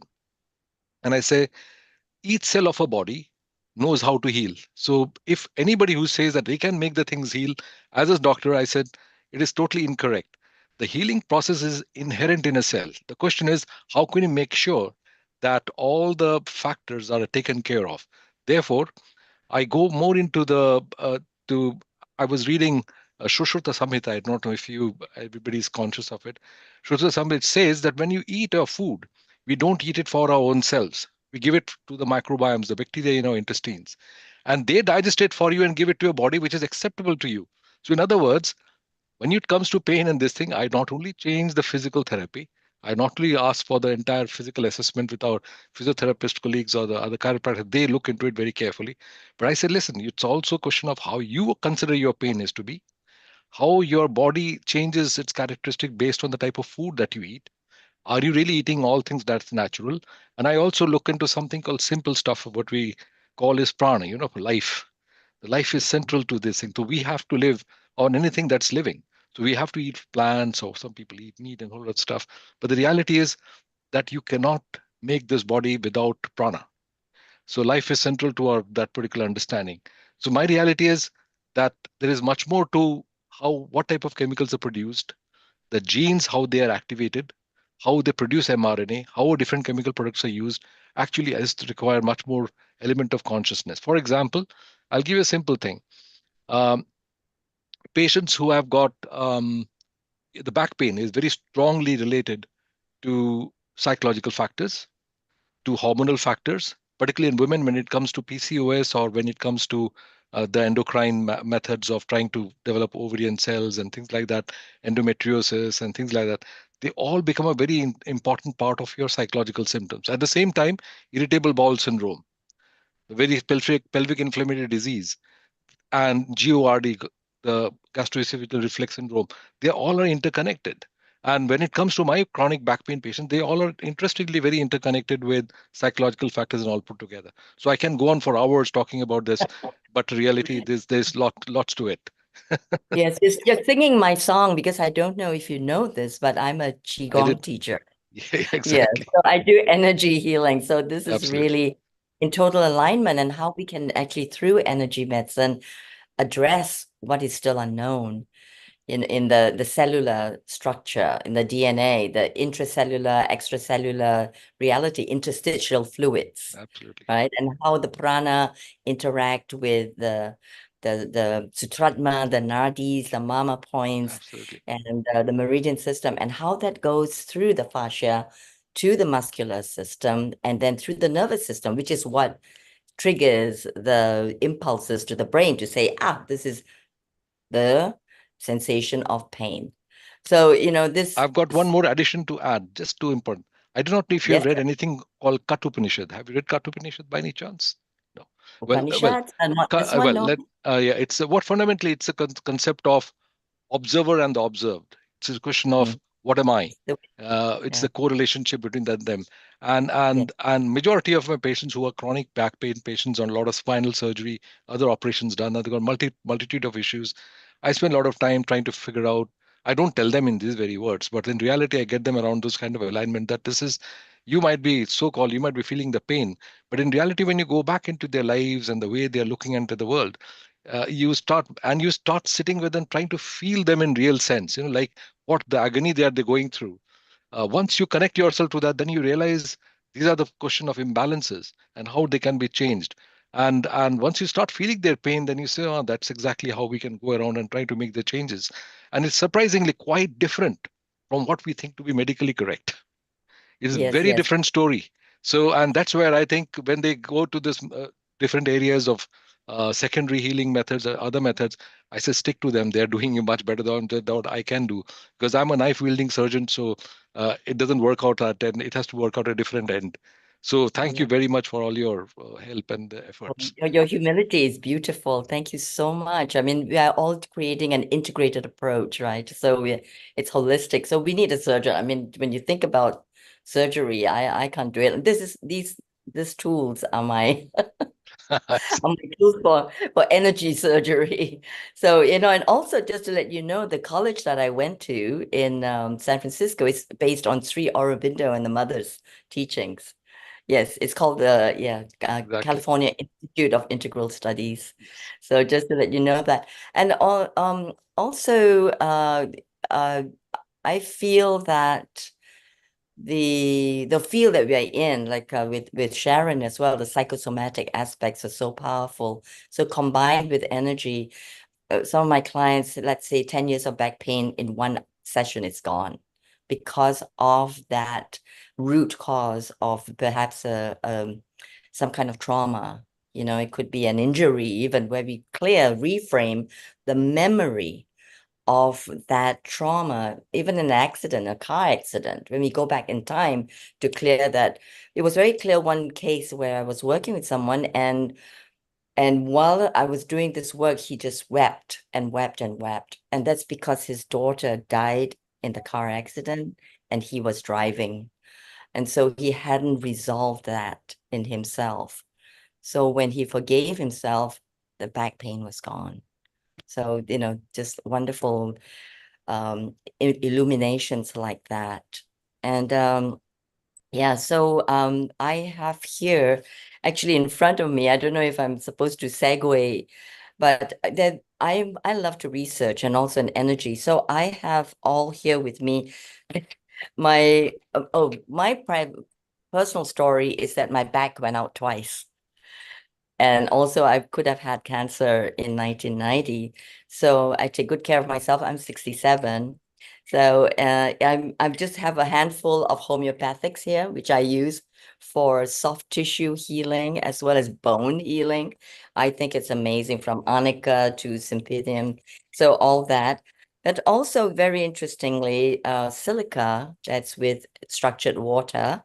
And I just go through this since I've got it all ready here, and Chinese medicinals as well, and methylene blue that affects the mitochondria. So I'm just going to go through really quickly. And this is a cream that is made from Nigella sativa. So that's the black cumin seed. And this one is also pretty amazing. It's a gel that has been used effectively and is delivered by nanotechnology. The basis is also Nigella sativa with astaxanthin, with curcumin, and so on. And so this also is a monoatomic spray with Chinese herbs. And this as a Japanese product, it's from the water is from a special place in Japan, and it's mixed with the silica, also from a special place, for soft tissue and bone healing. I mean, this is all amazing. And then Sacha Inchi serum, that menthol, that's for tendonitis and for nervine pain as well. So I've got here even more. This is an amazing natural painkiller with boswellia and piperine and curcumin, and it's made in India. I met the formulator. This is actually made for a company that is well known. I won't say it here. Analgesic. It's very well known, but they actually market a natural one. So I'm just putting out my little treasure trove here because that's what I use for my clients. So this is amazingly effective and much more effective than all the analgesics for especially like a peripheral neuropathy. It just works really, really well. And so I'm just going to go also very quickly to like essential oils, cypress, copaiba, panaway, peppermint, and sacred frankincense, and lay it on, as well as with the coconut oil, which is a great carrier, and castor oil. So I make castor oil packs as well. And this is really so effective as it is offered by, since you are speaking of spiritual matters, Edgar Casey has come through and said, I use that as well. So in terms of internal, I just carry on since you're all listening, is that this product also with magnesium. I've got a few magnesium products here, which I use myself. And this has butcher's broom, feverfew, as well as alpha-lipoic acid. Very important for joint pains, right? And then for food, also collagen, which I put into soups and drinks as well, together with vitamin C and spirulina. All that really builds up the mitochondria in the cells for healing. D3 with K2, also so important for that. And like jelly, konjaku jelly, and for vegetarians, right? With that it's all building up the protein aspect. So make sure that I eat a lot of protein, and also for my clients to make sure that there's enough protein, because when we want to heal, to restore, we need a lot of the protein, right, doctor? So we need to do that. And also, let's see what I have here. This, I have this in show and tell. It's my latest arsenal. I don't know whether you've seen this, but this is a miracle worker for people with aches and pains and Parkinson's, tumors. It has been amazing. And it is based on traditional Chinese medicine, based on qi, prana. And it is based on what is called terahertz in frequency medicine. I'm very concerned about the radiation that we are going through. I just made a comment too, that one of the reasons for the pain, the kind of the intense unknown pain, like from headaches, migraines to backaches, is because we are on the phone a lot. And as soon as we touch it, it goes right through the body. So I have here a lot of protective shields inside. What I'm wearing as well is a protective shield for 5G. And this fabric protects me from the negative ions. It's made in Japan, and it protects me from also the radiation from the computer and the phone. So this is, I have a blanket here that is, I'm writing into concepts for healing centers and hospitals. So these are the ones that I'm writing in. So while we are resting in the hospital, let's say, why not heal at the same time, right? Using these new products. Actually, these are not new. This is made by a company that's 100 years old in Japan, and it emits negative ions. And they started using this for people who were injured in Hiroshima, Nagasaki. And so they did the research. And so it's been since then to help heal. Amazing for joint pains and osteoarthritis. So I come back to this for a while, is that this is so amazing because it's based on crystalline technology, and it has blue light and heat. This has no radiation whatsoever. And people heal in quick time because it combines the thermal aspect, just like putting them under far infrared, or, using red light therapy, or, heat therapy. So these are some of the tools besides this basic $2 tool, which is excellent for neck pain, and because it works on the splenius muscle. And then, of course, we can do our own massage, which I train people in the sternocleidomastoid muscle as well. So everything that I've heard is like, it's yes. So I thought I would gather some of my arsenal to share with all of you. So, Wai-Ching, what a wonderful arsenal you had there. You had material, you had homeopathy, you had Ayurveda, you had normal creams and medicines, you had gadgets there and everything. Now, at what age did you feel this was necessary for you? And does it help you? Is this for joint X or muscle X? So just wait before you answer. Before you answer, Dr. Anjali, you made a comment about the mast cells as well. So if you can make your comment to Wai-Ching, because he loves doing a research as well. And then we go back to Wai-Ching. Sharon, we go back to Wai-Ching and feel what material or integrated care that she loves, that she has worked, so she is sharing with people. So Anjali, your comment to Wai-Ching before we go to Wai-Ching. Over to you, Anjali. So yeah, we are all having something called as mast cell. So it is a very sensitive cell which reacts to your temperature, your emotions, your pain sensitivities, your food. So any kind of pains and aches in the body, gastrointestinal discomfort can be the mast cell activation, which I work a lot on these patients with connective tissue disorders. And that's what, when you talked about the phone screen, the EMF fields, sensitivity to computer radiation, our muscles are very sensitive to EMF radiation. So maximum time, if we are around the environment with maximum gadgets around, that's when you'll see the person is talking about more of migraine pain, back pains, endometriosis, PCOD. So I think muscle is everywhere. Now we're just dominated by muscles. Yeah. Thank you. Thank you, Anjali. So that's useful as well. Maureen, I hope you're okay in Canada. We will be with you shortly, and then we will chit chat, because this is what we love doing at Healing Our Earth. We bring people together, we get information, then we chit chat and we extrapolate further. So the viewers who are connected to us on YouTube, Facebook, website, and partner channels, we are not prescribing anything we are showing. We are sharing how it works better for us. So Wai-Ching is sharing with you what has worked with her and what she thinks is very good for her. Wai-Ching, so is it mainly for joint care you are talking about, or is it muscle aches? Both, because we are one matrix, and the insertion of the muscles go into the joints and then creates the mobility and flexibility that we have.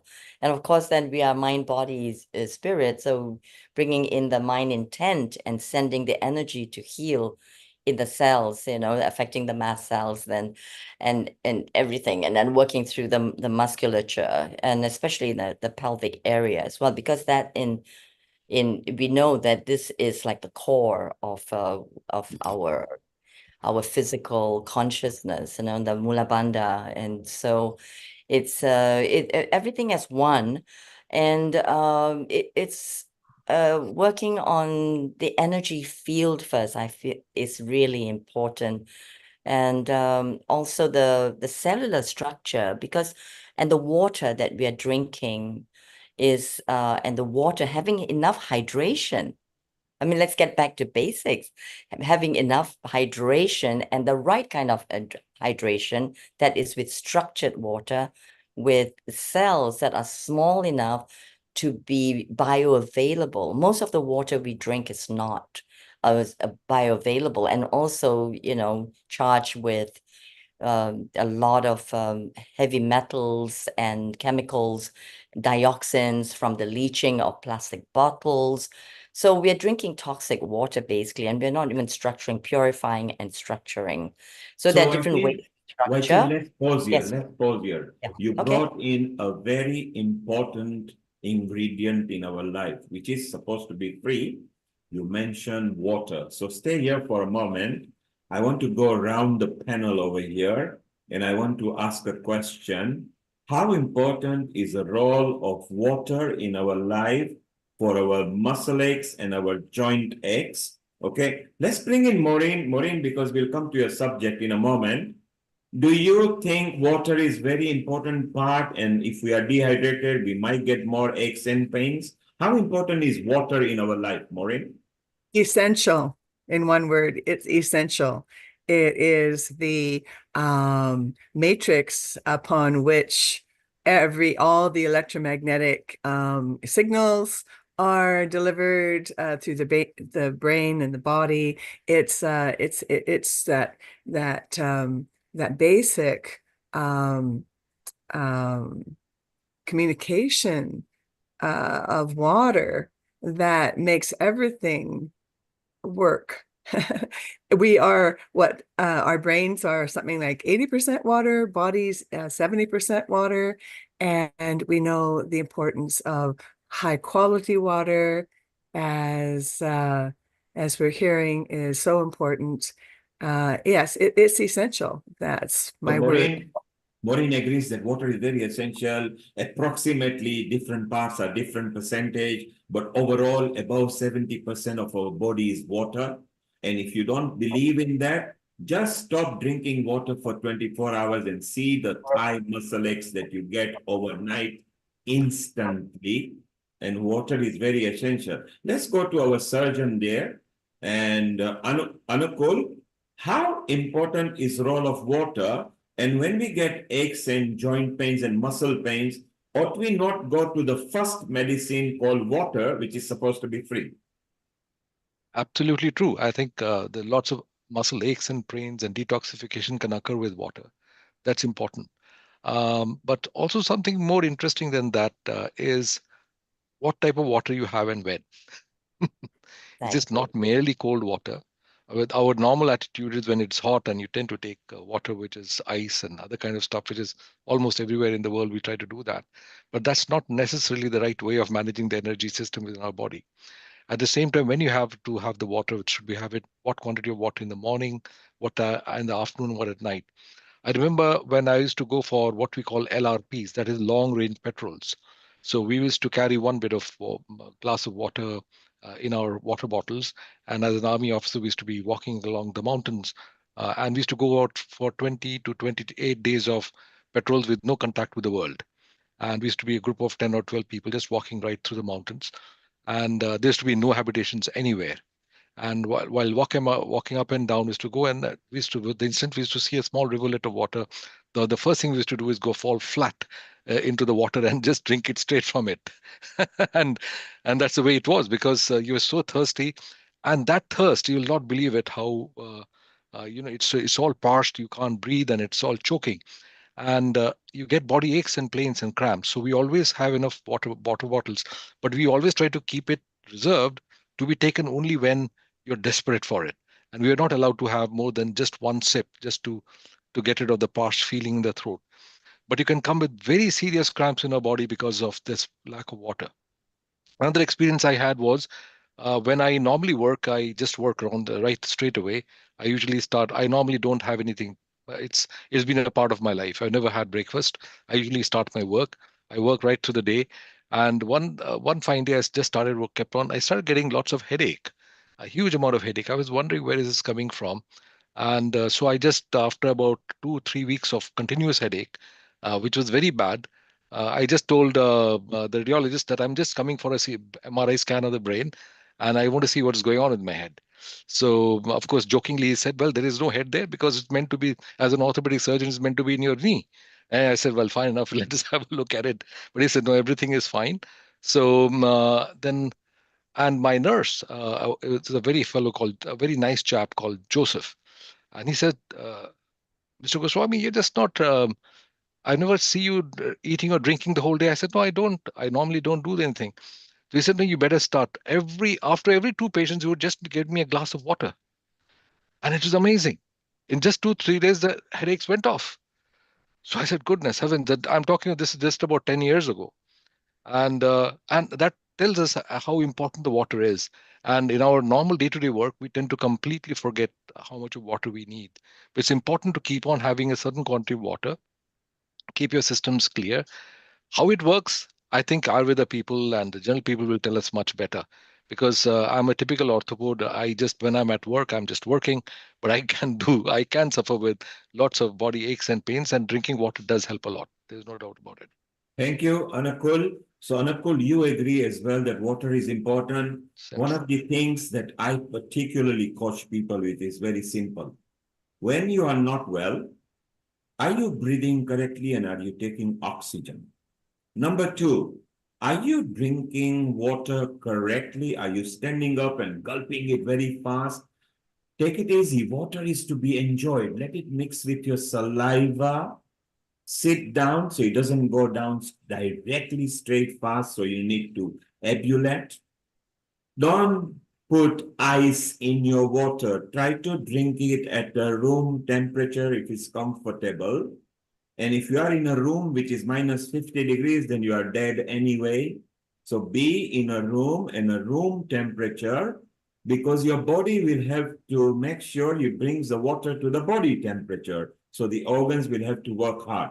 So breathe correct amount of oxygen, drink water regularly if you can, avoid drinking after the food, and also rest your eyes up looking into yonders, and every now and then take a walk where there is morning sunlight, which is not too detrimental, as opposed to a mid-afternoon or an afternoon sunlight. So we have agreed that water is useful. Anjali, do you think water can cure lots and lots of issues? Should we not hit straight to good oxygen and water first before we diagnose ourselves until this is strictly medically urgent? If you are in an accident, then believe me, you are in an accident, you've had an injury, water will help, but it's not the cure. Otherwise, should we not hit at the water first? Anjali, over to you. Depends on what kind of injury do you mean. If the person is choking, we can't give them water at that moment. If there is a blockage in the throat. But definitely what I would say is water, which could be electrolyte, is very important. Water with little salt. Because sometimes too much of just plain water can get your sodium out of the body. And that is again another complication which people are building up now more. Because they just keep drinking water and water, because water should have added electrolytes in it. So start your day for headaches, water, little pinch of salt. It has helped a lot of people, and it is really helping your parasympathetic mode for your brain to go and work accordingly, help your muscle pain, help your headaches, help your gut issues also. So that's good. But with an accident, we really need to make sure there's no choking in the throat before we ask the person to drink water, because he can then aspirate it in the lungs sometimes. So thank you, Anjali. Anjali likes water as well. Anjali, just so that you are clear, when I say if you are in an accident, it's a different case, because you are injured, you might have had you might be burnt or something is different. However, water is useful. Now, Maureen, you and Wai Ching have put stipulation to the kind of water, and I'm not challenging you. I am saying drink water if you is available in a safe country anywhere. Generally, good authorities have actually made sure that water are processed correctly. If you're in a third world country and you're drinking from a pond and you've got no choice, well, you've got no choice. The lions and the cows and the donkeys drink, so do the human beings. They do know how to filter. But important thing we've all agreed is water is a must. So there is a natural pill, natural medicine, water and air and sunlight. Sharon, you have successfully delivered 75 years on the earth. You look radiant. You look bright. You know, you are quite a dynamic person as well.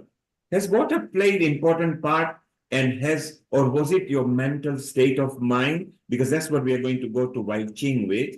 How important is a mental state of mind for ailments as well? So water and mental state of mind. Sharon, over to you. Well, when you think about the fact that we're more than half water of our weight in the body, water is just something that is so natural to us. The problem today is that as we've been talking about the toxins and the chemicals in the water and also in the plastic bottles, so that I live up here with very pure water. It's very pure up here.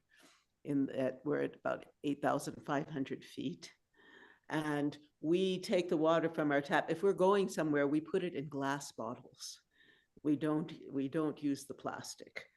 And that's one good thing. But water itself, in Qigong, we always talk about water, that one should be like water.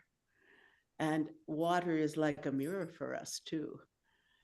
And when you think about, all the myths in history, people looking into the water or using water as a way to expand their consciousness.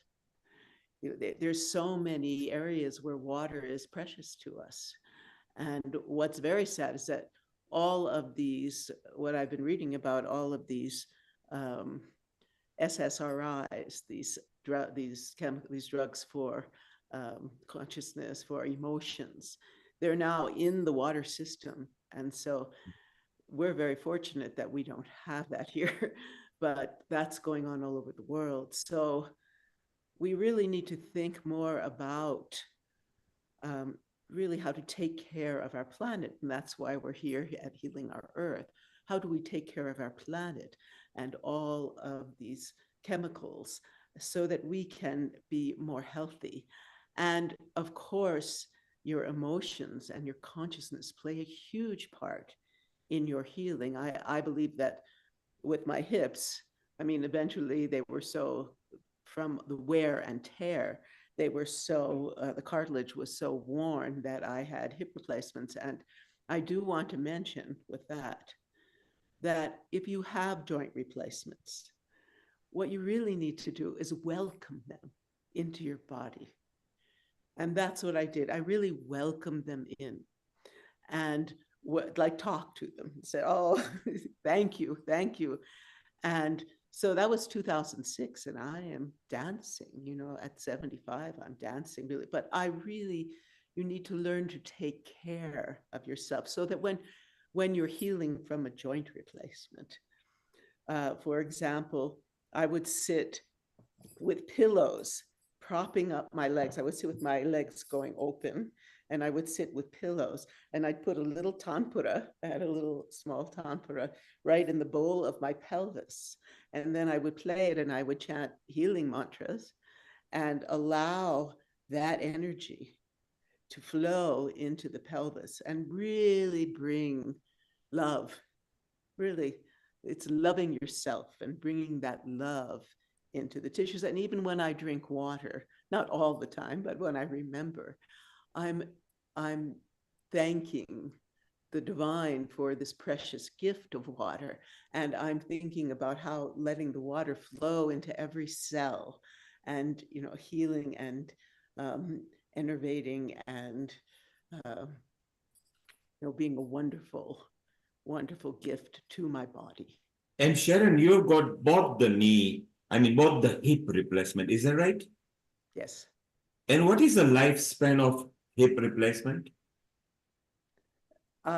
I know my parents had them for let's see, they lived to 90. They had them late 50s. So you are lucky, you in 2006, so you're going to live about century anyway, so you are fine, it is okay. And do you feel you're completely healed? Does the pain ever come? No. So you have really nurtured. In fact, I even had before, I had back pain, lower back pain. And my psoas muscle was very tight, and that was an emotional thing.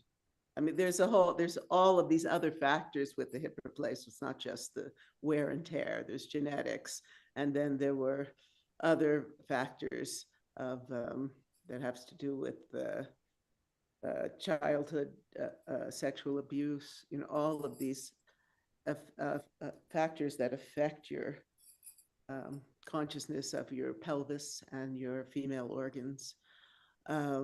So I worked on every level. And continually, I'm still doing my hip replacement exercises. I still do them. I'm very disciplined with that. But after the hip replacements, the back pain was gone too. And in fact, I do a lot of exercise now, especially these very deep, conscious, slow. Qigong has helped tremendously because Qigong is there. You're working to bring that qi, that prana, into the tissues, into every part of your body. And so I can tell you that the big advice I have for people, not only to welcome them as a new tool to give you freedom, but to really, really don't hurry with your pushing yourself. Once you have the surgery, our friend we know, Lee Torsha, she just had a hip replacement. And so I'm giving her exercises, and it's really about allow yourself to take the time to truly heal and not push yourself to be out there running again very quickly, but really. So the mental state of mind and peace of the mind is also very important in the process of healing and sustaining healing. Is that what you are saying? Yes, it's extremely important. So Sharon, stay around. We want to extrapolate further on that. We're going to come to Wai Ching to conclude, and we want to move on to Maureen because, she has got a different perspective because she's going to regenerate our joints from within over here. And before we go to Wai Ching for a conclusion of the water and your bits and various gadgets that you've got, we take a quick question from Lata, who is part of our team. Lata, unmute yourself in your question before we move over. Well, this will be an open global namaste to everyone. This is really a very long-awaited subject.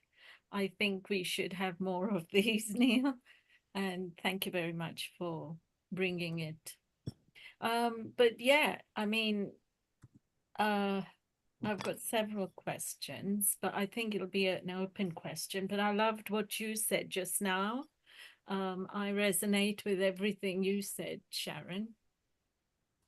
That and Wai Chi about the chi and how that actually seems, something that's a bit far-fetched and all that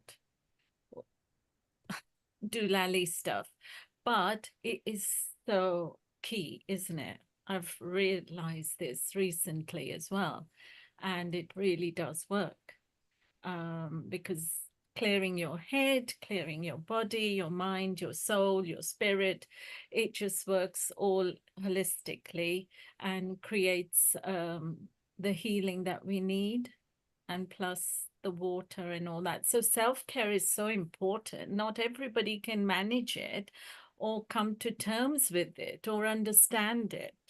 So that's the sad part. Here we do, but there's a whole world out there that doesn't understand it. I think 95% of the population. How do we reach those guys? And my heart goes out because they're going through life with so much pain, and that pain comes out in other ways in the world we're living in. I mean, look at Steve Jobs. He was in pain. He died at 50, although he gave so much to the world.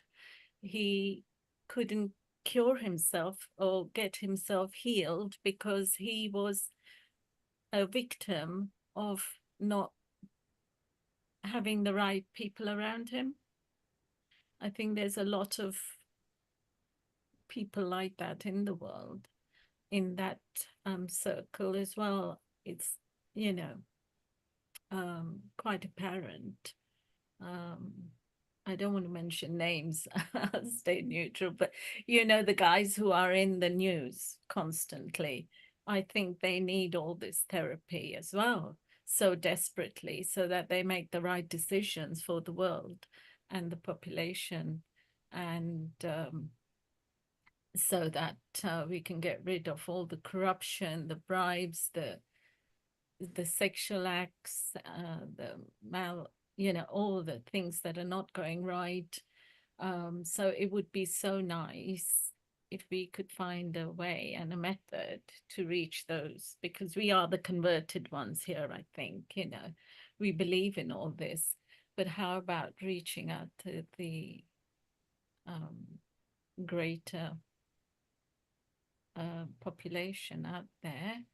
And I think I wanted to also raise the question about lymphatic drainage system. I think that's also part of the chi, and working with that. I don't know. Enlighten me. You want me to say something about MLD, manual lymphatic drainage? Yes, Okay. Waiting, go ahead, and then we conclude and go to Maureen. Okay, go ahead with the Lata's question, please. Over to you. Yeah, it's a question. MLD, I train people in that. It's a very light manipulation of the lymph nodes, working through the lymph nodes here at the underarms, the groin area, behind the knees, and so on. And I love that method because it's actually a little bit more like Qigong healing, Qigong massage. And it's just very, very light. And it's so interesting that if it's a little bit too much of a pressure, it actually misses the mark. It actually is very, the lymph node manipulation has to be very, very light. It's really a very beautiful way of working. So, I work with Masaru Emoto as well. And, with our thoughts, we change the crystalline quality of our blood, our bones, our muscles, everything in us. And so self-talk, self-love is so important. And I'm sure that a lot of you know about his work where he was able to slice, so to speak, the frozen water, ice, and check it under the microscope, and that if the water has been intentionalized with good thoughts, that it shows beautiful crystals, and if it has been transmitted with negative thoughts, then it shows very deformed crystals. And so that's a very important basis of understanding healing with water, and how also it affects our endocrine glands, which release the hormones, which is of course related to our emotive states, and how our endocrine glands, the pineal pituitary, the thyroid, the thymus, the adrenal glands, and the sacral glands are what we call the 7 chakras, and it's called the 7 wells. And so they actually produce our emotional stability and well-being. And of course, that links into the whole science of endocrinology and our beingness as hormonal beings as well, So women know that very well during menopause and also during the monthly cycle. But men also have their andropause, and they go through their cycles, except they don't know it. So they act a little bit also. We are emotional beings. So as soon as we understand ourselves as emotional beings and mental beings and physical beings, then we can work more holistically. It's interesting to have to compartmentalize in order to understand ourselves. But I think the water is very important. And we know this hydrogen, there's now hydrogen water as well, because that's missing. And there are a lot of additives in the water, like they're pouring mRNA into the water system as well. And yeah, that's very interesting. And then we're changing our gender genetic tendencies. As you know, the experiment of the male frogs. Is it the male frogs turning female? Yes, that's right. And also, of course, fluoridation in the water, that's really calcifying our pineal gland, if we want to talk about that. And we have to look at, to refer to Lata's comment about the corporations and the people who are pouring all these things into pure spring water and owning the pure sources of water. They want to own it. So we have to act, and then bottling the water to sell it to us at a very high price. Where does that come from? And so Thank you, Wai Ching, and we'll come to water in a environment episode that will bring in the women matters about menopause and pelvic, and we did cover it a bit earlier. Stay around. We're going to come back to you because I want to come with the gadgets and the creams and everything you've got, and also a retreat that you will be doing shortly. So we'll talk about it. Stay around. We'll be with you in a while. Let's go to our smiling Maureen in Canada, who has been patiently listening to us. And Maureen, Sharon, introduce Maureen to our audience, who is going to regenerate our joints from within. A global namaste to you in Canada, Maureen, and welcome to Healing Our Earth. I'd like to introduce a bit about Maureen. We just met recently, and I experienced her IRT, Inner Resonance Technologies. It's a formula of questions that she has developed, which activate and catalyze your quantum superconscious self to clear any unresolved issues in your field at the signal level of informational energetic patterns. This neutralizes the interference patterns of static and resistance to allow a clear connection to your greatest, healthiest self, free of the old programs and fear that no longer serve your greater good. This all happens through your quantum superconscious, which is beyond time and space, therefore effortless, bringing you rapidly to a state of peace and happiness for no reason, and of course, to freedom. And that's what we're looking for these days. So it's a pleasure to have you here. Tell us, how did you develop, what led you to develop this? Oh my goodness, that's a really interesting question. And first of all, I just want to say how delighted I am and how honored I am to be in such a circle of wise, educated, informed people here. And there's so much that I've been inspired to respond with and want to connect with. And I'd so appreciate Dr. Goswami and all of your wisdom and your information. And I love the segue that you provided for this particular session on consciousness. So I thank you for that and for many other things. And I also want to just say quickly that I'm also 75 this year. And so Sharon and I are 49ers. It was a good crop. We were saying in our joking way when I was recently in Crestone, and I've been in and out of Crestone since 94 and hadn't been down for years. And there was an event that that precipitated my my return, and so serendipitously I met Sharon, and we have a lot of connections. Of course, it would be surprising if we had not, because our work is so similar, our consciousness is very similar, and we have very close friends in common.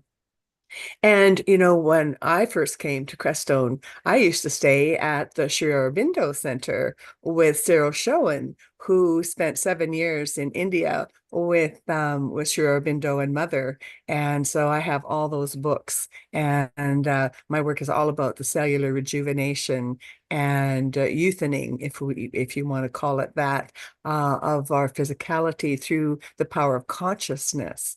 And so while it's so important to have knowledge and understanding and products and ways of interfacing and helping the body, the focus of IRT, Inner Resonance Technologies, activates the inner pharmacy that we have that have the receptors already for everything that we are imbibing and introducing into our body as a self-healing machine.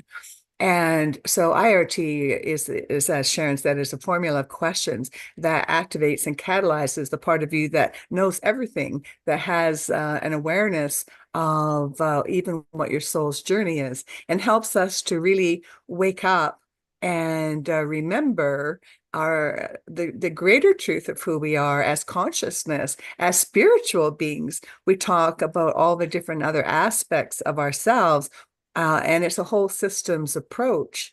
And so, yes, are you a revolutionary, evolutionary? I have a new program to regenerate teeth and gums. And the truth is, there is history, especially in India, of immortals, people that are regenerating their bodies and living to 300, 600 and more years. And that's all government documented. So we do have the program of regeneration and rejuvenation. And the body is a miracle machine. It's an alchemical quantum supercomputer. And what I learned from the Resonant Science project, which is Nassim Harameyn's unified field work, there's a biophysicist, Dr. William Brown, and he talks of the body as having 100 trillion cells. I've studied Dr. Bruce Lipton's work, if anyone knows of him, and my work is resourced on his website and his 2 later books. So I'm really feeling very blessed about that. But Dr. William Brown talks about 100 trillion cells. Trillions is good enough for me. That's a huge number. And each neuron in that trillion cellular system has 100,000 potential connections. And each one of those 100,000 potential connections of each neuron has 85 billion wormholes into other dimensional realities. So truly, we're breathing source energy, we're breathing spirit, we're breathing limitless potential from the field of consciousness into this quantum supercomputer that is instantly responding to what's in our field. And so while we're busy dealing with the effects of unresolved issues, whether, as someone said, it could be an injury or an accident that still has an unresolved trauma reverberating in our field, that creates static and resistance to a clear signal of our bodies being able to rejuvenate. And it's my personal belief that aging is caused by a buildup of stress and unresolved issues, so that we don't have that clear signal, because the body is always making an effort to regenerate itself. That's its job. And it's a self-healing machine. So what I discovered is that when you clear any a no longer relevant stress, put it under that big umbrella of stress, unresolved information that sits in patterns of energetic patterns in our field, go to a signal, because the body is like a radio. It's receiving the signals and acting out what is in our field. There's a scientist, Dr. Candace Pert, who wrote the book Molecules of Emotion.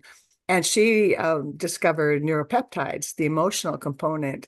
And as Dr. Wajing was talking about, when there's unresolved, maybe there's an accident or an injury, and at the same time, there was an emotional trauma that happened. And if that emotional trauma isn't resolved, it interferes with the body's mechanisms to heal itself and to regenerate itself. And so once the emotional unresolved issue is resolved, then the body instantly responds to be whole. And so it's really interesting when you start looking at things from that different point of consciousness, that consciousness actually runs the body, and the body's always listening to what you say and what you're feeling and what you're thinking, and it gives you a readout. So Dr. Candace Pert believed that the body was the subconscious mind. And yet I learned later that the body is just responding and reflecting to what's unresolved in the subconscious mind, and also in the field, because we are part of each other just by breathing. We're physically one by breathing, because we're all recycled. We're breathing the same atmosphere from the beginning of time. And so scientists like David Suzuki will tell us that we're breathing in particles of memory from the whole history of the planet. So we are part of the collective syndrome, if you will, and all of the unresolved collective noise that bombards us every day, whether it be the buildup of memory or the EMFs or whatever.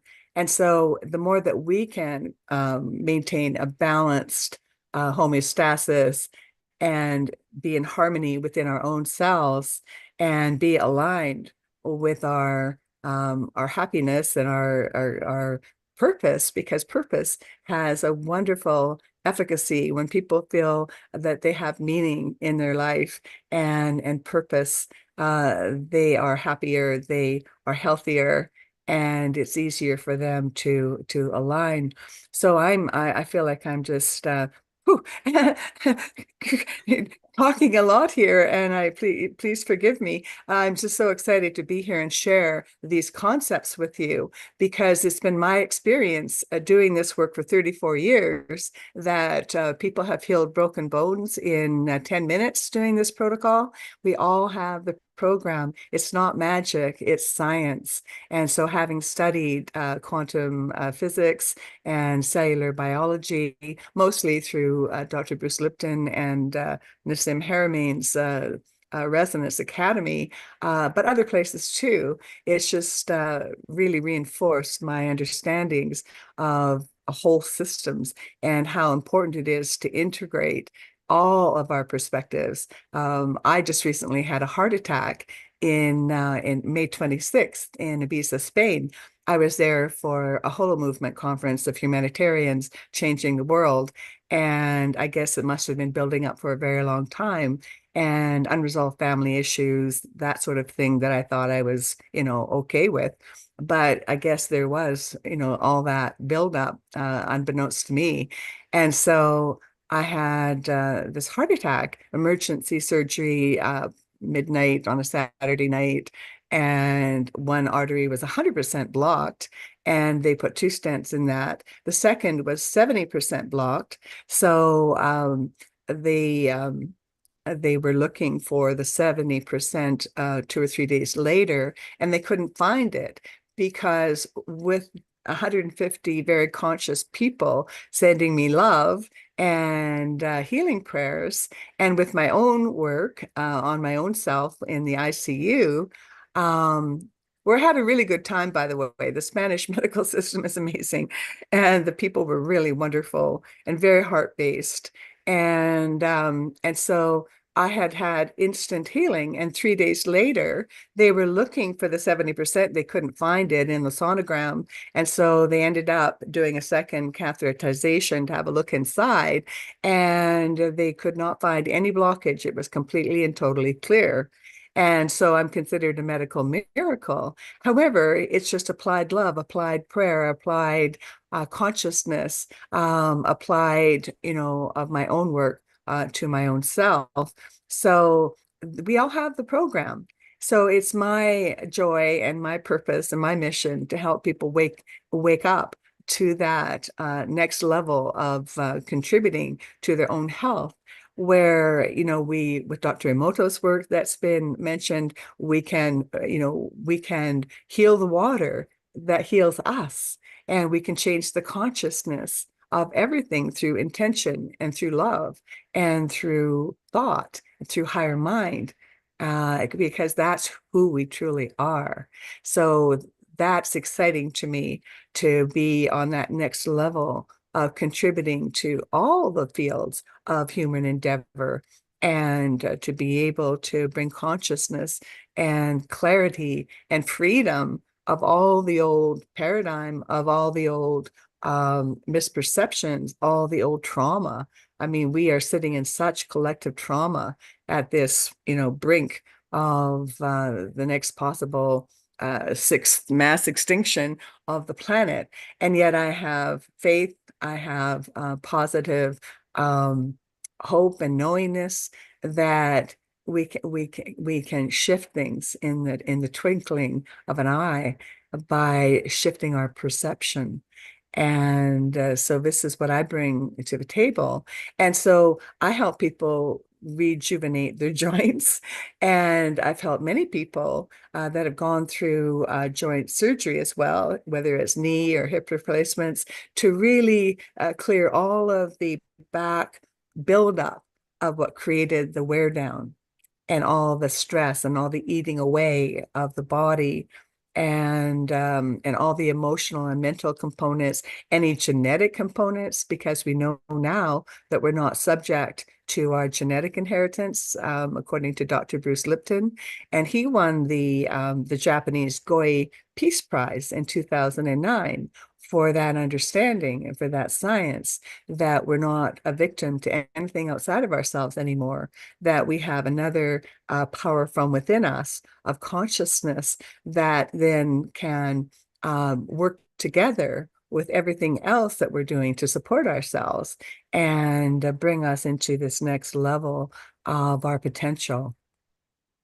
Well done, Maureen. Different perspective, obviously part of integrated health. So I think we should also have you during Sharon's session in integrated health. Let's go to an expert, our spinal surgeon. Ankul, what did we learn from this integrative care that we can include in here? What did you think of it? Absolutely, absolutely fascinating. Not only that, these are the things which have been well known in the past, but unfortunately, in our current system of medicine, we have seemed to have sort of sidelined it. But in reality, that's what we are ultimately going to go into in future. As I was telling right in the beginning, that the science as it grew up was typically what we call as a Newtonian physics, that you use a particular method of understanding things in a certain way and you appreciated it. But the science has progressed far ahead of medicine, because they've gone from conventional Newtonian physics to quantum physics.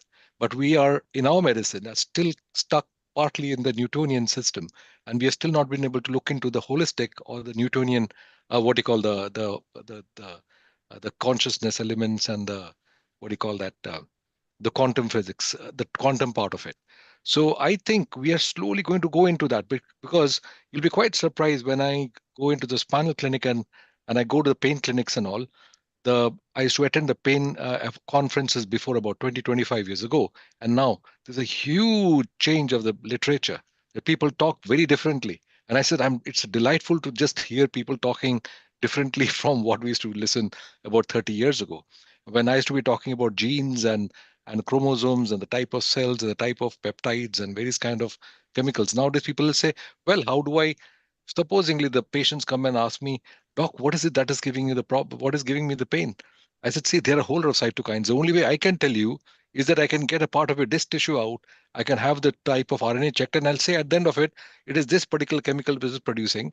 And we can have the various biogenetics and other kind of genetic materials, and we can change the cellular components. Let me tell you that about 35 years ago, when I was doing my spinal, fellowship, I was very confident that in another 10, 15 years, the intervertebral disc degeneration will stop. We'll have the right material. So I, and along with we were very excited that we are going to make changes in the genes, and ultimately those chemicals will not be produced anymore, and people will be free of back pain forever. It never happened. It never happened. 5 years went to 10 years to 15 years and 20, 25 years, and we are still taking many, many steps back and saying that we as surgeons have completely left it. We said, you pain people, you can manage it.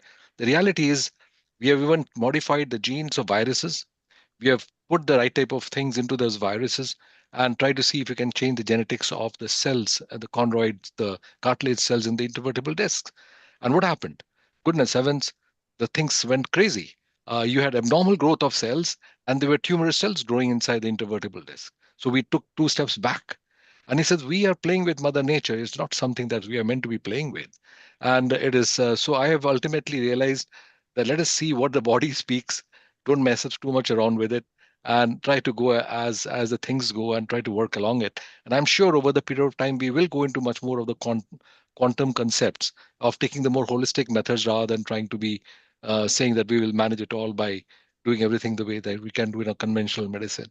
Things will change. Things will change. Yes, and they are changing. I agree. And what I also wanted to add is that we know that for the level of complexity that's built into any particular system, there is a corresponding simplicity of access. This is a basic scientific law, often called Occam's razor. If you have more than one solution, always take the simplest.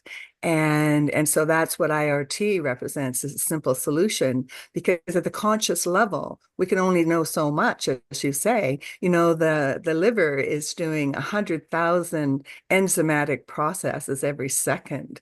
How can we consciously interact and interfere, with that or any of the body systems that are so incredibly complex? The brain, oh my goodness, still haven't figured that one out.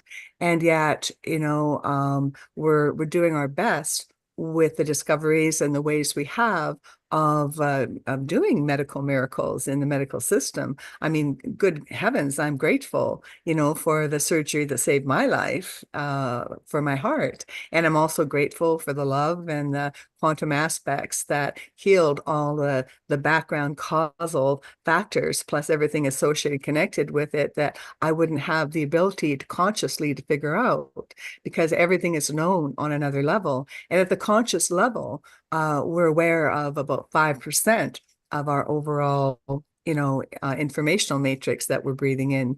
And of that 5%, Dr. Bruce Lipton teaches that we have that 99.9% of that 5% of what we're consciously aware of is looping up from the old programs. So we have 0.1% access to original thought beyond program.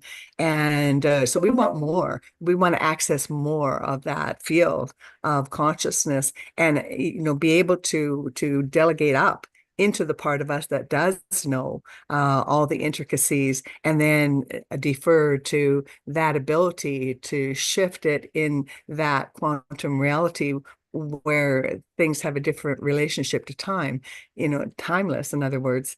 And so it speeds things up.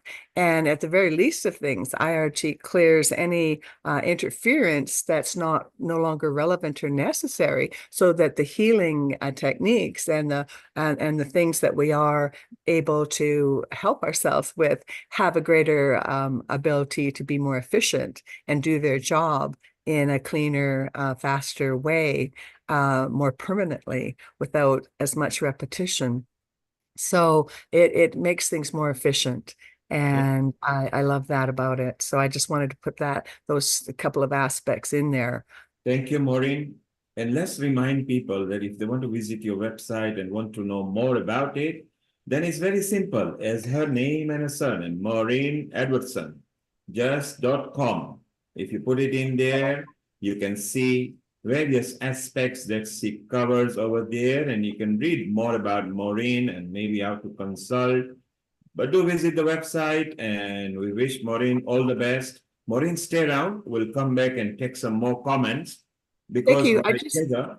I just want to add one small thing in. Thank you so much for showing my website. When people go to my website and they contact me, especially from an event like this, I'm really happy to do a complimentary session for everybody, because it's an experiential from the inside out that really awakes up a different part of ourselves. So I'm offering that out to each of you today.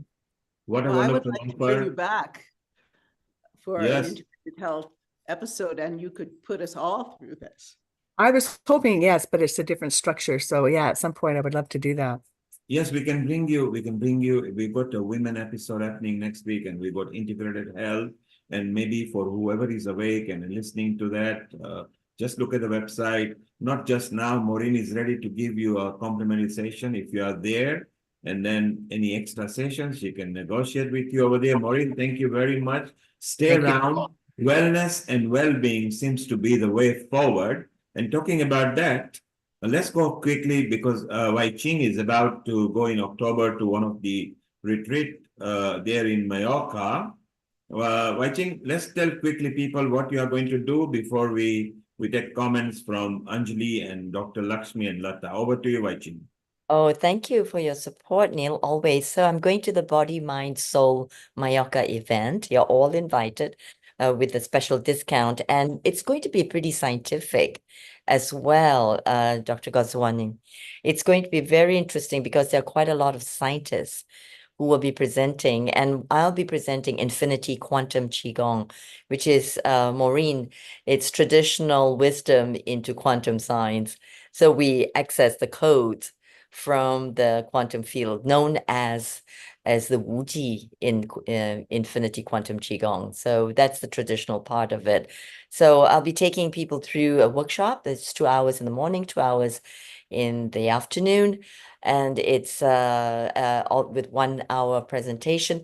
By the way, it's an excellent deal. If I'm just supporting them because the organizers, the first time there'll be 2025, and we have an incredible lineup already. I would love to invite you to be a speaker there as well, because I've been given that right by and also Sharon and Dr. Goswami as well, is that to come join us again 2025. And we are, let's see, what do I have to say about that? Oh, yes, incredible. I'm self-advertising, promoting, but for 650 euros, it's actually 3 nights and 3 nights and 4 days with full meals, overseen by 2 master chefs, and then all the speakers and all the workshops.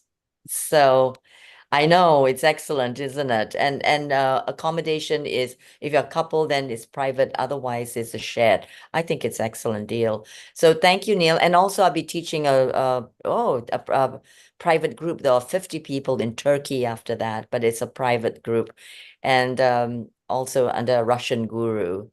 And then going to Japan also to address some of the most wonderful doctors, Dr. Ryan Cole, Dr. Merrill Nass, Dr. Robert Malone, Paul Merrick, and Dr. Pierre Corey as well. You know, they'll be there. So I'm looking forward to spending more time with them because I'm part of the World Council for Health. And we want to activate this all over the world and serve the grassroots. We are grassroots and we want to help people there. And actually, Maureen, I want to say that I'm very interested in your teeth regeneration program. I think that's so far out because, you know, I know that with my work that we are able to make cellular changes. And so that is a fascinating trajectory to go. So I'll give you a call. Thank you. Thank you, Neil. I think just connect to MaureenEdwardson.com. You will get into touch, and then Sharon will also put you directly via phone number. Maureen is very good at replying and answer. So Maureen, you are good at social media. I like people who are very swift and sharp, which is very good. Anjali, you can connect with Maureen as well. You can connect through Amrita if you want, or Vaishali, or Sharon, or go to the website. Lata, it applies to you. Dr. Lakshmi Vyas, it applies to you. Anupul, you can explore more and bring them into our family. Let's flourish together. So it's very useful. And just before we go ahead, Sharon, you had a comment you wanted to mention. Yes. I wanted to read to you, there was an article which I'm putting into the chat by Robert Kennedy Jr., who is really on the forefront of fighting for healthcare, a new vision of healthcare. And I just wanted to read you from this article one of the points that he made that he would like to bring forth. Let's see, where was it? Oh, here it is.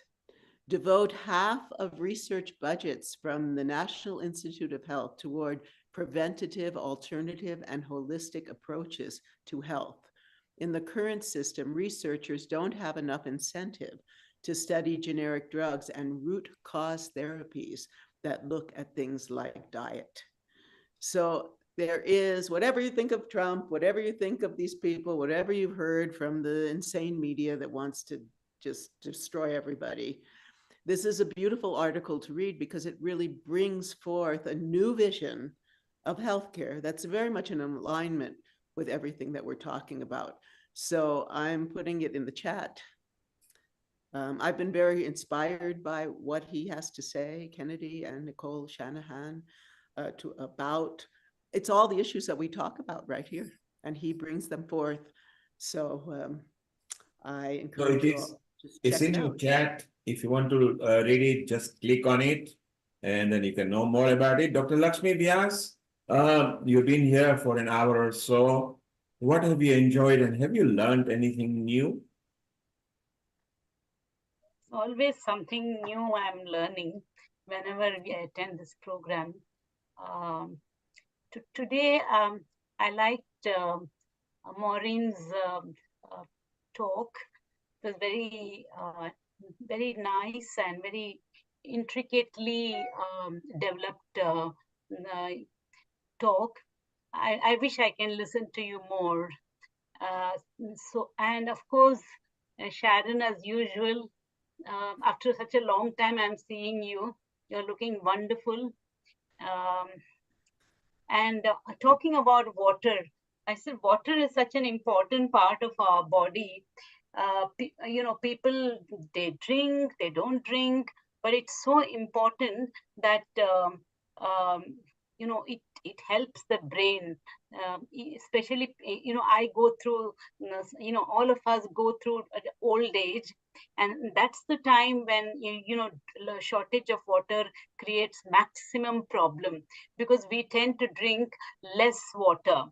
So it is very important that all people above 60 must drink at least 8 glasses of water.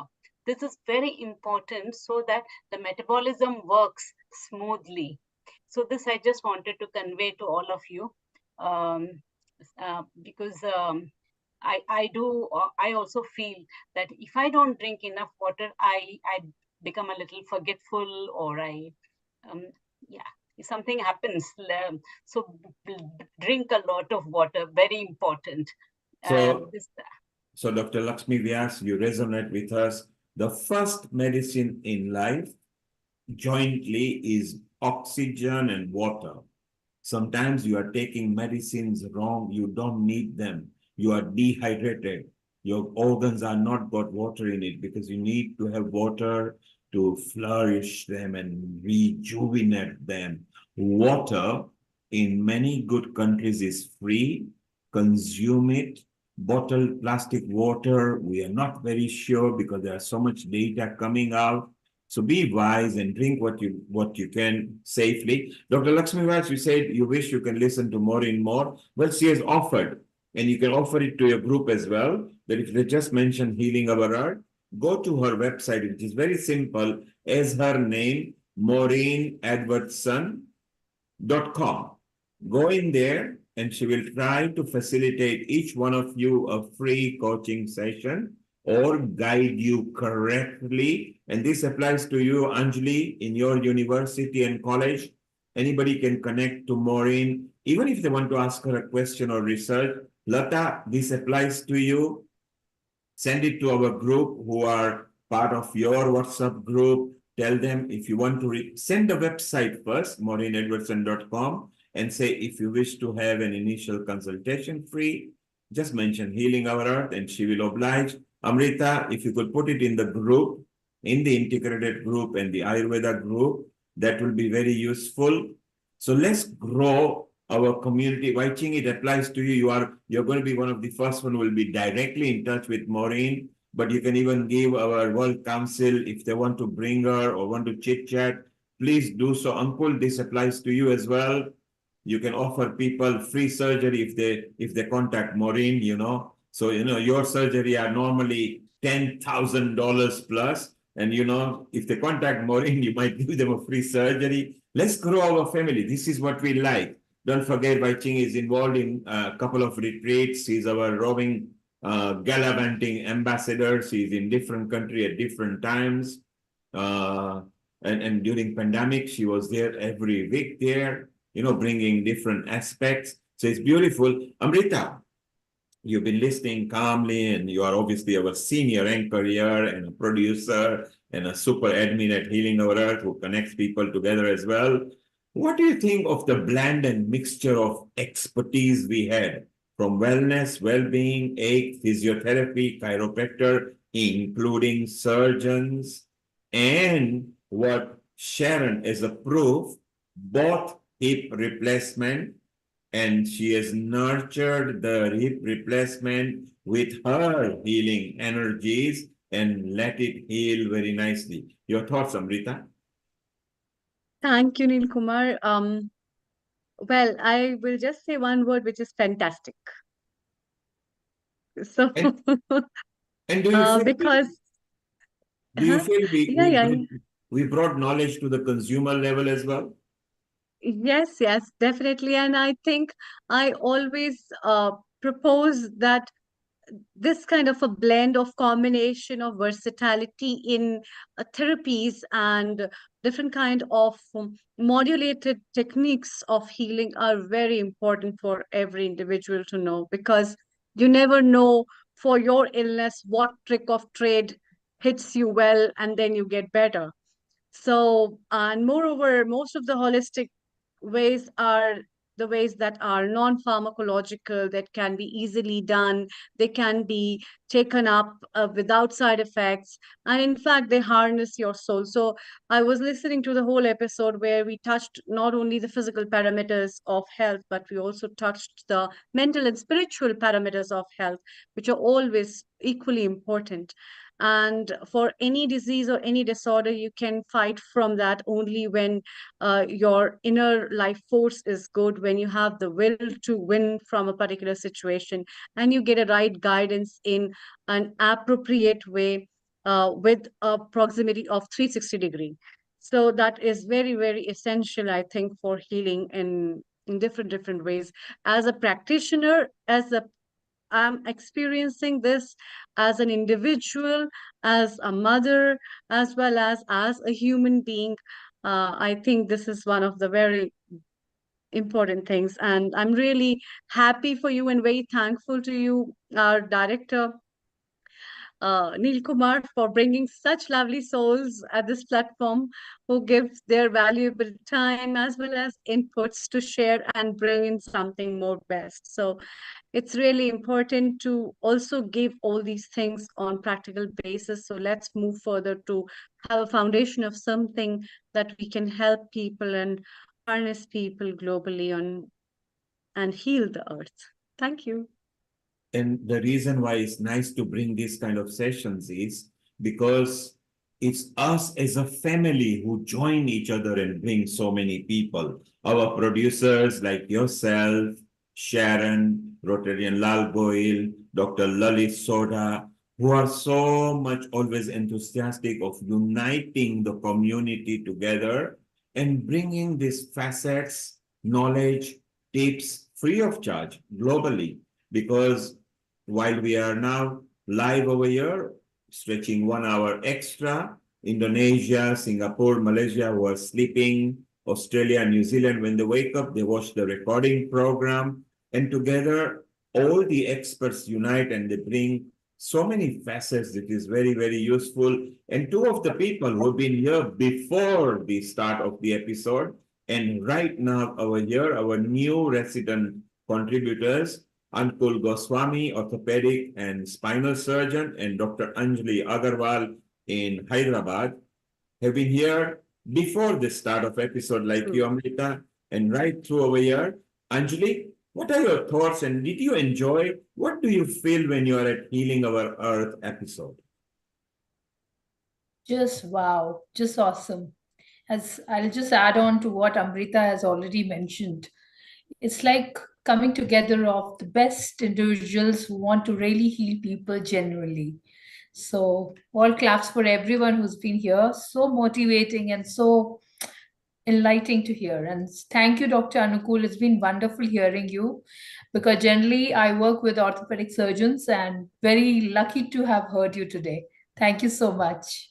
And normally they don't have too much time because they are operating and cutting people up. But our Anukul says, hey, no problem. I'll do that some other time. He has actually now become philanthropic.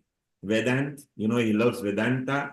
And he has gone next step because he's actually mixing, in fact, some exciting things we are discussing with him and other people. So it'll be so nice. And again, he has been there from the 0 hours right to right now.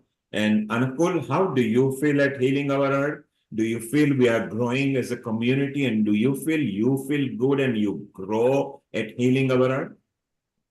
I feel very, very good about it, because I think at least there are many people who are thinking and coming together. I know that, as I was telling in the beginning, many of the people tend to work in silos. The chiropractors, the osteopaths, the what do you call, the quantum physics people, they all seem to be working in silos. But it is. I was just talking to Amrita in the morning today, and it was very nice to know that she's working in the IT along with the proper engineers and physicists to see how they can correlate with all this kind of issues. And when I was in the mountains, I used to see lots of these saints and sadhus and all who used to be staying in the caves. And surprisingly, and I do not know, I would like to know from others, how often have you seen sadhus falling sick in the hospitals? I've never seen one. What happens to them? How do they manage themselves? So it's often raised in my mind that I never seen a sadhu, I never operated on anybody, but there are numerous, thousands and thousands of them. And I will not forget one of the episodes that happened in India. One of these sadhus who was actually an electrical engineer, was around 45, 50 years of age, and I was only about 25 or 26. I was a medical officer with the army. And he came down and he just said, uh, I've got this small lump in my, I stay in a cave. He came with the one sheet of paper. It was minus 17 or minus 18. I was working in the mountains. And he just came down, can you just remove this lump? I'm in a bit of a trouble. So I said, what happens is that when I sleep at night, it touches the cold wall in the cave. And so I wake up because of that. So I said, all right, I'll take it off, but I just have to wait for a day. Tomorrow, my anesthetic colleague is going to come. And I said, then he says, no, don't worry, you just take it off.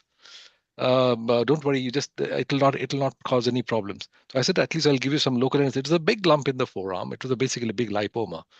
So I took it off, and with a bit of local anesthetic, of course. And then I put a corrugated rubber. We use it for drainage. And then after removing the thing, then I gave a dressing. I said, I'll please come back after 2 days and I will remove the corrugated drain and do a change of dressing. And mind you, that's a place totally away. I said it was about 6 or 7 days of walk to the nearest roadhead. And then he came, and as soon as I opened the dressing and touched the corrugated, he hit the ceiling. He had watched the whole operation without any hassle by keeping his arm on the table, and I operated. And he looked at it right through. Then I said, what happened? Then he said, no, no, doc, you just have to tell me for 30 seconds. I said, why? How do you do that? He says, no, you will not understand it. And I look back and think of it as how did he manage to do it? He watched the whole thing and he said, no, I have to separate myself from my body. And it has struck me. And after a long time, over the last 15, 20 years that I'm doing this Vedanta, the other kind of stuff, it is amazing how this man, just without any hassles, could separate. And he just needs 30 seconds to do that. And he doesn't have a concept of cold. He was putting on a small sheet of cloth. And why we always putting our big thick of army coats and jackets and stuff like that. It is just amazing what these people can do. And if only you can transcend transcend your body, your normal physical self. And this ability is just phenomenal. So as I said, when I've seen many of these events, it often gets me wonderstruck. I've also seen people who are completely unconscious, paralyzed. A lady from Afghanistan who had come, was here in this country, was brought in as a refugee, and she was on a trolley for nearly 6 or 8 months, undergoing various investigations. She was brought to my clinic and they said that he's paralyzed, but we cannot figure out what's going on, and she's completely paralyzed. And when I went into the history, basically there was no communication. There's a poor communication. So I sat with her for nearly an hour and a half and then collected the information. It all starts from a very simple stuff that her son used to be helping the American and the English army with the various food. And they came and warned that we're going to kill your son. And when he had opened one day, his son was playing around, about must be 14 or 15 years of age. And somebody came and put a gun in his head and blew it off. And she had seen this particular scene happening in front of her. And since then, she's paralyzed. So the reality is that trauma of events can completely paralyze people. And I've had similar situations in India because I was very much in psychiatry involved, and I used to do a lot of, along with psychiatrists, and a lot of narco analysis on people who have been paralyzed for various things, including people who got girls who would get married and paralyzed after that just because of the fear of getting sexually involved. And all these things play in the mind. So reality is this physical self is very much connected to your body and emotions. And I like seeing what kind of things are happening to people physically just because of these superconscious levels of activities. Anyway, I think I've just given some crux of the stories, but there are many, Thank many you. things This to it. is really wonderful, Dr. Anukul, and this is what is required basically. When I talk about all these stuff, this is so important to connect the medical grounds of connection of all these things in relation to your subconscious and conscious understanding, which is very much required. And I think you can be a very valuable asset for our society and the world to explore and give them the lessons of what is true and how we can explore the truth to move ahead, actually. So wonderful. Thank you so much for your contribution today. Thank you, Amrita. Thank you, Anukul. Now we are going to wind down and close up. So I'm going to go around 1 minute to each one of you. If you give your concluding comment, please, so then we can close off. Anukul, just to answer your question, have you seen sadhus in a hospital or not? Very simple. Sadhus breathe air. Sadhus lives in an open air. Sadhu takes morning sun. Sadhu drinks water. And sadhu doesn't carry material world with them. They are very simple and not attached. My concluding will tell you how to live maybe happily. Let's move on to Maureen. Maureen, your 1 minute closing statement, please. Over to you. Thank you. I wanted to contribute a practical solution for joints and rejuvenation. And so we have stem cells within us. And so our consciousness and can direct those stem cells into the joint area. And we know that when organs are being created in a petri dish, they're given the structure that informs the stem cells of how to behave. So when you direct the stem cells into the joints through your conscious intention, then when they get there, they know how to rejuvenate that particular joint. So that's just a tip for rejuvenating your joints as we finish up this topic today. Thank you. And thank you so much. I've really enjoyed everyone. Thank you, Maureen. It's wonderful to know you had a good experience at Healing Our Earth. You are now part of the family. You can connect to whoever you like. Sharon is your main source. She will connect you anywhere because she's connected with everybody. Maureen, stay around. Let's go to Lata, your 1 minute conclusion. Yeah, I mean, it was extensively enjoyable, learning so many old and new things, a combination of, I just couldn't help but think of how I don't know how many of us have heard of Jesus Christ, how he cured people without any surgery, the lame, the sick, the blind, and even brought them back to life. So he used obviously some kind of quantum physics because he knew it. He knew he was the creator of it. So what we need to do is align ourselves with those spiritual beings, and then they teach us the pathways to learn and pick up this knowledge and bring us, you know, the healing that we so much desire. Since I've been on Healing Our Earth, I have really improved my well-being and health. So I'm very, very, very grateful. Thank you, Lata. Where there you are, Lata says Healing Our Earth has helped her. In fact, more than 6,000 contributors who are all experts have enjoyed. When it was pandemic, the experts didn't know how to communicate, and that's why we opened Healing Our Earth. We showed them the way how to communicate, how to make friends, how to not worry about inanimate object. And the whole purpose of Healing Our Earth is there. Dr. Lakshmi Vyas, your 1 minute closing statement. Over to you.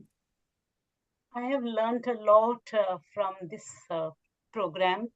I've been regularly attending most of the sessions on a good, basis, and I look forward for this program every Sunday. And I really appreciate Neil Kumar as well as Amrita, who's been a boost to the entire program. And thanks to both of you, you've been doing a wonderful job. And I look forward for this program every Sunday. Thank you very much. Thank you, Dr. Lakshmi Vyas. She represents the Hindu Forum of Europe in the European parliaments and Healing Our Earth. So it's wonderful to have her. She's very regular with us over here. Wai Ching. Wai Ching has been a long-standing member of Healing Our Earth, particularly during pandemic, and subsequently she brought so many people from Ecuador, Venezuela, and the South American countries, Malaysia, Indonesia. Wai Ching, your closing statement. Sharon. And Sharon too. Brought Sharon in. And your closing statement, please. Yeah, I'm just feeling another tip, right? Following Maureen's revelation about stem cells is that within our own bodies, the stem cells are available, and through the meditation and getting to our core of our essence is that one little technique is that we can focus during our meditation practice on the navel, and there I've been told, right, by the guides to actually focus on the consciousness of the umbilical cord and the stem blood, cord blood, and to enter into the DNA aspects of ourselves through our biological parents to the Divine Mother and Father, and then beyond that. So that is what I'd like to finish with, is that if we do our meditations, that is one technique that has been really powerful for myself and the people I work with. And so I'm just so grateful for this Healing Our Earth from the times that we've known each other. Neil, thank you so much. And seeing all the new souls coming in, like Amrita and Dr. Goswami, it's just, I just feel very heartened that we are on the right path to creating the golden matrix of the new earth. Thank you, Wai Chin. We are on the right path. Keep on plodding on for the golden matrix and maybe platinum matrix and maybe even anything. Let's go and reach the earth into a different dimension. Anjali, your closing. Anjali, just before we come to you, let's go to USA with Judith. Judith, we always ask her to chant a mantra of Shiva first, and she chants Shiva mantra so nicely, and she, over the minute, will be talking about acupuncture experience she has had. Judith, you want to chant the mantra and then tell us about acupuncture? Oh my goodness. Can you hear me? Wow. As my revelation of Lord Shiva, correct? Correct, yes. Has been that he is a guardian. I've had many revelations in my dreams concerning as I speak to the Lord about what, all these different things that I'm learning, and vividly seeing the Lord Shiva as a guardian, where he stands, not only him, but many of the other deities. So I'm getting into a bigger understanding of it. But Shivaya Namo, Shivaya Namo, Shivaya Namo,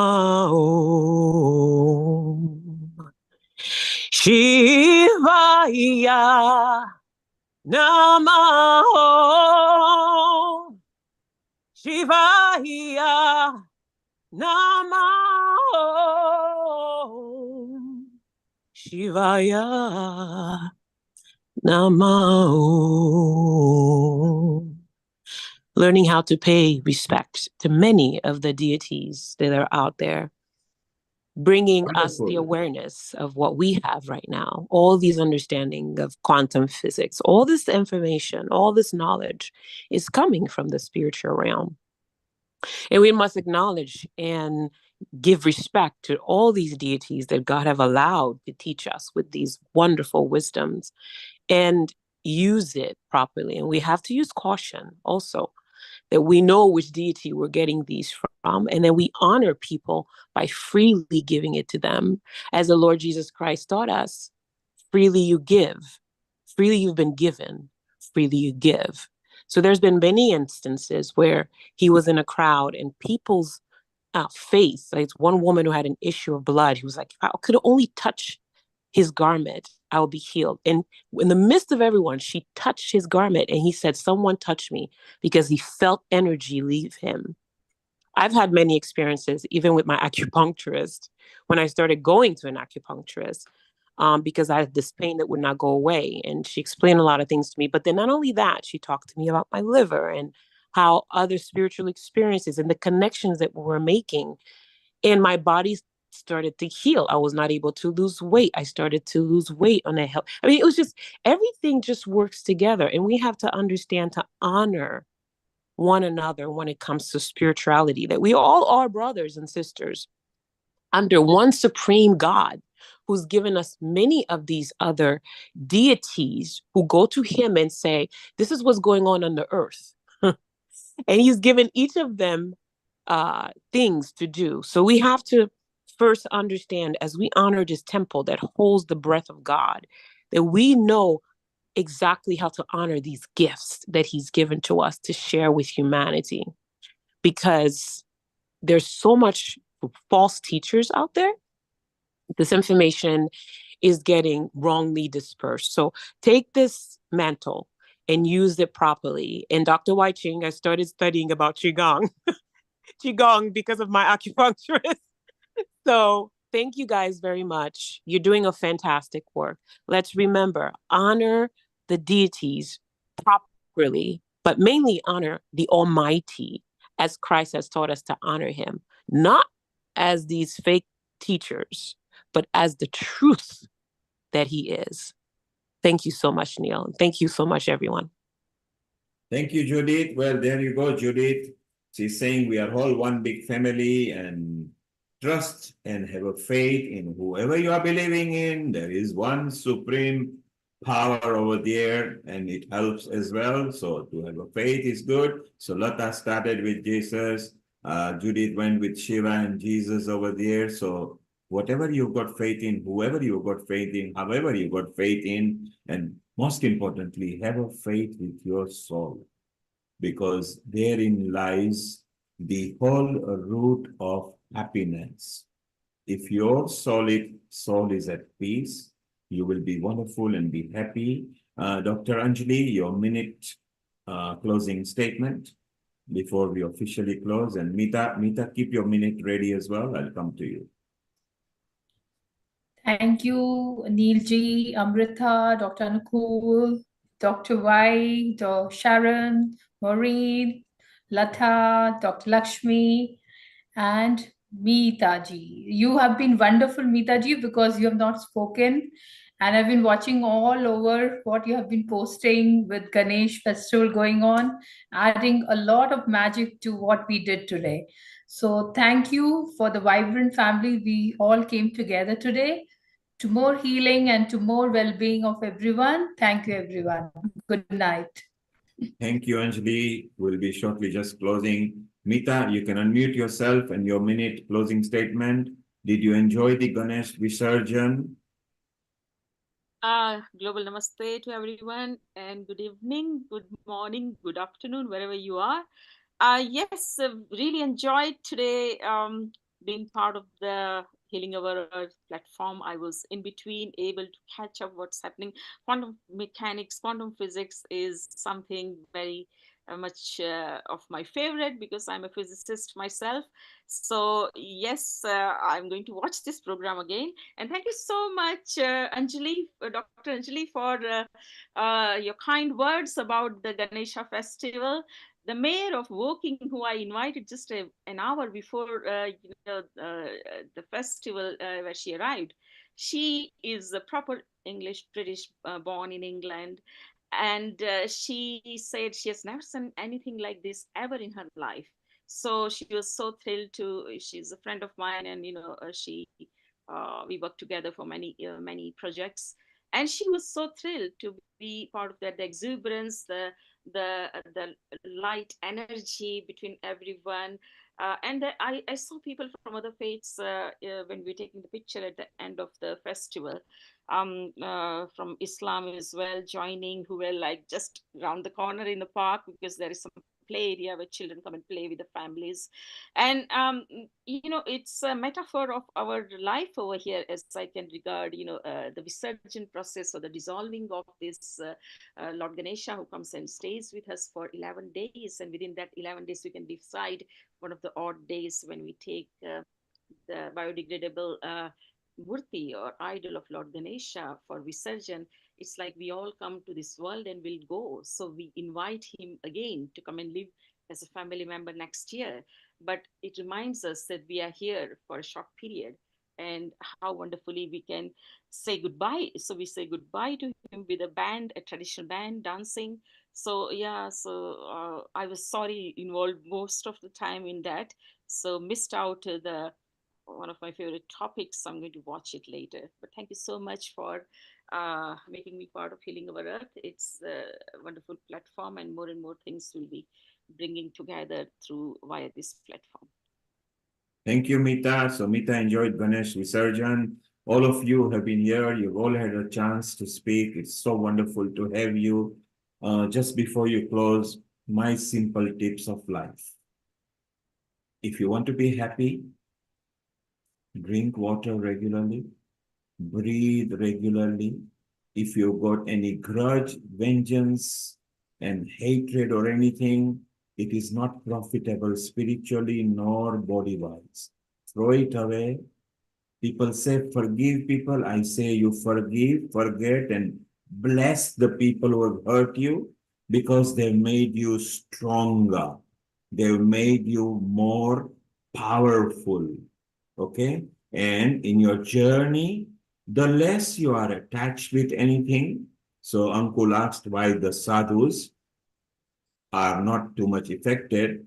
They don't want to own a car and a TV and a phone and a cloth and a tie and a suit and a shoes they don't own many things. When you don't have many things, either in your room or a bedroom or your house, you're very powerful because you are not attached and driven by material. So very simple life, breathe well, drink water well, get a bit of sunlight, feel good, feel happy, and life will be blissful. Sharon, over to you and Amrita. Just before you two conclude, shall we tell people what is the next week's episode? So here it goes, and let's tell them. Again, we are very much supported, more than 70%, like our body, we are supported by women. So guess what the next week's episode is? Next week, Sunday, 15th September 2024, 2 p.m. BST onwards at Healing Our Earth. Today's women uniting for a better tomorrow and into the 22nd century. Glow women, human values, honesty, love, peace, truth, unity, and beauty. I will be live from the Crestone Energy Fair with all kinds of building alternative energy. I'm going to be on a panel, which we're going to film so we can put on Healing Our Earth, about the role of movement in healing. And it will be a wonderful, wonderful show next week. These Glow Women shows bring the power and beauty and grace and so much more of women throughout the world. And that's why we're at Healing Our Earth, to bring you this true joy and true Sharon, and love. And Sharon, we try to find different producers before we launch the website next year from different countries. So the next Sunday is from Mauritius, from Gayatri Sambhu and Shaiksa Sambhu. And then we will move to India with Rotary and Lal Boyle. And then we come to America, where although you are busy, you will try to come live. But all you women, you are always invited. You can become the panelist. You can give your comments later. It's for the women, of the women, by the women. The men can also come and give their opinion, because the world is made of men, woman, and 3 other genders which are coming into the system. But it's very important. And at Healing Our Earth, like the body, which is more than 70% water, Healing Our Earth is more than 70% made of women. Uncle, you've got guts because in the spotlight of 9 people, you are the only man. I'm hiding in the gallery. So we are very proud of you and we want everybody's opinion. Well, it's time to say that I love you all. And for those people who are connected to us on the YouTube, Facebook, website, and the partner media channels, we are very grateful that you are connected and you chit chat with us and send the questions. Dr. Amrita Sharma and Sharon, let's wind up now for this session. We are live, beaming, and streaming to many channels. Over to you. Thank you, Neil Kumar. Sharon, would you like to say something before we wind up?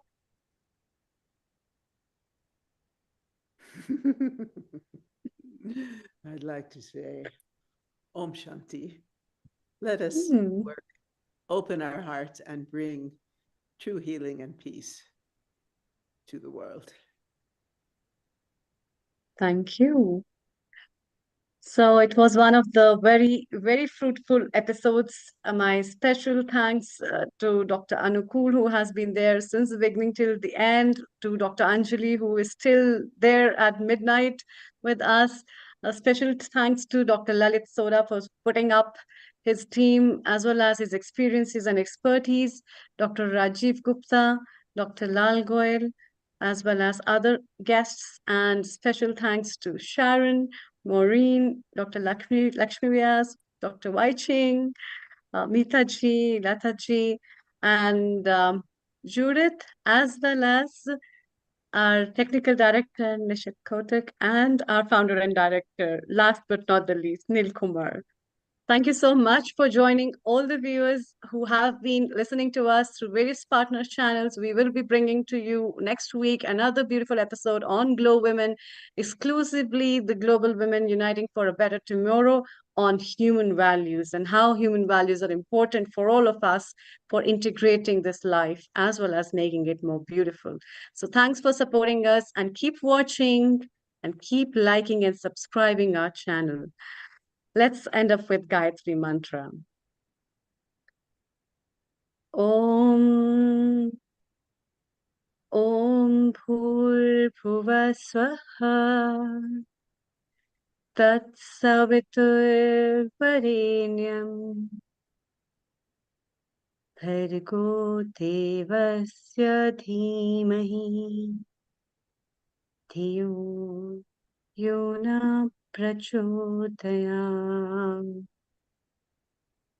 Om Bhur Bhuva Swaha Tat Savitur Varenyam Bhargo Devasya Dhimahi Dhiyo Yona Prachodayam. Om Bhur Bhuva Swaha Tat Savitur Varenyam Bhargo Devasya Dhimahi Dhiyo Yona Prachodayam. Om Shanti, Shanti, Shanti.